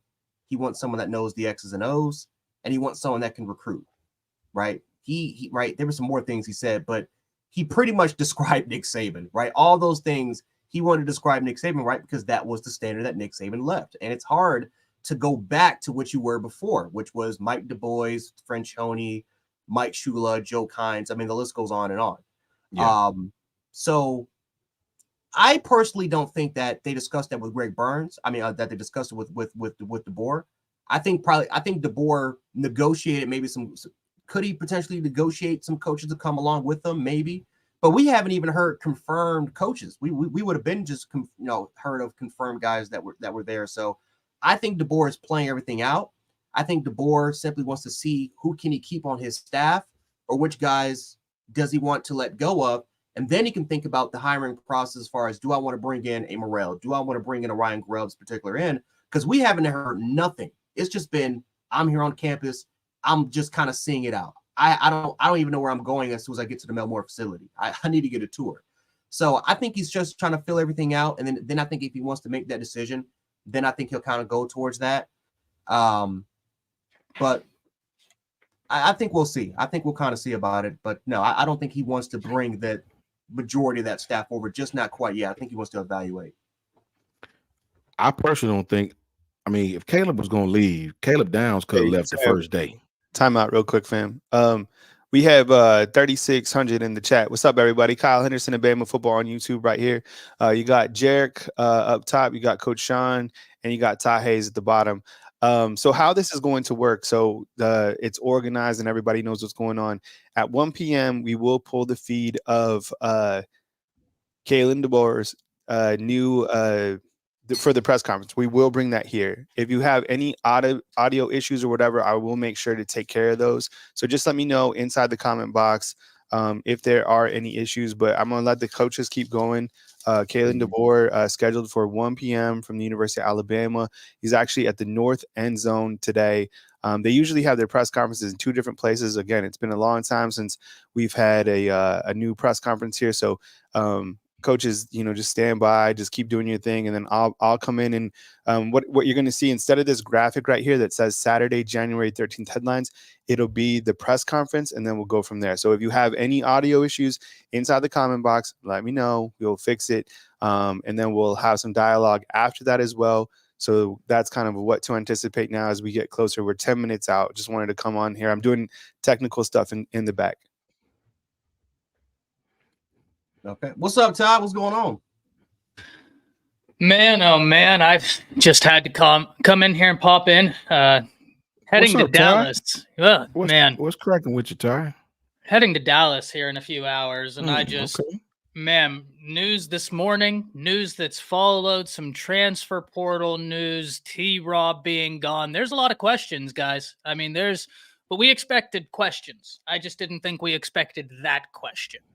All right. So, yeah. But what are y'all's thoughts on all of it? I was just telling Coach Jay then yeah. that if and for the fan in the chat, if Caleb wanted to leave, Caleb could have left day one. Hey, sorry, Coach. Breaking news again. Are you good? You good? Roydell Williams has just announced that he is transferring to Florida State. So you had Antonio Kite just hit the portal, and then Roydell Williams transferring to Florida State. I knew this. I was up on War Chant. Does the best job covering Florida State. He's a running back with extra year eligibility. Florida State fans should be really excited about picking up Roydell Williams out of Hueytown. Bowling ball, specifically inside the red zone. Really like his game.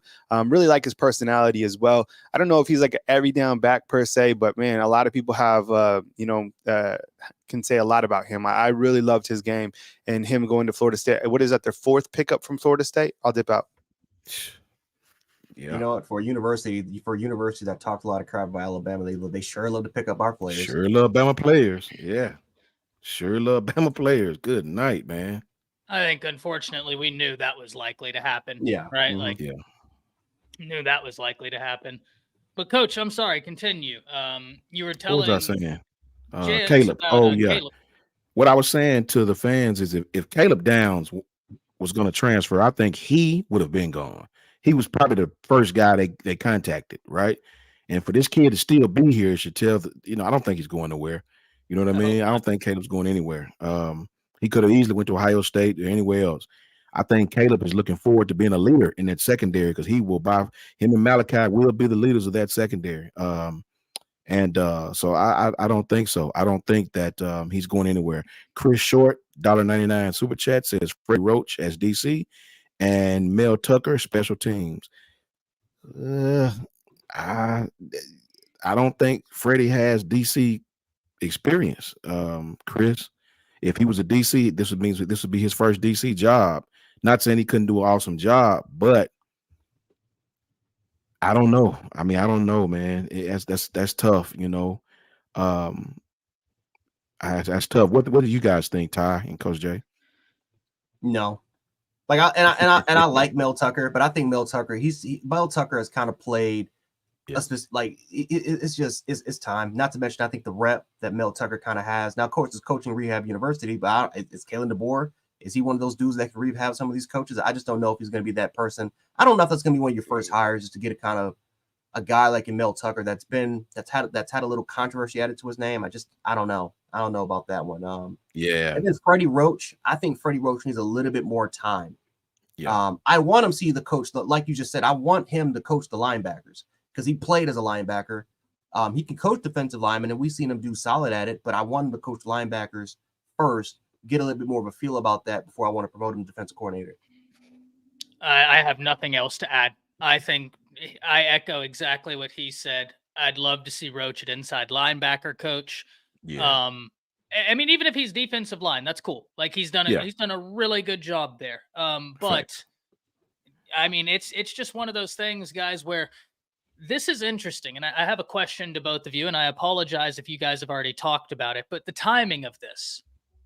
If T-Rob was announced to Georgia today, that means they've been in talks for days, right? That just didn't happen this morning. Yeah. So is this something that DeBoer could have stopped, or is this more of something that was going to happen regardless? Man, I don't know. I was just telling Coach Jay and the chat that it definitely seems that way, in my opinion, in my humble opinion. But I don't, if you got to leave, you have to leave. I get it. But I just didn't want to see him at that school, right? No disrespect to Georgia because they already doing so well, right? So if anything, that's respect to Georgia. Yeah, it's respect You to already Georgia. have a Right, great right. staff, and now you get T-Rob. Yeah, those guys are our main competition, I think, and I no disrespect to nobody else, but the only team we've been really competing with really is Georgia. Everybody knows that. But I'll say this. This is what I will say in favor. You know, the infrastructure of Alabama is still there, right? Kids are leaving for NIL opportunities and monetary opportunities and things of that nature. Just because you leave and go to Texas or all these other places doesn't mean it's going to be better for you, right? We still have a quarterback, 2 quarterbacks, I might add. And in college football, when you can have talent on defense and a quarterback, you can beat anybody. You can beat anybody on any day of the week. So for me to see both QBs on the roster and to see talent up front, to see linebacker talent, to see a talented front seven, I'm happy. I'm okay. The depth took a hit today, but hey, man, Alabama's still here, and I think people are gonna find it out very soon. I've said this before. I've said this before. I don't blame DeBoer. I blame our athletic administration because he should have been hired as a defensive coordinator a long time ago. Yeah. Even especially when we heard that Nick Saban, especially when they were looking at Kalen DeBoer for months, when they had a feeling that Nick Saban was not really going to be there, and they started to go through the coaching process a little bit earlier than we even knew about it. T-Rob should have been the primary guy to keep because of his ability to recruit. Literally, you can make an argument he's the best recruiter in the country, and then his ability to develop at a high level and knowing the relationships and knowing how crucial he's been part of the recruiting classes for the last 2 years. As far as, look at this cycle. Look how many defensive backs we got, including in the transfer portal, right? That was a lot of it was because of T-Rob. So knowing that T-Rob wanted a higher role, because it's not like he was quiet about this. He's been kind of expressing that he wanted a higher role for a while, for what we kind of gather. Knowing the importance of how crucial this dude is to the program, this is a guy that should have been considered as a defensive coordinator a long time ago. And we did not allow that to happen. So I don't blame Kalen DeBoer. Kalen DeBoer just got there. He doesn't know T-Rob. He's a guy that he's trying to feel out which coaches I want on this to keep, which coaches I don't want to keep, who should I bring, who should I not bring. He's trying to get to know his guys. He's still taking a tour of the Melmore facility. He doesn't even know what the hell's going on with the Melmore facility. So I don't blame him. I do for the most part. If there's anybody to blame, I think it's our administration for not looking into T-Rob to be the defensive coordinator for a while. But I can't blame T-Rob. He had an opportunity. Obviously, I think he's been looked at for a while. Will Muschamp. I don't think that Will Muschamp came up with the last second that he wanted to move down as an analyst. I think this has been kind of going on, and this conversation has been going on for a while with Kirby Smart. And Kirby Smart took full advantage of it by getting T-Rob. And I don't think, for the most part, I think Kirby Smart, knowing how he is, I don't know if he closed that offer to T-Rob of saying, you know what, I got to move on if you can't give me a decision. But T-Rob moved with a quickness, and now he's at the University of Georgia, and I can't blame him because he got a higher position role. And sooner or later, I think T-Rob is going to be a head coach somewhere. So that's kind of how I feel about that. Yeah. Tough to dispute that. I'm hopeful that some of the Washington offensive staff comes, because I think the offensive staff would be great. And, we can talk about recruiting on that side. I think Washington's offensive staff with Alabama resources can recruit just off of production alone and what they've been able to accomplish. Remember yesterday, gentlemen, we were talking about how Kalen DeBoer took over Washington. They were 4-8, instantly went from 4-8 and an offense outside the top 100 scoring offenses to an offense that was top 15 in scoring offenses and 11-2. Guy is an unbelievable coach. That is not a question. But T-Rob was someone for at the very least, guys, like we talked about, Jance, like you keep saying, the recruiting ties he has. That's something you'd really like to keep. And now Georgia, who already recruits at an elite level, you just got one of the best recruiters in the nation. So listen, if you're an SEC fan, just know They just got an elite recruiter, and he's a really good defensive backs coach, an unbelievable defensive backs coach, but he is an ace recruiter. So I'd imagine Georgia fans are excited. Unfortunately. DeBoer's press conference starts, I think, about 1 o'clock. I think it actually is 1 o'clock Central Time. So we should be going live. We should be going live really soon. So definitely make sure to stay tuned for the press conference. I am very interested to seeing who we bring. I am very interested to see what happens, because that, like you just said, Ty, that was the one person that we simply could not let go, and we kept talking about this, and all of a sudden it happened. I was like, oh God, he's gone. So yeah, I mean, it's like, what happens? I think now there is a serious conversation. Does he bring Morrell over? Because Morrell is one of those guys that he's had since Sioux Falls. He's had since Fresno State, and now he's had since now. So it'll be very interesting to see what happens as far as defensive coordinator. All right, so now I think we got the press conference going on, guys. Hey, fam, what's up? It looks like they're just getting things ready. When they get to the actual streaming, we'll all cut away and we'll go to full frame video shot. Okay. All right. Sounds good. So kind of real quick, Tyler, what do you expect for Coach DeBoer to kind of say here in this press conference? I don't know, man. I don't know what to expect. I'm going to be honest with you, man. My roller coaster of emotions over the past 48 hours has like me Six where Flags. I'm just like, as long as he gets up to the podium and says hello, like, so that I know that he's not like a fictitious being and he actually does exist, and he, that's about my expectations right now. But what about, is there something you're kind of looking for to hear?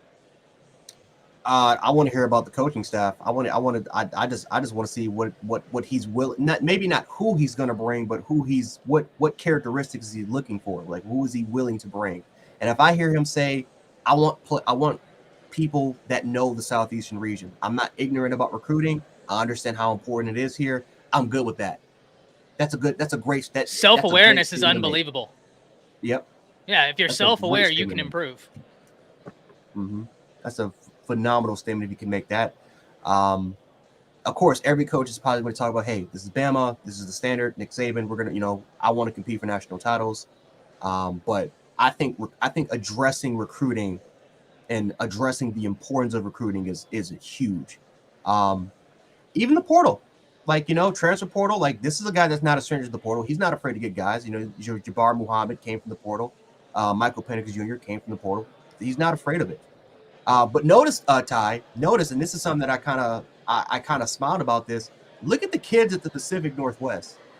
There's 3 or 4 kids that were former Washington commits, or maybe guys that were interested in going to Washington that had them as their top choices.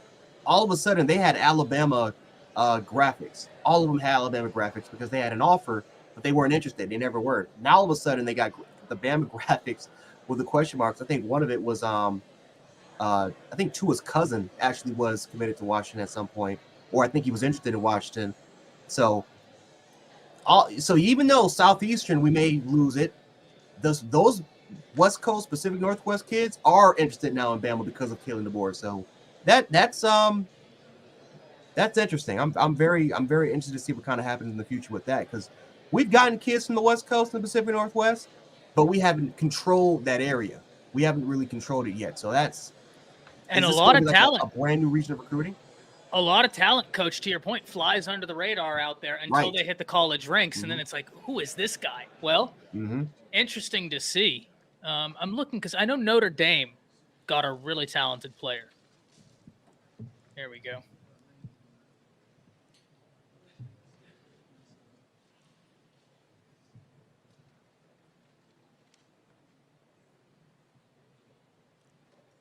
Good afternoon, ladies and gentlemen. My name is Chris Stewart, and it's my honor to welcome you to this beautiful and historic day at the University of Alabama. It's not surprising that the DeBoers were given such an incredible greeting at the airport yesterday, and from Alabama fans all throughout the course of the morning as well. But we're so glad you're here, and we look forward to learning more about you very soon. At this time, it's my honor to introduce the president of the University of Alabama. Please welcome Dr. Stuart Bell.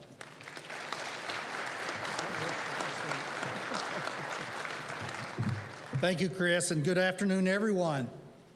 Today is an exciting day for the University of Alabama community, our fans, certainly across this nation, and I think as I've learned, literally across the globe, the excitement. Today marks a new chapter in Crimson Tide football program, and I am filled with immense anticipation and enthusiasm for what lies ahead. I want to express my gratitude to each person in this room who has played a vital role in supporting our university and the Alabama football program. Your guidance, your dedication to the university and our programs continues to be instrumental in the success that we enjoy year over year. First, a special acknowledgement is due to Coach Saban and Miss Terry, whose influence on our student athletes have just been outstanding. It's immeasurable contributions, and also to our university community, but also Tuscaloosa and West Alabama is just truly unparalleled. Your legacy will forever be interwoven with the fabric of the university, and we're profoundly thankful for enduring impact on our student athletes who are in West Alabama, but again, truly all over the world. Thank you, Coach, for all that you have done. Also want to, absolutely.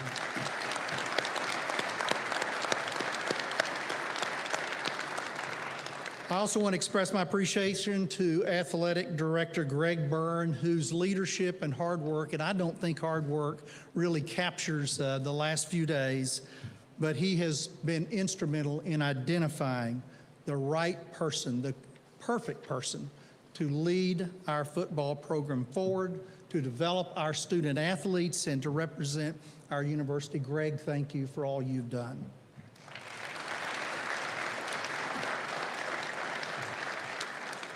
Much gratitude as well to all of our UA Board of Trustees, many who are with us here today. Thank you for your leadership, for your guidance. Pro Tem Scott Phelps, also special thanks to our athletic chair, Mike Brock, over the last couple of days has also spent a lot of time in working with the Chancellor, Finest St. John, and to everyone's ongoing leadership, guidance, and support throughout this process. Thank you for that.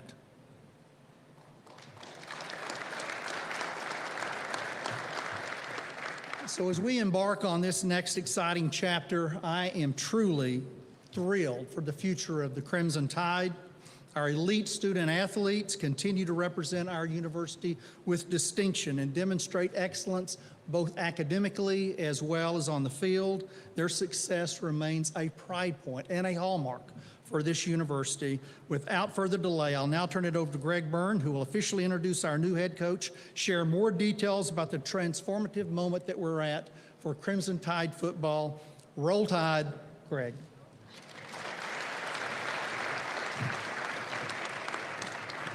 Thank you, Dr. Bell. This is an exciting day for the University of Alabama as we welcome Kalen DeBoer as our 28th head football coach. Thank you to Dr. Bell, Chancellor St. John, Athletic Chair Mike Brock, our Board of Trustees, for your leadership and support at all times, and especially during the last few days. Appreciate Coach Saban and Miss Terry so much for being here today, and we look forward to celebrating them and their incredible accomplishments in the future. When I met with the team the other day after Coach announced his retirement, I asked them to give us 72 hours to help find our next head coach. I received a text from a friend shortly thereafter that said, every coaching search day feels like the equivalent of 7 days. When you're in the middle of it, there's some truth to that. Even with that, we were able to hire Coach DeBoer in 49 hours. Regina and I want to thank her for all of her support during this. We had a great conversation with Coach DeBoer and Nicole in Seattle just 2 days ago, and from there, I knew he was the right choice for the Crimson Tide. Simply put, Coach DeBoer is a winner. In his 9 seasons as a head coach, He's 104-12. He went 25-3 in his 2 seasons at Washington after taking over a challenging situation. As we know and watched, he just led the Huskies to the 2024 College Football Playoff National Championship game. Washington won the 2023 Pac-12 Championship. They recorded the most wins in a season in Washington program history with 14 last year. He won 6 of the 8 National Coach of the Year awards in 2023 and is back-to-back Pac-12 Coach of the Year award winner. In his last 2 years, his teams went 10-1 against ranked opponents. The list goes on and on. He's a ball coach. Impressive as those accolades are, what stands out equally as much are his relationships off the field and the way he cares about his players. One of the many things I felt responsibility for in the search was to make sure we had someone who cared for our kids just as much as Coach and Miss Terry did. And at the end of the day, when we're hiring a coach, I ask a simple question, because I got to keep it pretty simple for myself. Is this someone I would want my son to play for? The answer for Coach DeBoer is absolutely. We're thrilled to welcome Kalen, his wife Nicole, his daughters Alexis and Avery, here today as we introduce the next head football coach of the University of Alabama, Kalen DeBoer.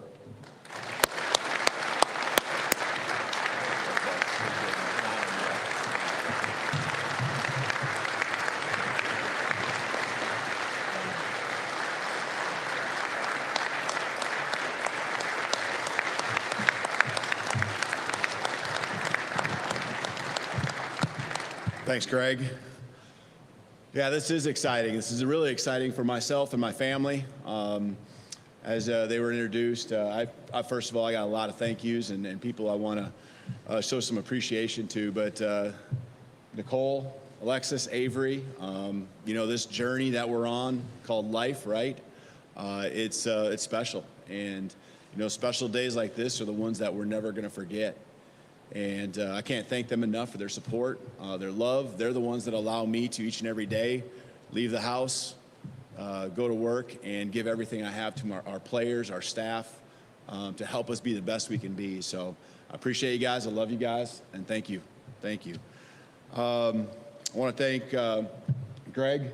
I know this is happening fast, and I just can't say enough about the trust that you have in me and how much I appreciate that. It means so much. We had never met.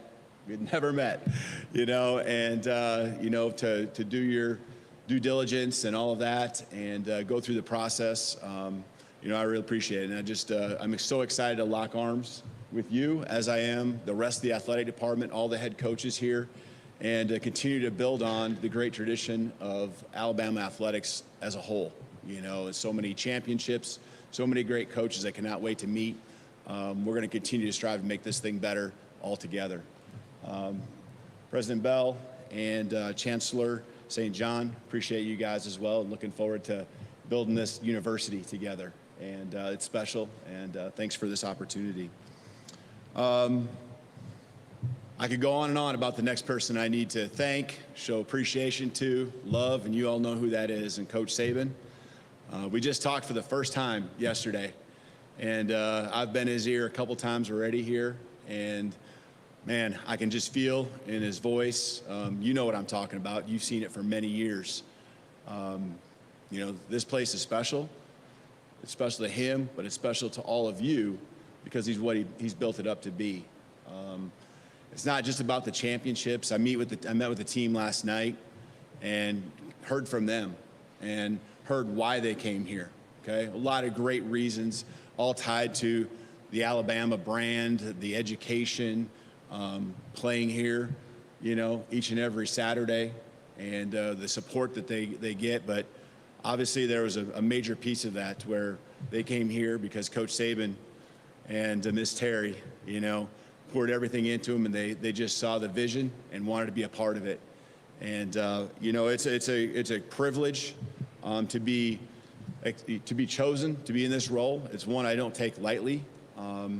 And I know that Coach Saban's been working hard to make sure that this program is in a great spot for the next person to take over. I think he hasn't told me this, but I think there's an intentionality that's been in place. You know, you kind of figure out, I don't want to put words in his mouth, but I think you kind of know at some point, you don't know when that point is, but you want to make sure it's in a great place. And as you can see just from this past season, it's in a great place. And being in a room last night where, you know, I saw a team that has stuck together. Greg talked about 72 hours, okay? I want you to put yourself in those guys' shoes, okay? The legendary coach, okay, that they came to play for, all right? And now what's next? And I can't tell you how much I appreciate them already. And I've had multiple meetings last night, today with them, individually, leadership groups. I know how badly they want to continue the tradition, how they want to do it the right way. And them just getting to know me here in just a few hours, it's been a blast. And I can't wait for the journey that lies ahead. But Coach Saban, thank you for all you've done, for laying the foundation for myself and the rest of this staff that we'll hire and these players to continue to build on everything you've done here. So thank you.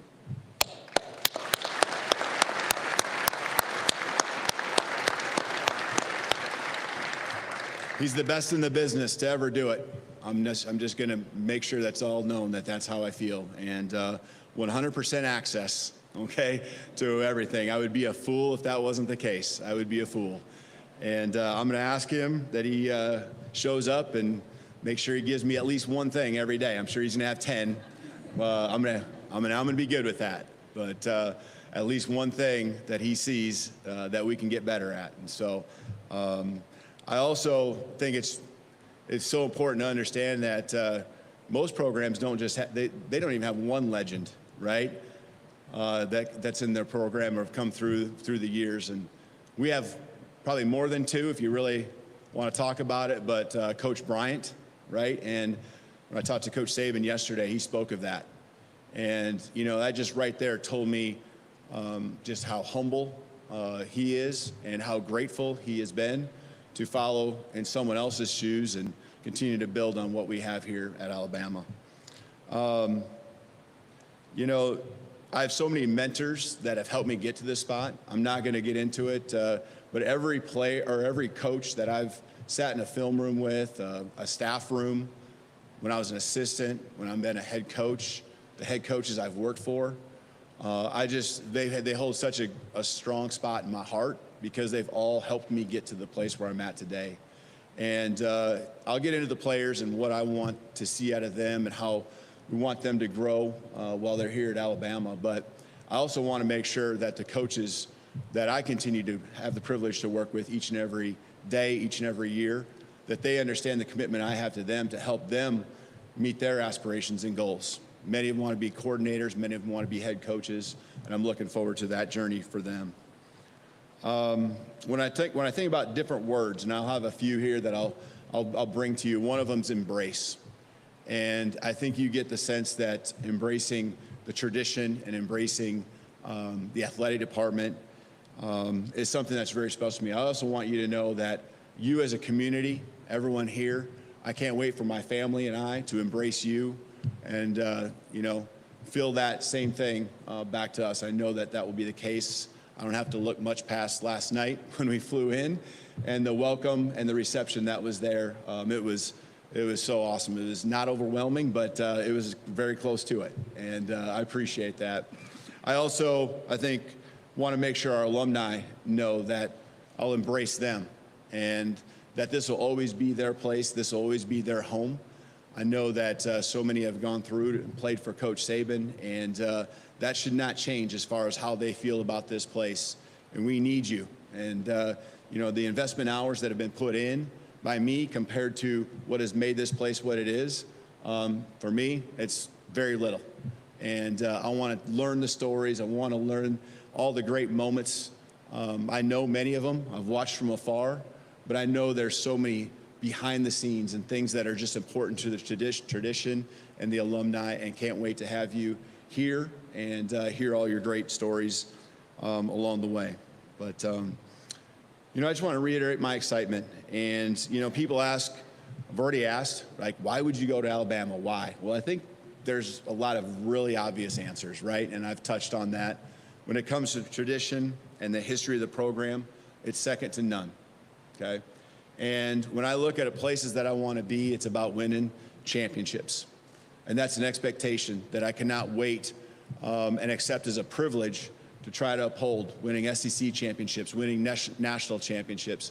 That's expectation and a love and an interest that I've always had and a passion that I'll have, and looking forward to carry on with our players, our staff, and all of you here as we go through these years ahead.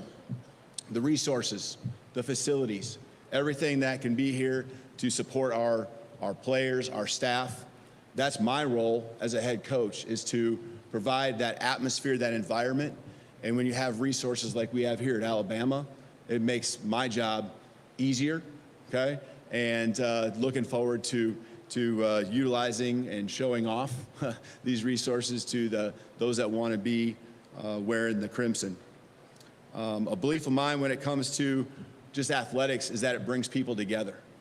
Again, last night, right? People coming together, and in a much bigger fashion in this beautiful stadium here behind you, bringing people together, bringing a community together. I'm learning about the enrollment of the university and how it's grown, and that's, I know, a credit to what the football program has done, but also to everyone else, buying into the philosophical beliefs of this great university. But when it comes to bringing people together, that is a passion of mine. There's something special about being a head coach and the investment that goes into trying to make all the different pieces fit, having the right people in those places. And these facilities are awesome, but it's the people that make the place special.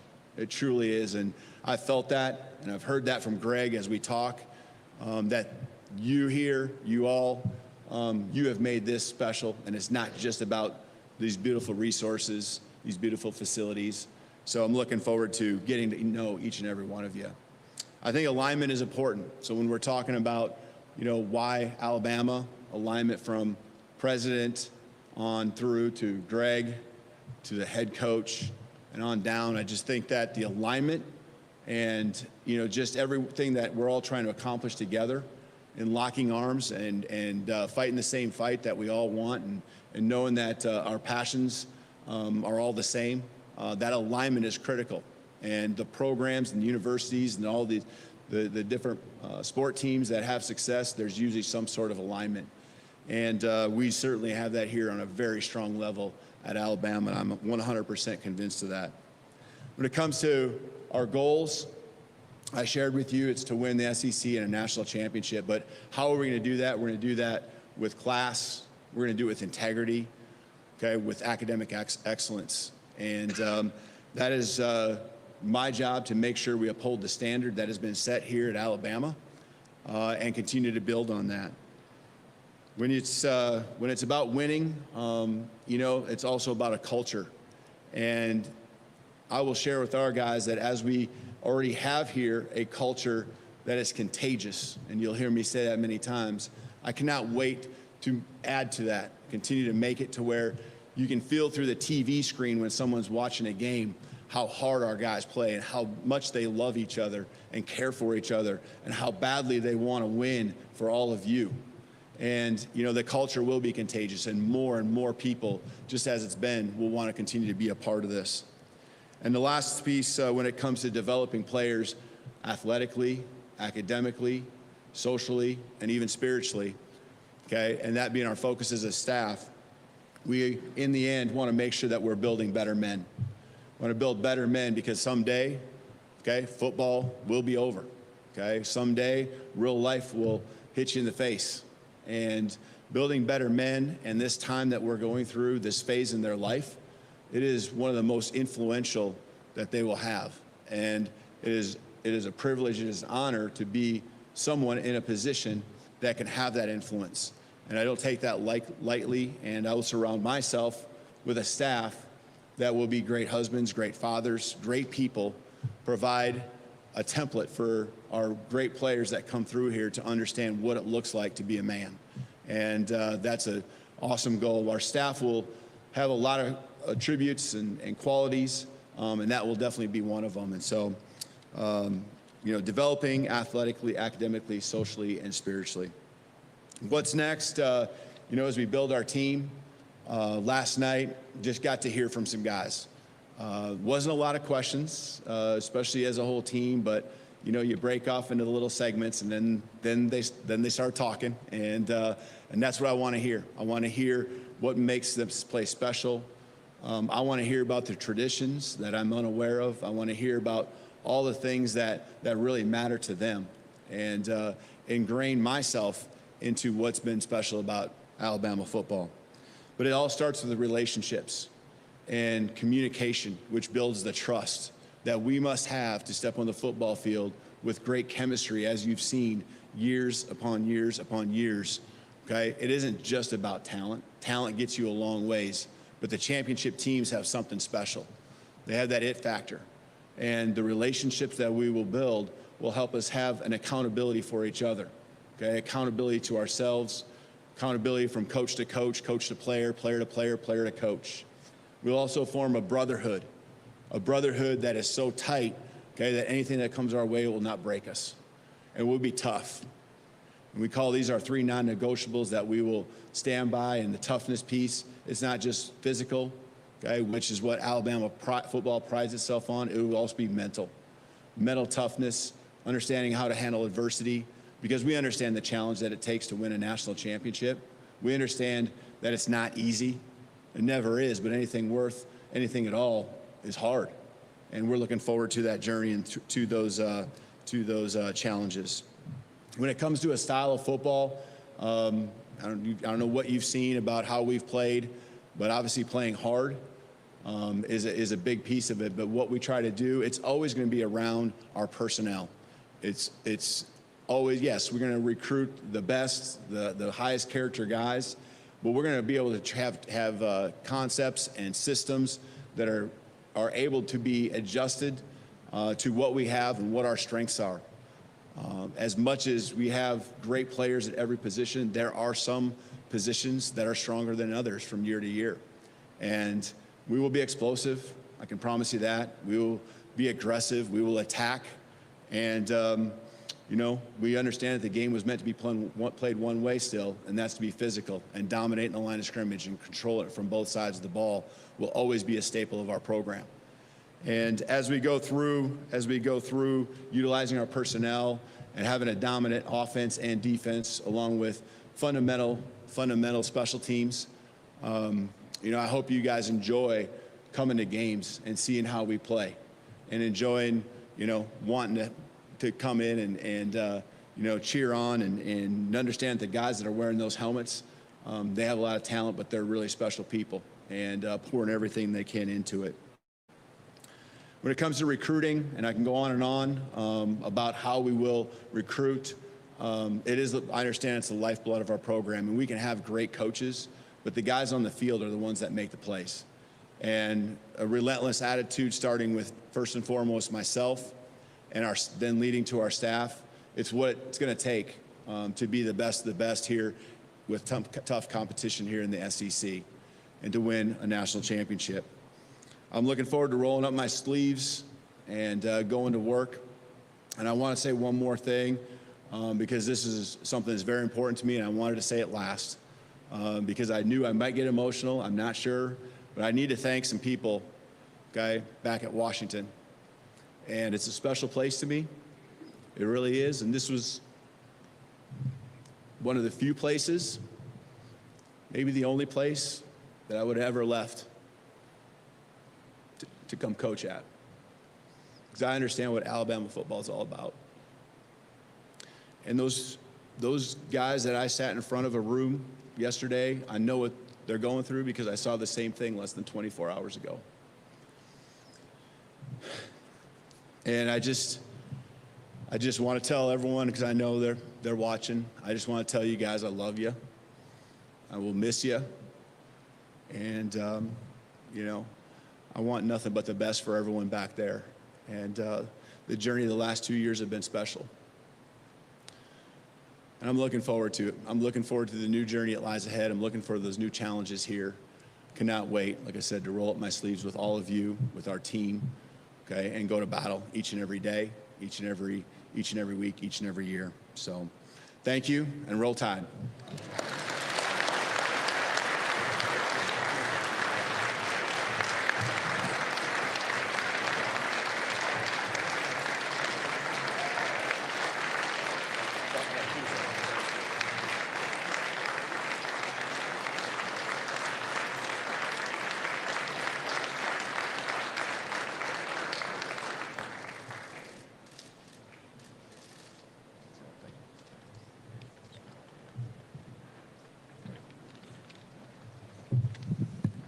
We were all waiting on it, and you didn't disappoint. You got the roll Tide in, Coach. Great job.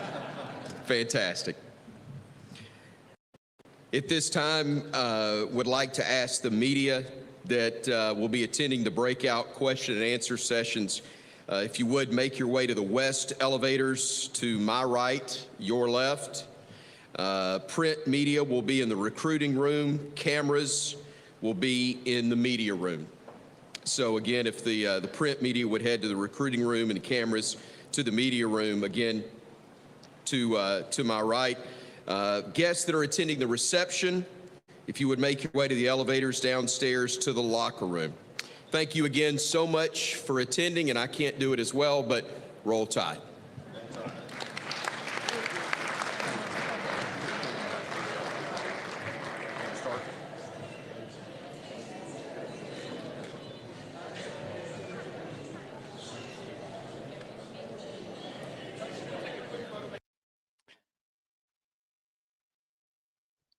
I got to start this by asking you, Jance, as we just heard the press conference. Hey, I'll be back in just a few minutes, fellas. All righty. I got to ask you, Jance, because, before the press conference started, you were saying that you were looking for something for him to say at that press conference. Did he address what you were looking for when he started talking about recruiting and understanding what a challenge it is recruiting here? You're muted, bro. Saying, man, that's see, Georgia's trying to take my mic. They took one of our coaches. Now they're trying to take my microphone. Holding us down. Yeah, exactly. I liked it. I liked what he said about recruiting. He understands the difficulty of recruiting. He understands the region, and understanding the difficulties of that play. I'm just interested to see what coaches he could bring over, or what coaches he could potentially keep that are already very good at recruiting, and that's something that we'll have to look forward to. But everything else, man, I really like this dude's press conference. Everything that we talked about, him being real, being a player's coach, having an understanding, not being afraid of having a guy like Nick Saban or behind his corner, because he had Chris Peterson behind his corner. So he addressed that. I loved it. I think a lot of the fans will kind of like it. I know fans won't like the emotional side of him, and that's something that he is not afraid to express. I don't know how you guys kind of feel about that, but the dude's a player's coach. The dude really cares about his players, and kind of to see kind of his true self, his authentic self. I think that's very, very important, because a lot of these press conferences, we've seen coaches who kind of fake it, and it doesn't sound believable, and it ends up kind of being true. But what I got with Kalen DeBoer is exactly what me and a lot of these guys on this panel have been talking about him for like the last 2-3 days when discussing about who would be the next coach. And that's just having an authentic guy, and a guy that he's not afraid to tell you how it is. But I think my favorite thing that I liked about him was that he talked about the defensive side of the ball, how pretty much just ensuring that side was going to be straight. But one thing that he said for sure, this offense was going to be explosive. And that's one thing that I am 1,000% confident is going to happen. This offense is going to be way different, ladies and gentlemen. This is not going to be the same offense we ran last time. And I don't know if Tommy Rees stays as our offensive coordinator. I don't know if we're going to potentially demote him or if he stays there. But I will tell you this, Kalen DeBoer is going to have a hand in this offense. And this offense is going to score a lot of points, ladies and gentlemen. It is going to be a completely different offense compared to how it was last season. So I'm very excited to see what Kalen DeBoer does. But I really enjoyed his press conference overall, and looking forward to see what he does with his program. Coach Sean, I want to hear from you. What'd you think of the press conference? What'd you think of him getting emotional? Because from where I'm sitting, if I'm a parent, if I'm a player, you hear a lot, Chris Lowe has said it, that he's a really authentic guy, that everywhere he's been, the people love him. To me, it seems like that is a two-way street, that he genuinely cares about the people around him. And I'm not a parent, but if I were, I can imagine that would ease my questions, because I can see someone who cared about the young men that he was just entrusted with coaching. So I want to hear from you, Coach Sean. Oh, George has got you as well. T, taking mics. All right, there we go. My bad. I like it. I like it. It doesn't bother me at all. It just shows that he gives a you know what about where he came from. I mean, we all have done it. It's hard to leave somewhere before, you know. It's very difficult. It's difficult, especially when you built it up. You've been there 1 or 2 or 3 years, and you bonded with the kids. It's hard to just leave them and go somewhere else, and that's at any level of football, from youth league on up to college. It's hard to leave your teammates behind, man. And but he understands that if you know, he loves the game.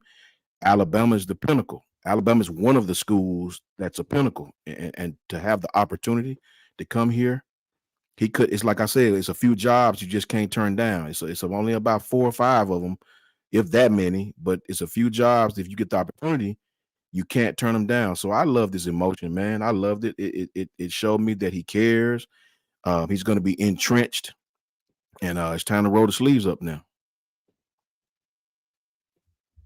Smoke, what are you thinking, man? You've been surprisingly quiet up there. What you got going on up there in that mind of yours? Yeah, normally loud. What's going on? He's calmed me a lot.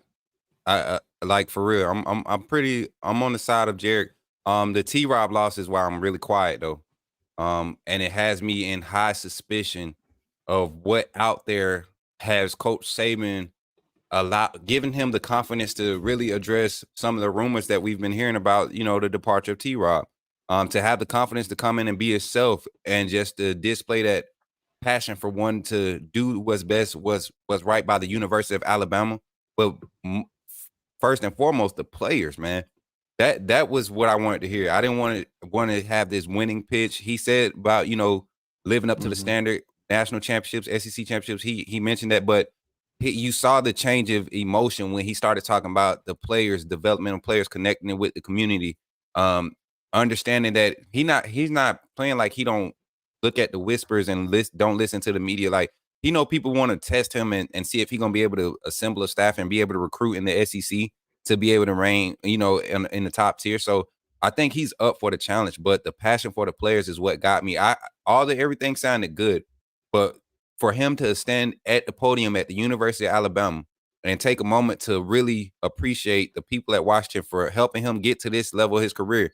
And he made it the first statement he said before even giving them their things. He's like, there's no other place I would have left Washington for. It's only a very few select places, and Alabama was the one. You know, that Alabama was definitely one of those. So that makes me feel good. I think he wants to get in and buy into what this culture is about, but also see where he can continue to elevate it, because he's not coming to just fill shoes. He's coming to make his own mark. I don't think you come into this job saying, all right, how I'm gonna replace Saban. No, you don't come and replace him. You try and make your own mark. You try to see what's the next step in making it even better. So if you want to find somebody personality wise that you believe could do that, I think we got the right guy, man, especially with the rumors coming that we should be getting his coordinators on that offensive side. And there's some rumors out there about some defensive coordinators that are ready to get to Alabama now that, you know, that side of the ball is looking like it's about to be an overhaul. So we're going to see, man. I'm nervous for that part of it, but I'm excited. I'm confident in what DeBoer is doing right now, as far as, you know, his first statements, interacting with the players. I'm excited about it. I'm more calm now. Yeah, I think we all share that sentiment. It's just going to be interesting to see what he does with the defensive side. The thing that stood out to me was acknowledging that Alabama has known basically joyless murder ball in the trenches. And he acknowledged that has to continue in this league and in this game. So, man, it is going to be a really interesting defensive coordinator search. I hope it's not going to be a long defensive coordinator search. But you know, we had the news earlier. T-Rob at Georgia, then 2 defensive backs transferring out, hitting the transfer portal. So gonna have to see what comes next, man. Gonna be interesting to see. I mean, that was the primary for me. Y'all heard me. Y'all can go back and look at the stream from yesterday. I don't know if you want to look through what it was, 17 hours of live streaming, whatever it was. We went crazy yesterday, man.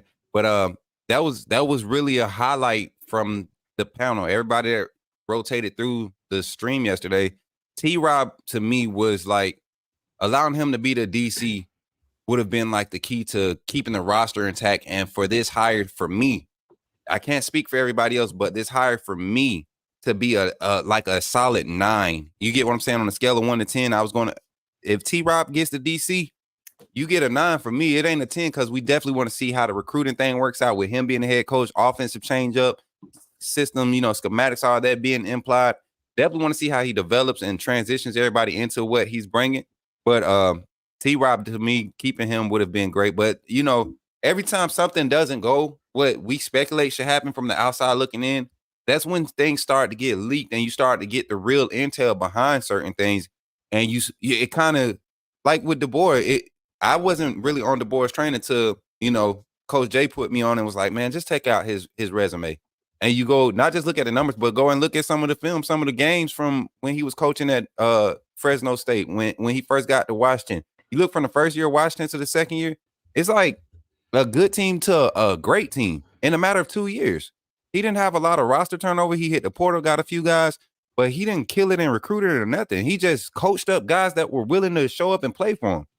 And if you can get a team I feel like that's what's happening at Georgia. Coach Smart gets some talented guys that just want to play. You get what I'm saying? He knows how to go out there, and I feel like DeBoer might slide into that type of feel in the Southeast region as far as recruiting and getting acquainted with some of these hotbeds of talent. That's the big question, right? Is trying to get someone that understands. I don't know. Cody's asking about the Q&A. Yeah, there is going to be a Q&A, but I'm not sure. He's talking about getting Bobby Boucher as the linebacker coach for Bama. Hey, listen, if Bobby Boucher can recruit in the SEC, he can come on down. He got Louisiana on lock. He got the boot on lock, man. Boucher. Got the Louisiana Mud Dogs looking right. I saw that defense. Don't think I didn't see that defense. That's all Boucher right there, man. That's all Boucher. Flying all over the field, man. You can't coach that. That's God-given talent.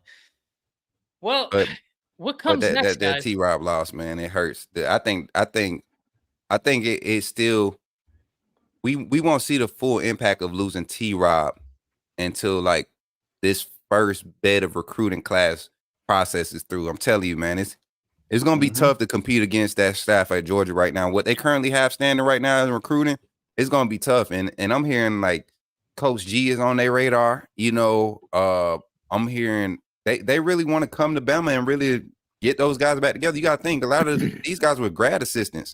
When Kirby was a coordinator, they were grad assistants hovering around the program, and some of the pool schools that we was fishing out of before NIL and transfer portal changed that level of recruiting up.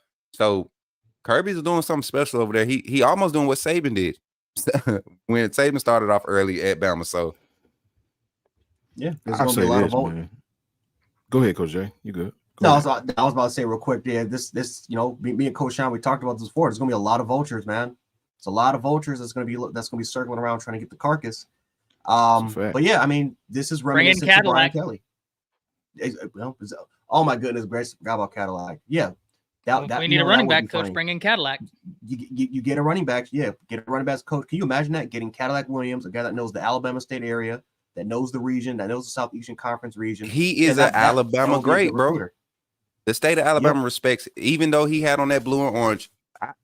The dude's a legend in the state of Alabama. Yeah, he was great. Him and his partner Ronnie Brown played against Cadillac in high school. Put us out the playoffs. Yeah. So listen, man. You went to? I went to Athens. For real? At that time, yeah. Hey, okay, Sean. We might have some people there for real. Etowah put us out. So check this out.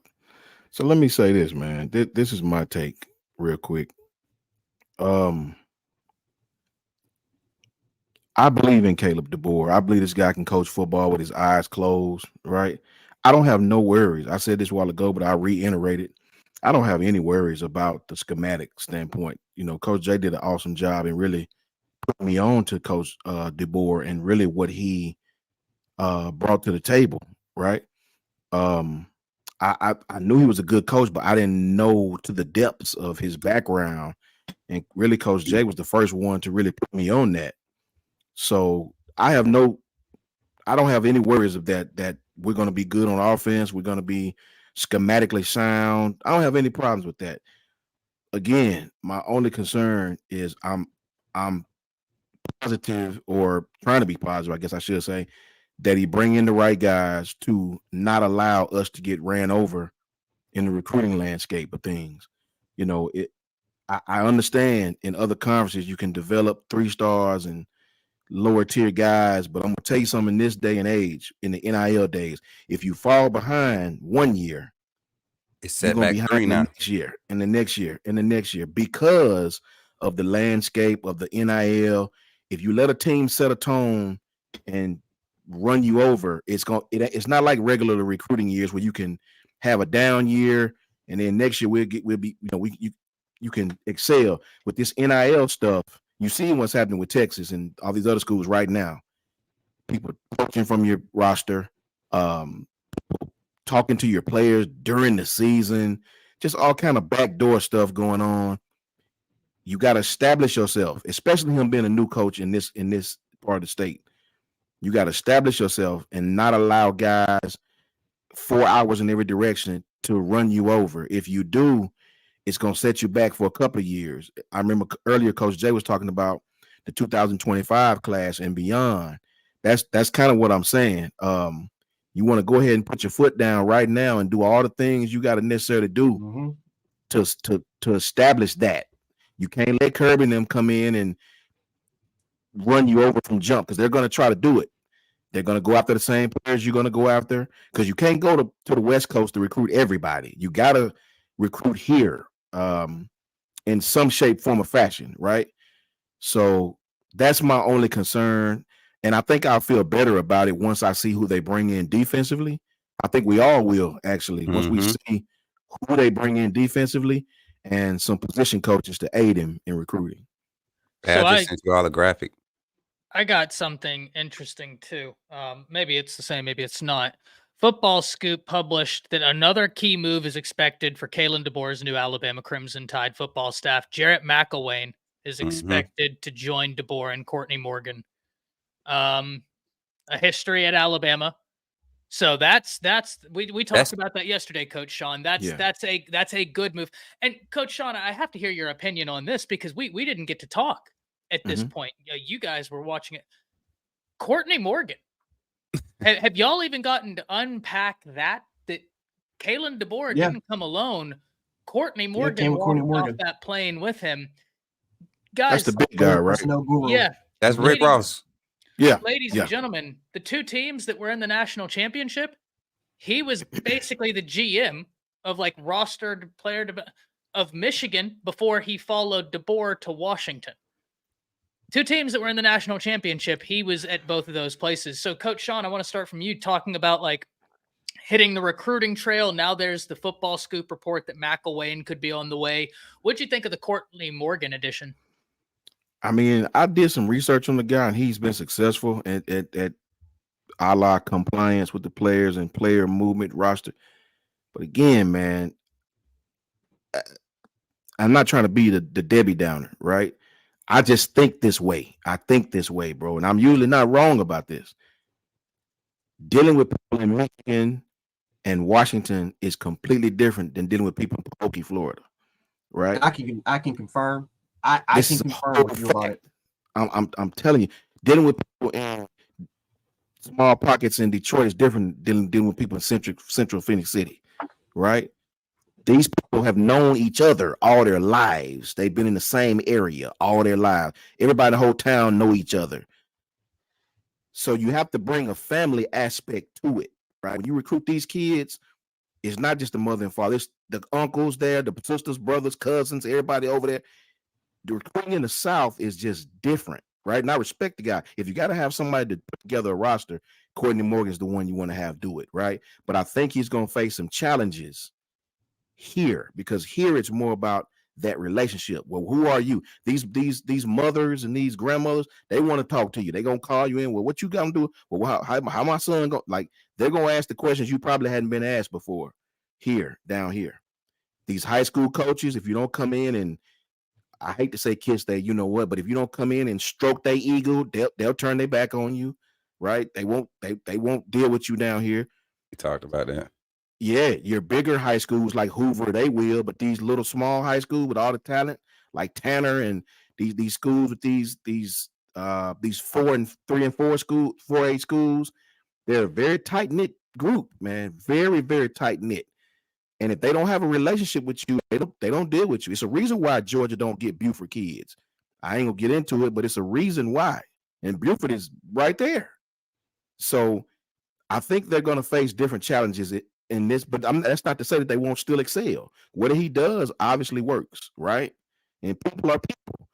And I think if they take a different approach, the family approach, I think it'll work. I think it'll work, man. I have all the faith in the world in those guys, right? I just know it's going to be a few different hurdles that those guys will be facing here. Oh, Lord. What we got? Caleb Downs taking down his Alabama stuff, man. Oh, my God. On Instagram? Yeah. Thank you, Clint Eastwood. I appreciate that, man. I needed to know that. Thank you. I'm going to go to Instagram and double check, because that was the other account I was looking at yesterday, too. But yeah, you know what? With the players in the portal, man, I'm going to take the other side, because me and Coach Sean, I think offline, we definitely shared the same, literally everything he said is what we were talking about. I'm going to take the other side and be the positive. Yeah. I think the fact that you have to turn the page, it's gotta be some very monumental shifts that need to happen in order for things to fully develop or be allowed to process and develop. And in this case, we talked about this yesterday. Alabama's offense has probably been the most inconsistent this past 3 years. We've seen them miss it somewhere these past 3 or 4 years with all the talent that we've been able to recruit. And the strategic play to go and get an offensive-minded coach who's shown everywhere he's gone, he's been able to produce the offense that you want. That has to somehow play into being attractive to players on that side of the ball. And as far as getting into recruiting, and Courtney Morgan is business-wise, I think that's what Saban sees, his ability to catch us up in that NIL game. Not that Alabama is behind, but how do we get an edge to start being 2 steps ahead of everybody again? And we don't want to wait 3 or 4 years into DeBoer's tenure for it to start. We want to be able to get those guys in, assemble that team now, and start jumping out ahead. Maybe it might be a change in the mode of how recruiting is done in the Southeast with this staff being assembled the way it is. We don't know. There's always beds of talent being processed through the Southeast. I can tell you right now, Alabama, the powers are shifting with a lot of these. The schools that were powerhouses when I was in, they're shifting because of where the coaches like to go now, where the recruiters like to go. Not all recruiters are trying to, get in the trenches. So a lot of these kids in the trenches are going to private schools. IMG's pulling kids from different states. All this, St. Francis Academy. St. Francis pulling kids from Florida, coming up to Maryland. Like it's a different ball game as far as recruiting. It's about having the right eyes in the same space, but definitely being able to develop those player relationships is important. And I think that's why you bring a guy like Courtney Morgan, who's been able to assemble staffs that are people, people personnel. You get what I'm saying? And so I would like to have confidence in that being the reason why Coach Saban is so on board for everything that's going forward right now. And even with T-Rob leaving, I think with what was developing during the season, maybe T-Rob was trying to make sure he was secure regardless. With Coach Saban leaving, that was a big thing for everybody. But Kevin still leaving, that was huge, even huge for T-Rob's position. At no point during the season was there any indication of T-Rob taking over. So, I mean, he probably, with the rumors being out there, he asked straight up, what's my security like for the future? And if that was the case, he had every right to, because in this day and age, Georgia can go and get just about anybody. And if you're a priority on their list, I'm not going to miss out on that opportunity for my career. waiting on, you guys to interview other guys who haven't been here, don't know the standard, aren't proven, whatever the case may be in his mind. So the turnover might be a good thing for DeBoer and this staff. And, we'll be having a new AD soon.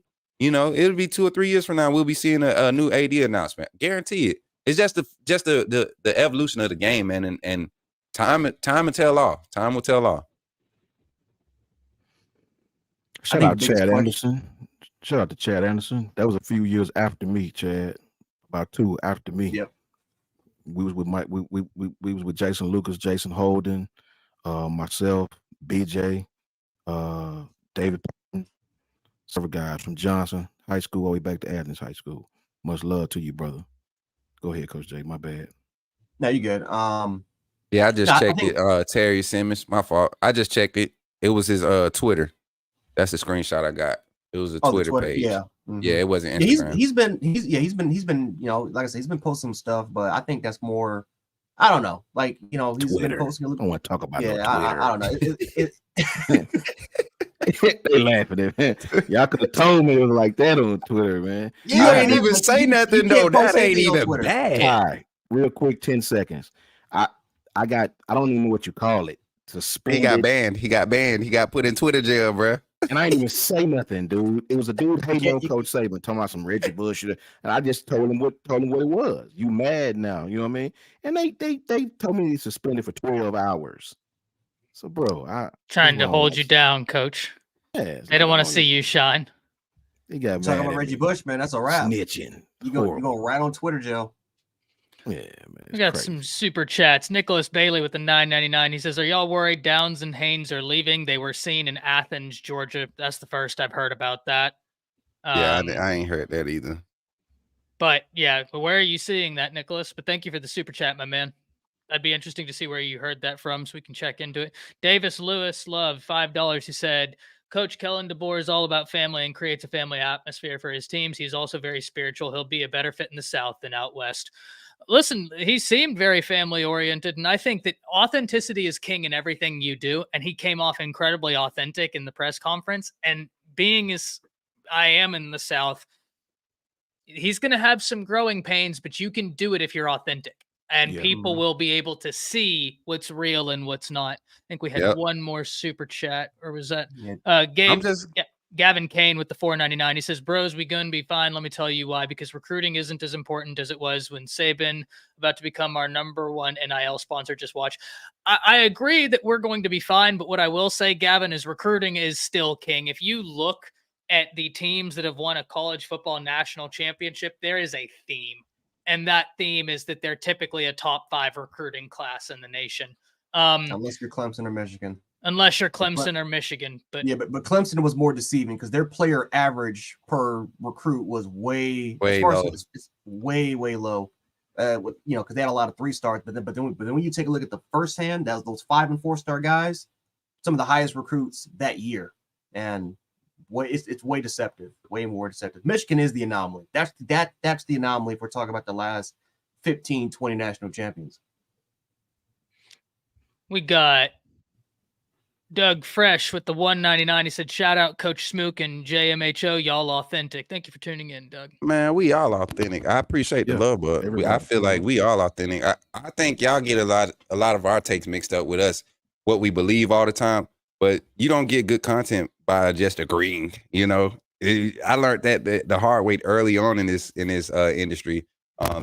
Being objective, like Ty, his background with debate and all that. I learned a lot from all 3 of these guys that's on this panel, Kyle too. So I appreciate the love, but yeah, I don't know I know you ain't mean no slight by it. I know that, but guys, question real quick, and this is one that I wanted to get out there before we get away from it, man. Player personnel development. That was something that he is known for, but he highlighted that also during his speech. Do you think that's, of all the characteristics, do you think that's what really took Coach Saban and leaned him in that direction to support the hire of DeBoer? Because he was very vocal and very high on, supporting Kalen DeBoer hire. So I don't know who want to take that. His focus on player personnel development. I'll start Yeah, because go ahead, Ty. yeah, just because I'm about to have to hop off. I'm about to have to Mhm. my wife's father's birthday dinner in Dallas. So I'm just hoping some Okay. massive news doesn't break while I'm in Dallas, and then I have to be sad at a table of people who aren't particularly big football fans. And so no, I think you're on to something, Coach. He hasn't had top 5, top 10 recruiting classes, but what he has done is take a team and elevate it. He inherited a Washington program that was 4-8, and 1 year later went 11-2. He inherited an offense that was number 108 in the nation in scoring offense, and a year later it was a top 15 unit. So he's going to be able to develop and all that. What's up? Tommy Reese to Georgia, bro. Sources are leaking that Tommy Reese is being hired by UGA to act as a co-offensive coordinator. Did Zenitz or them tweet that out? Because I saw a fake account earlier on Twitter. Who is this right here? This is like this is crazy, man. If this is true, bro, and let me go to my group. Vultures, man. Vultures. Good. It's gonna happen though. Like that's what I was saying. I don't think people realize this hire by Kalen DeBoer was probably the best thing because anything post Saban was going to have this type of fallout. I don't think people realize that. Even if Lane Kiffin comes, you looking at defensive players like, man, he don't care about the defense, you know. But was he going to tell T-Rob that you the first guy up? You get what I'm saying? So all this fallout would have happened with any hire. What's happening, Ty? I got a quote that y'all will like. From Mike Rodak. Apparently right now they're doing their question and answer segment, and something DeBoer had said, there will be a touch of Washington in there, speaking of his staff. I understand there needs to be SEC ties, some Southeast ties that can help bridge the gap of maybe my experiences here. So Coach Jay, just what you were hoping, he acknowledged he doesn't have that experience. He acknowledged, I'm going to be bringing some of my guys in here. But more importantly, he acknowledged he knows what he doesn't know. And if you are real with yourself, if you can be introspective and understand, I don't know this, but I know I don't know it, so let's go get someone who does. That's a good thing. That's a positive thing. So that's just really wanted to Facts. Just wanted to throw that out there because I think that's positive, right? That's a positive quote for me. Shout out Mike Rodak. Former Buffalo Bills journalist and former legend that we miss a lot. Thank you for asking that question because I needed somebody to ask him about the recruiting aspect because that is the most, like me and Coach Sean keep iterating, that is very, very important when it comes to parents, when it comes to these kids, when it comes to these personal connections. Very, very, very important. So I'm glad that he's able to inspect that he was able to at least acknowledge that, and that's something that we talked about. Kalen DeBoer is about winning. He doesn't care he doesn't care what method that's what he cares about. If it was up to him, player development, schematics, focusing on the X's and O's, that's what he likes to focus on. But that's what he likes to focus on. So if he can have a staff that does the dirty, that takes care of the recruiting, right? Courtney Morgan bringing a guy that can handle the ins and outs and that sort of aspect. That's why he brought him here. And to get guys that can recruit, very, very important. Of course, he's going to have to go ahead and take those visits, and trust me, that's something that he doesn't mind doing. But for the most part, guys, this is a guy that when it comes to adaptability, this is why I think Coach Saban wanted him. This is why I think Coach Saban acknowledged that and approved that Coach DeBoer wanted to be here. His ability to adapt. He does not care about the winning methods. Listen, if he wanted to go with one particular method of winning, he can do that because he's proven that he can win in certain particular ways. But going into the South, if you want to win here and you want to win SEC championships, it's going to have to be a little bit different. And recruiting and getting down and dirty is something that SEC schools, not just Southeastern schools, but schools period in the South have been doing for years. And so I'm excited to hear that. I'm very excited to hear that. Does Mike Rodak have a resource at the press conference? I'm pretty sure he does, right? I'm pretty sure he has his source at there because he just. I would imagine Rodak does. He just tweeted out. Kalen DeBoer said his GM at Washington, Courtney Morgan, has phone numbers for all Alabama players and their parents, and is working to keep them in Tuscaloosa.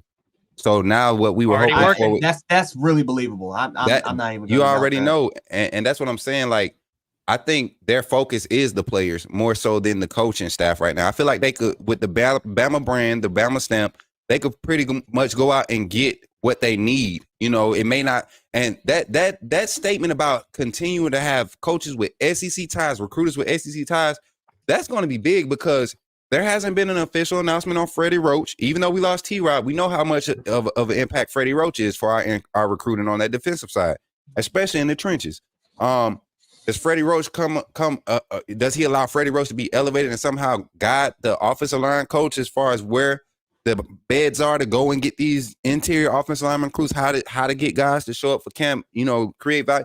Like, these are the type of things I feel like Courtney Morgan and his history and his track record present a different angle of approach for the Alabama Crimson Tide right now in this phase of this process. So with Caleb Downs and all these rumors and stuff, I think this is the perfect time for him to show whatever his worth is. It's going to be hard, man.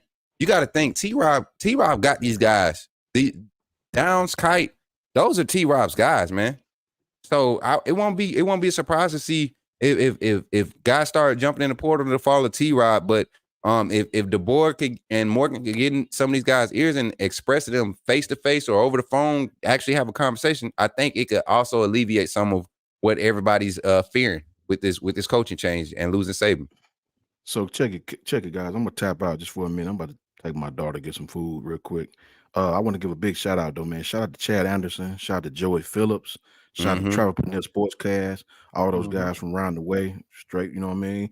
Shout out to all the cats from around that way, man. All the young guys I coach. Go ask Man, go ask Lee, go ask Bubba, Tyreek, Brody Cox, Quiz. Go ask Quiz. You know what I mean. Quiz daddy coached together. Eddie.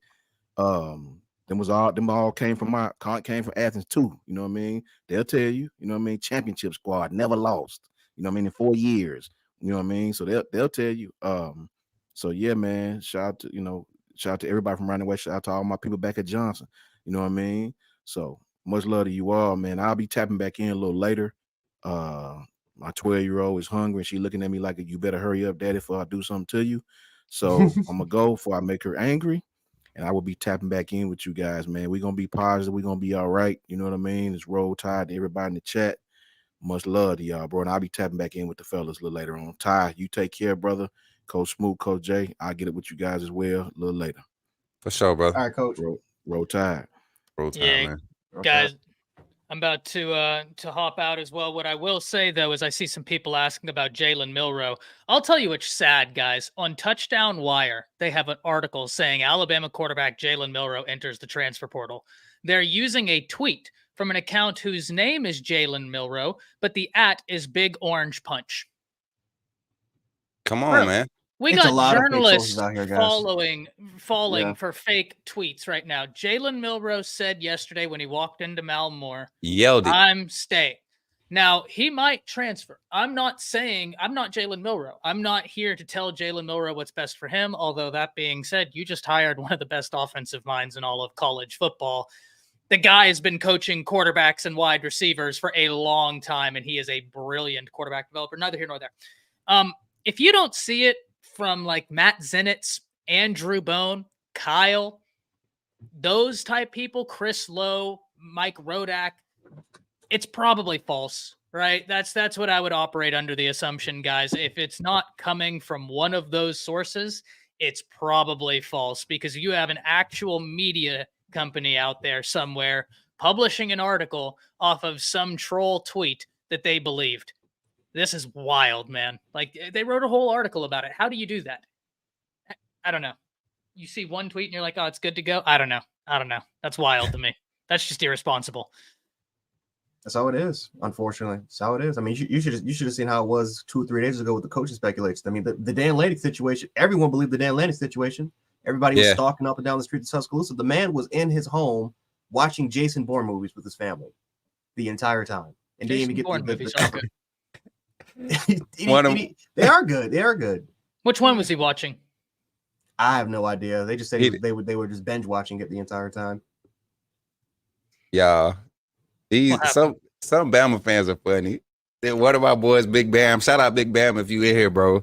He did a screen recording. He said can't be associated with the ops, and he's showing unfollowing T-Rob. Yeah, Yeah. that was funny, man. Oh, I seen that. Yeah, He's hilarious, man. He's There's a funny few. as a mug, You showed the bro. entire process and everything, man. Yeah. That joke is funny, bro. That joke is funny. I love it. See, now that type of trolling and fandom, I could get with that because he ain't disrespecting him, calling him out his name, none of that. He can't be associated with the ops.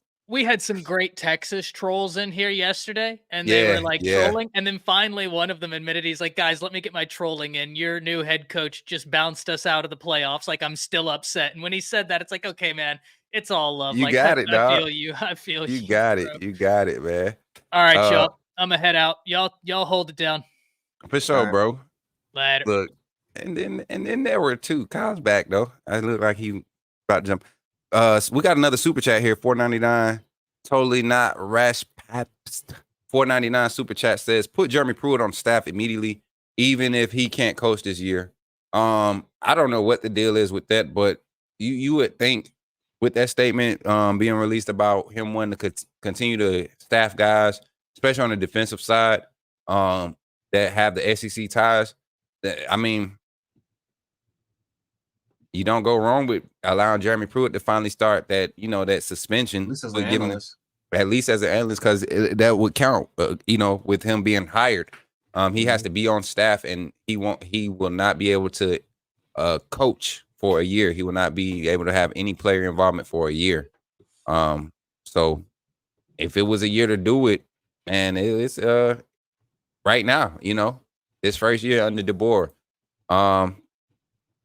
Shout out to Davis Lewis Love. Hey, appreciate you for coming back too, Davis. I thought I seen you yesterday. I thought you had super chat in here yesterday. I don't think he got read. But he says CNS is providing detailed notes of recruiting, and he's showing him the blueprint of building a staff from outside the region. Think CNS, MSU to LSU. I mean, you got a point there. Appreciate the super chat. I can't disagree more. I think this thing, this process is going to be one that for a lot of older Bama fans, and I mean like the Bama fans, 70s, 80s Bama fans, it's going to be a hard process for those fans, or people that have that mindset of that old school football mentality. This is going to be a hard process for them to come along and get settled. But for progressive minded or people that's, live in this day and age and kind of thriving in it mentally, this won't be a thing hard to accept. Schematically, we already know everybody's supporting the fact that schematically this dude is probably top tier, top 3, top 4, as far as developing players. He's a winner. I mean, I think his winning percentage is like number 4 right now of active coaches, number 3. Yeah, he's top 5 in the most major coaching stat you could think of in the last 5 years. The dude's legit. Yeah, my boy Jarvis said 90,000 would be at A-Day. I think A-Day gonna be packed. This gonna be a record. I mean, this might be a 110 because A-Day, ain't no assign. They might have to actually sell tickets for A-Day this year because it's gonna be packed, man. Imagine trying to come to that game. It's free. Imagine trying to get in there and everybody want to stand field level because you can't afford it during the season. Like some of us, some of y'all can afford it. I can't. I have to. My first Bama game, man, I was mid-level. I think it was MM section. I was on the opposite side too. I got them. I was in the nosebleeds in Beaver Stadium when they came to Penn State. I was in the freaking nosebleeds because how expensive those tickets were. I'm telling you, man, it ain't got. Hey, they said tell me why we let T-Rob get away. T-Rob was. So, and I'm going to speak on it because it's just speculation on all stats. So the story out right now is T-Rob just wanted assurance that he was going to have defensive coordinator responsibilities along with the pay, and he's a floater. He did similar at South Carolina, kind of got forced out of South Carolina, if we be honest, but that staff there was just kind of up and down throughout that time. But he's only been here 2 years, so he really didn't have a longevity or a loyalty to the state of to the university. The thing was for T-Rob, I think his value was more so his ability to recruit and also develop the guys in the secondary. And so I felt like his position this season, he wanted more responsibilities, and the staff, the trustees, or whoever make decisions couldn't guarantee that. And he made the best decision that was for him. I say congrats. That anytime you go from Alabama to Georgia, Georgia, Alabama, it's not necessarily a better job. It's literally a ladder promotion. I don't even think he's getting more money. It's just the fact that he's going to be on a staff where he knows the position he wants and has aspirations to fulfill. He gets to act in that position without any question. So congrats to Coach T-Rob. It definitely hurts the Alabama recruiting and Alabama Nation to see a value like him go. But good move for him. Honestly, if you're going to go anywhere as a DB coach, you know what I'm saying? Yeah. Mm-hmm. Also, we got a super chat here from Balt No Cap 499. He's the Alabama players transferring to FSU. Rodell has committed. Who is next? It's probably going to be some more. So Antonio Kite, he's in the transfer portal. We're going to have to see what kind of happens with him. Des Ricks is in the transfer portal as well. We're going to have to see what kind of happens. But yeah, I mean, this is what we expect with Coach DeBoer. You know, bringing a new coach and Coach DeBoer here. This is what you can probably get. Probably get more guys that sooner or later is going to transfer. What's up, fellas? What's up, brother? Man, you guys have just been crushing it, man. Shoot. Trying to keep up, man. There's a lot to keep track of, man. Shoot. Okay. First of all, there's a lot to compartmentalize. What's the NFL playoff schedule? Jared, give us kind of the rundown where we're at, because I want to watch Miami. I need to pull away for a little while. I'm serious. I need to chill. Digest. We've been burning it, bro. We've been burning it. Give us the run. I'm not afraid to cook, you know what I'm saying? But I need to get out of this submarine. I need to do something else for a little while. But Jared, give us a rundown on the NFL. I almost made a dark joke, but no, Miami plays in Miami plays in about like an hour and 20 minutes. So like 3:30 you guys time, 4:30 on Eastern Standard. Miami plays the Cleveland Browns play the Texans. There we go. Cleveland plays the Texans. Okay. All right. That's at 4:30 or 3:30 your time. And then at 7:30 is the Dolphins and the Chiefs game. That's supposed to be like the negative 25 degrees. Yeah. So Caden, my son, huge Jared. If you need a guest for your NFL show, you and Caden might need to rap, because this dude is like the NFL. He loves the NFL more than anything. Came in here, was talking about Miami and Kansas City. And he was telling me about the weather tonight, that there's actually like the seats are like $20, $30, $40. Yep. Like the game is only going to be on Peacock, for what he was telling me. And like that's true. Which is completely BS. And also that it's like negative 21 degrees or something like that. Is that negative 25? It can get to negative 30 with high mile wind chills. And I'm telling you guys, if you guys have never ever been to if you've never been to like a high chilly windy game, I'm telling you, man, you pair that with negative degree weather when it's windy. Oh my God, it's like a knife cut to your face every time. Man. Oh my God. Okay, so we have those games taking place. The Bills game got pushed to Monday, and then what's the lineup on tomorrow on Sunday? Let's see. You got the Bills. So Bills, because that's on Monday, which I think is it is what it is. I can't. It's what it is. And then who else is playing? It's like one more. It's one more. It's one more game. The Ravens have the bye week. Dang, hold on. Now I gotta look this up now. See, this is why I got to get Caden on, because Caden probably knows exactly what's going on. Oh yeah, Caden can chop it up. Hey, Skylar, we put the press conference on here. It was on here. I just uploaded it too as like a natural upload as well. So if you like zoom back out, then you can watch the press conference. It's uploaded for sure.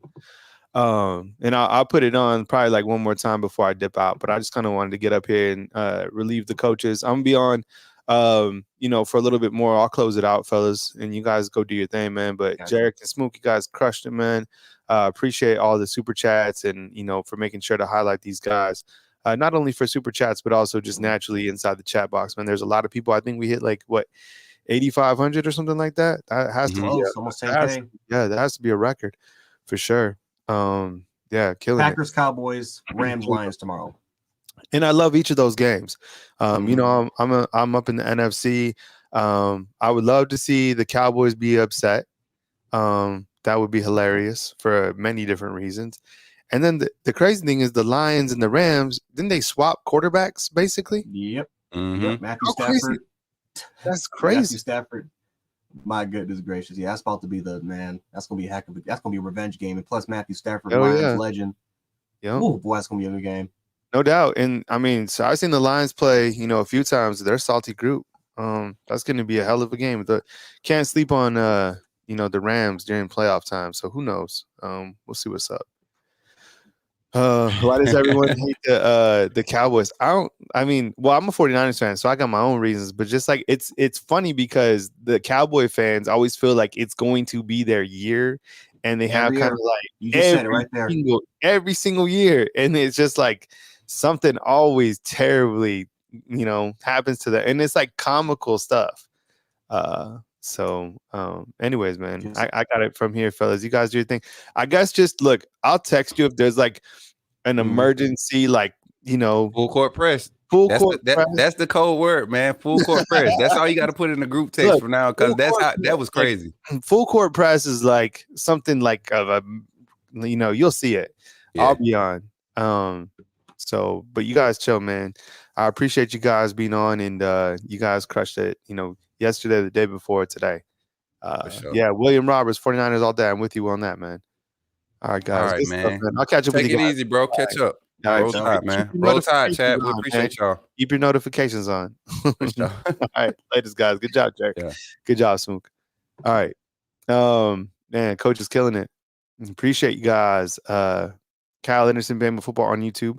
I wanted to recap a couple of things before we put an end to, an end to this particular moment during the day. I just put it like that because who knows? I mean, the way that everything has been kind of flying in today, it's just been one thing after another. But I like to kind of go over everything. So we had Antonio Kite.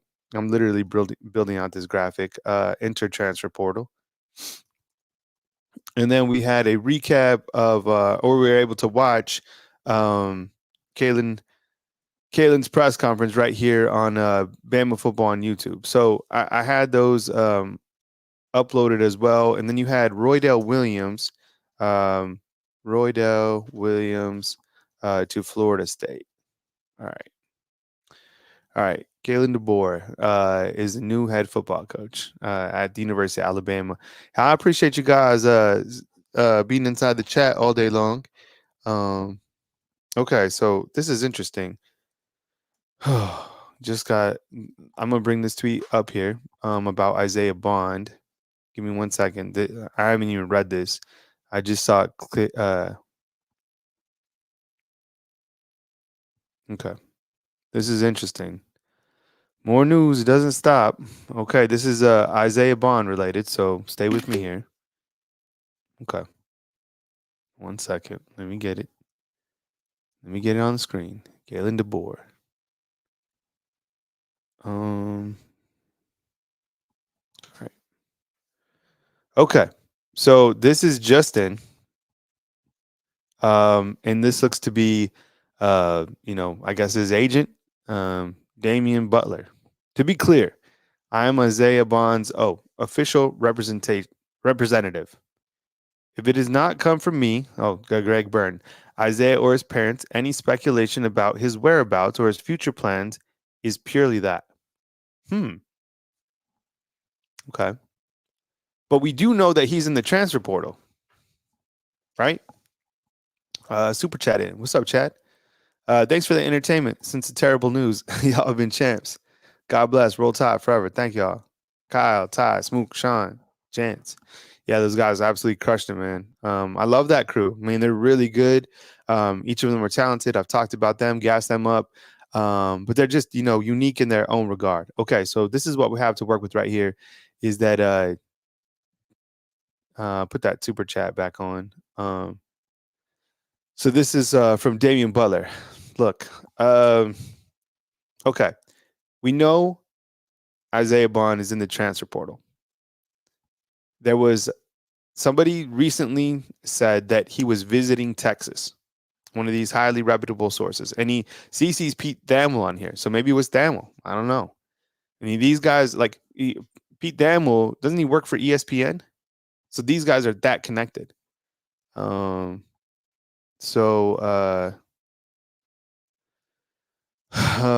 don't know. I mean, it is. I like this tweet. You come out and just say it, but no, like everybody was. Yeah, there is so much going on. Isaiah Bond is that guy. I 100%. Jimmy Butler, thanks again for the super chat. Jimmy Butler is saying, but I saw a post from some ESPN guy saying that he was in Texas. See, I'll find out. Let me make a call real quick. I'm gonna call my Texas guys and see about this. Give me 1 second. All right, I'm gonna see what's up with this. Did Bond go to Texas? All right, just sent a text. Yeah, I mean ESPN. That's why I CC'd Pete Thamel. Look, you have to keep Isaiah Bond 1,000,000%. No ifs, ands, or buts. You have to do whatever you got to do to be able to take care of him, bring him in. Ryan Grubbs, is he going to be the OC? I mean, it looks like that. I think that Smook was saying that, and I think that there was some people on other reputable sites that were saying that Ryan Grubbs could come here. What does that mean? Well, that means that Tommy Reese is probably out the door. And I think you have to now look. I don't want to speed up all these hires, but you have to be able to speed it up because the transfer portal. The transfer portal is putting so much pressure on all of these decisions, right? From signing day to the playoffs. It's like we're always rushed now with all these decisions. We can't just like sit back and wait and make these calculated decisions. I think Isaiah Bond's that special. What do you guys think? Let me ask you this. In terms of like a impact type player, 10 out of, 1 out of 10. I've been asking this a lot today. Is he like a 10 out of 10 in terms of the highest rated impact player for Alabama? 1 out of 10, with 1 being the lowest, 10 being the highest. I'm gonna say 10. I guess it was our friend Matt Zenitz that said he was visiting Texas. I like Kendrick Law too. I mean, 6. Someone's saying 6. Someone's saying 9 out of 10, 7 out of 10. I like these polls that we're doing. 8 out of 10, 9. I said 10. 9. See, he's high. This is I'm telling you, this is big time. This is a grave digger. He should. Okay. So I like Law too. Law is up there as well. Law is like a 7. If they could get him the ball more, shoot, Law could be a 10. I think Kobe Prentice is probably like a 7, and that's no disrespect. I'm grading tough. I think Kendrick Law, like, me. I mean, he's like see, I asked Kendrick Law, I was like, a lot of people compare your game to like Debo Samuel. He's like, I like to compare myself to DJ Metcalf. I was like, oh, shoot. ESPN said it was Thamel that was talking about Isaiah Bond, but here you see his representative saying, hey, hold on. So that's where that came from. I'm saying 10 for sure. Need to stay. And nothing against Law. I mean, you have 2 10s for sure. 9 and 10. Kobe Prentice is up there. Emmanuel Henderson and Ryan Williams. I know he hasn't even played down to college football, but he could be up there as well. Imagine you get all those guys on the same field, same time. 8.5. Chris from New Jersey saying 7. Who's that for, Chris? Isaiah 60? No. It's too low. 11. I like the 11. All right. So let me go over get this updated as well. Okay. Isaiah Bond. Oops.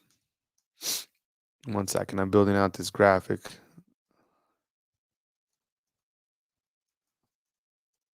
I'm going to say in Texas, ?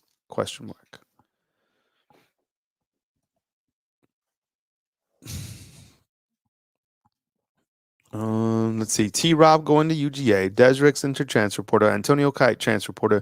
Roy Dell Williams to Florida State. Okay. I think these were some Saturday headlines. And then we had Kalen DeBoer in his press conference. right? Okay. Yeah, Ryan decommitted for sure. We saw that. Suge Knight. All right. Here are today's headlines as they're taking place. All right. T-Rob, we started out the day. I woke you guys up. What time did you guys sleep until? T-Rob going to UGA as a DB coach. Somebody inside the comment box, it was hilarious, when all this stuff was going on, said that breaking news, Kirby Smart is changing his wife's name to Miss Terry. Because, look, if you have been following this enough, you know that Georgia has pretty much like poached every single thing of Alabama, right? Didn't they get their own barbershop too? Tony, I don't know. I hope that means that Isaiah Bond is staying. What is Mike Rodock saying? Oh, Mike Rodock says Mike Rodock's really good too. Kalen DeBoer's message to the players: give me a chance. Yeah, you got to. He's the coach, and you know who could say a lot right now is Coach Saban's. Like, give this guy a chance. That could. I mean, that's the dude here still. You have Des Ricks into the transfer portal. I asked, you guys earlier about the impact of that. People said kind of like a 5 out of 10. Kyle, was Bond there last night at the meeting? I don't know. I don't know if he was. 2 a.m. views. Good work in the weight room, man. Keep it up, man. Looking good. Put that work in. There's no shortcut to greatness. 2 a.m. views, man. Keep it up, man. Look good. Blake is saying Bond is staying. He literally posted on Instagram. He literally posted it on Instagram 3 hours ago. All right, let's go to Instagram and look for Isaiah Bond on Instagram. All right. How did we miss this? If he said it. So it says he did post 22 hours ago that he is in the transfer portal. He posted some highlights. He posted something about Jake Pope. And I'm looking at some highlights. Let me see if he has.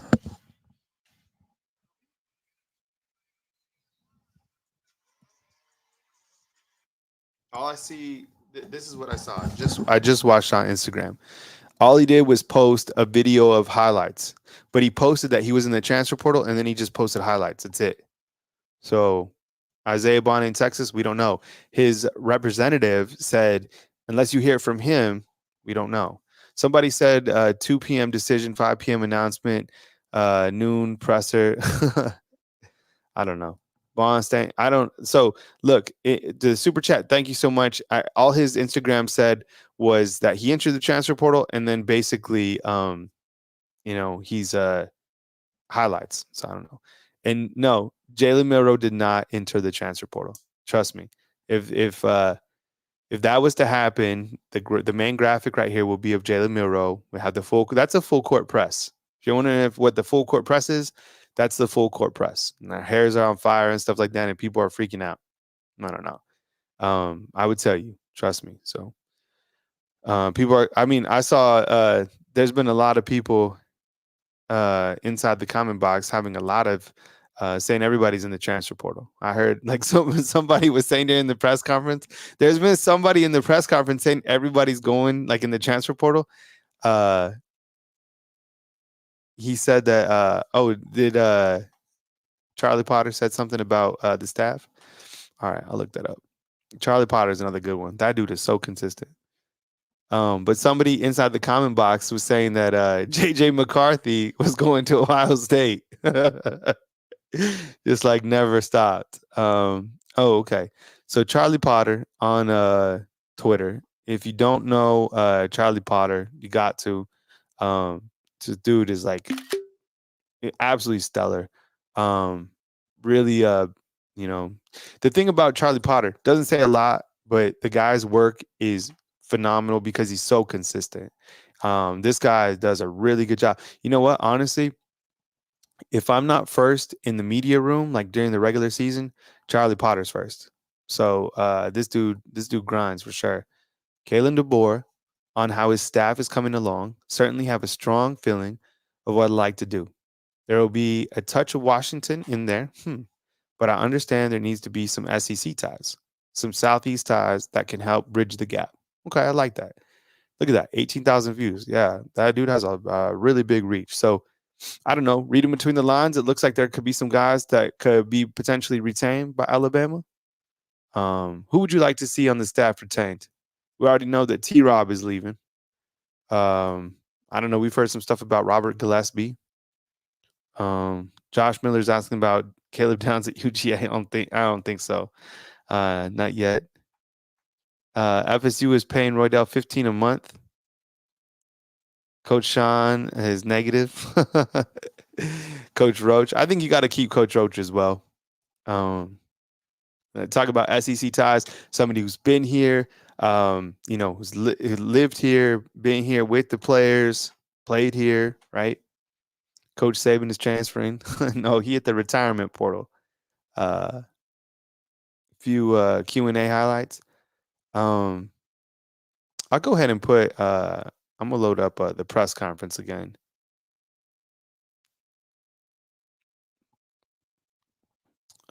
See if I can get that presser up in here.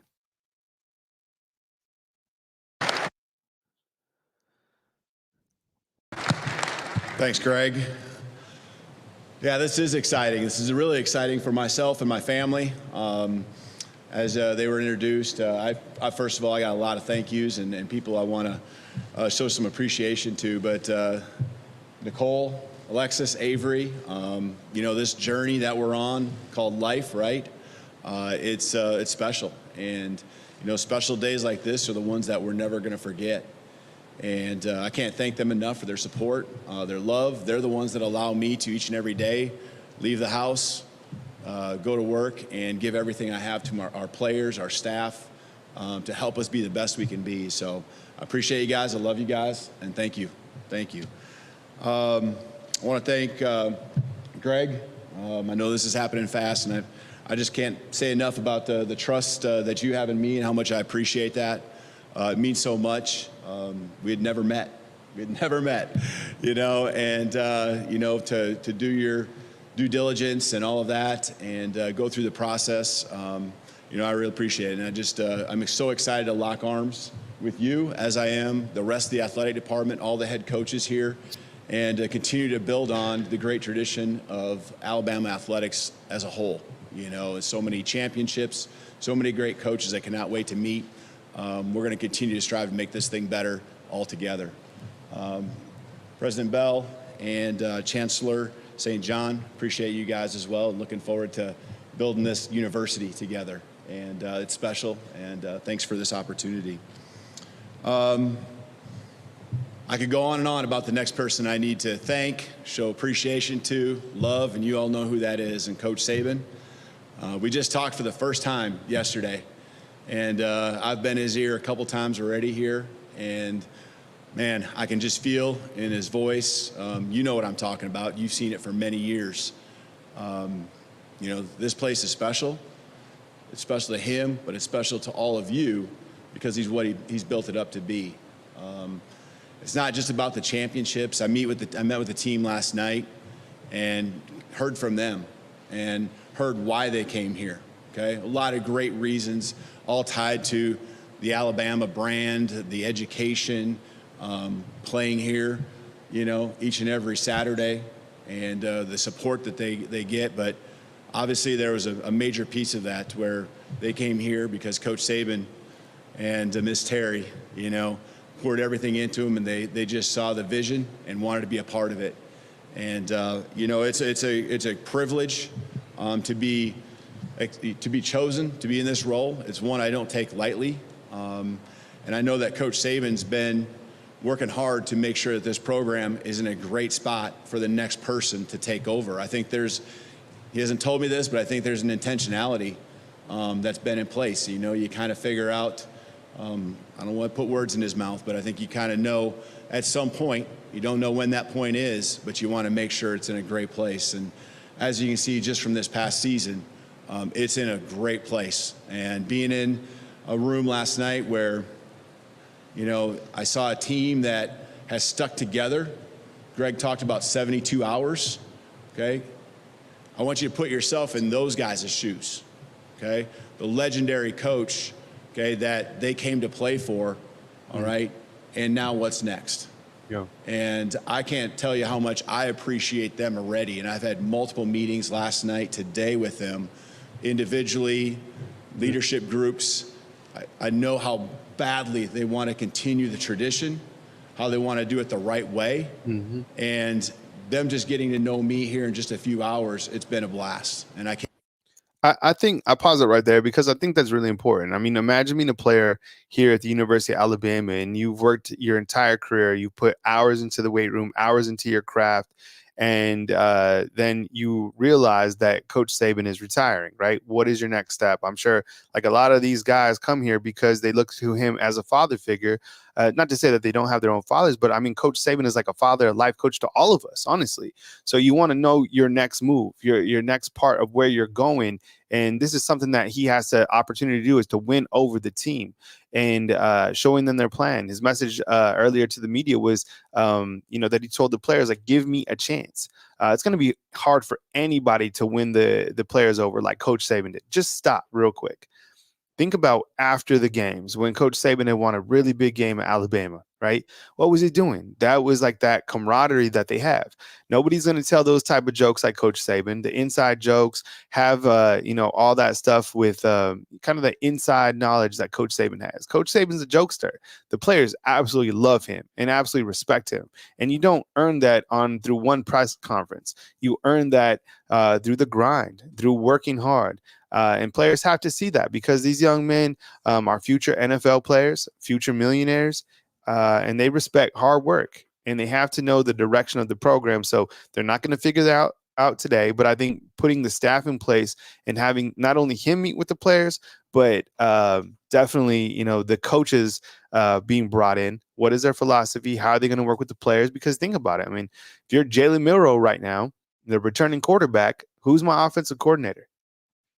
Who's going to be working with me, right? Like, need to figure out the direction of the program. If I'm Justice Haynes, if I'm Jan Miller, who's my running backs coach? Is it going to still be Robert Gillespie? It's going to be somebody new. So there's a lot to go over. I think I'm going to dip out. I was going to take some calls, but I might, I'll be back. I need to step away. We've been on, already for 5 hours today. I appreciate you guys being here. Thank you very much for following all the coverage right here at Bama Football on YouTube. Hit the thumbs up. Run the thumbs up on all these videos. Every time we see a video, what really helps out is if you hit the thumbs up. Does a lot for us. And if you want to become a fan funder on the YouTube channel, I really appreciate it. Go up to the top of the hyperlink and hit the join button. I will be back if there is breaking news, like major news. I will be on, or I'll upload a video to explain kind of, what is going on in that particular aspect. I'm here in Tuscaloosa. This was a really big day. What we're covering right now is historic. So there's so much news, and we're going a million miles an hour because you had Coach Saban retire on Wednesday, and Thursday we just we're figuring out, no, I'm not in the portal. Then on Thursday, the coaching search began. And on Friday, boom, just like that, you had your head football coach, Kalen DeBoer. And now you have to add to the staff. So I think that is going to be, when we look to the next things to watch, who is going to stay at Alabama, out of the transfer portal. And most importantly, how are you going to build up your staff? What are you going to do to win these players over? That has to be the continuing message. So there's a lot to dive into, and we'll continue to keep you posted right here at Bama Football on YouTube. Robert Hill, I got you, man. Everybody inside the chat, and when I pop on, I really appreciate you guys supporting the coaches as well. Coach Jarrett, Coach Smoot, Coach Sean, Ty, all those guys, really big part right here at Bama Football on YouTube. I know there's plenty of people that create Alabama football content. Those guys all do a great job. I appreciate you guys being here, being loyal to the channel, believing in the channel. And I will catch up with you guys next time right here on Bama Football on YouTube. Coming to you from beautiful Tuscaloosa, Alabama, Kyle Henderson of Bama Football on YouTube. Who knows? Maybe I'll be back shortly with more breaking news. But until then, I'll catch up with you guys soon. See ya.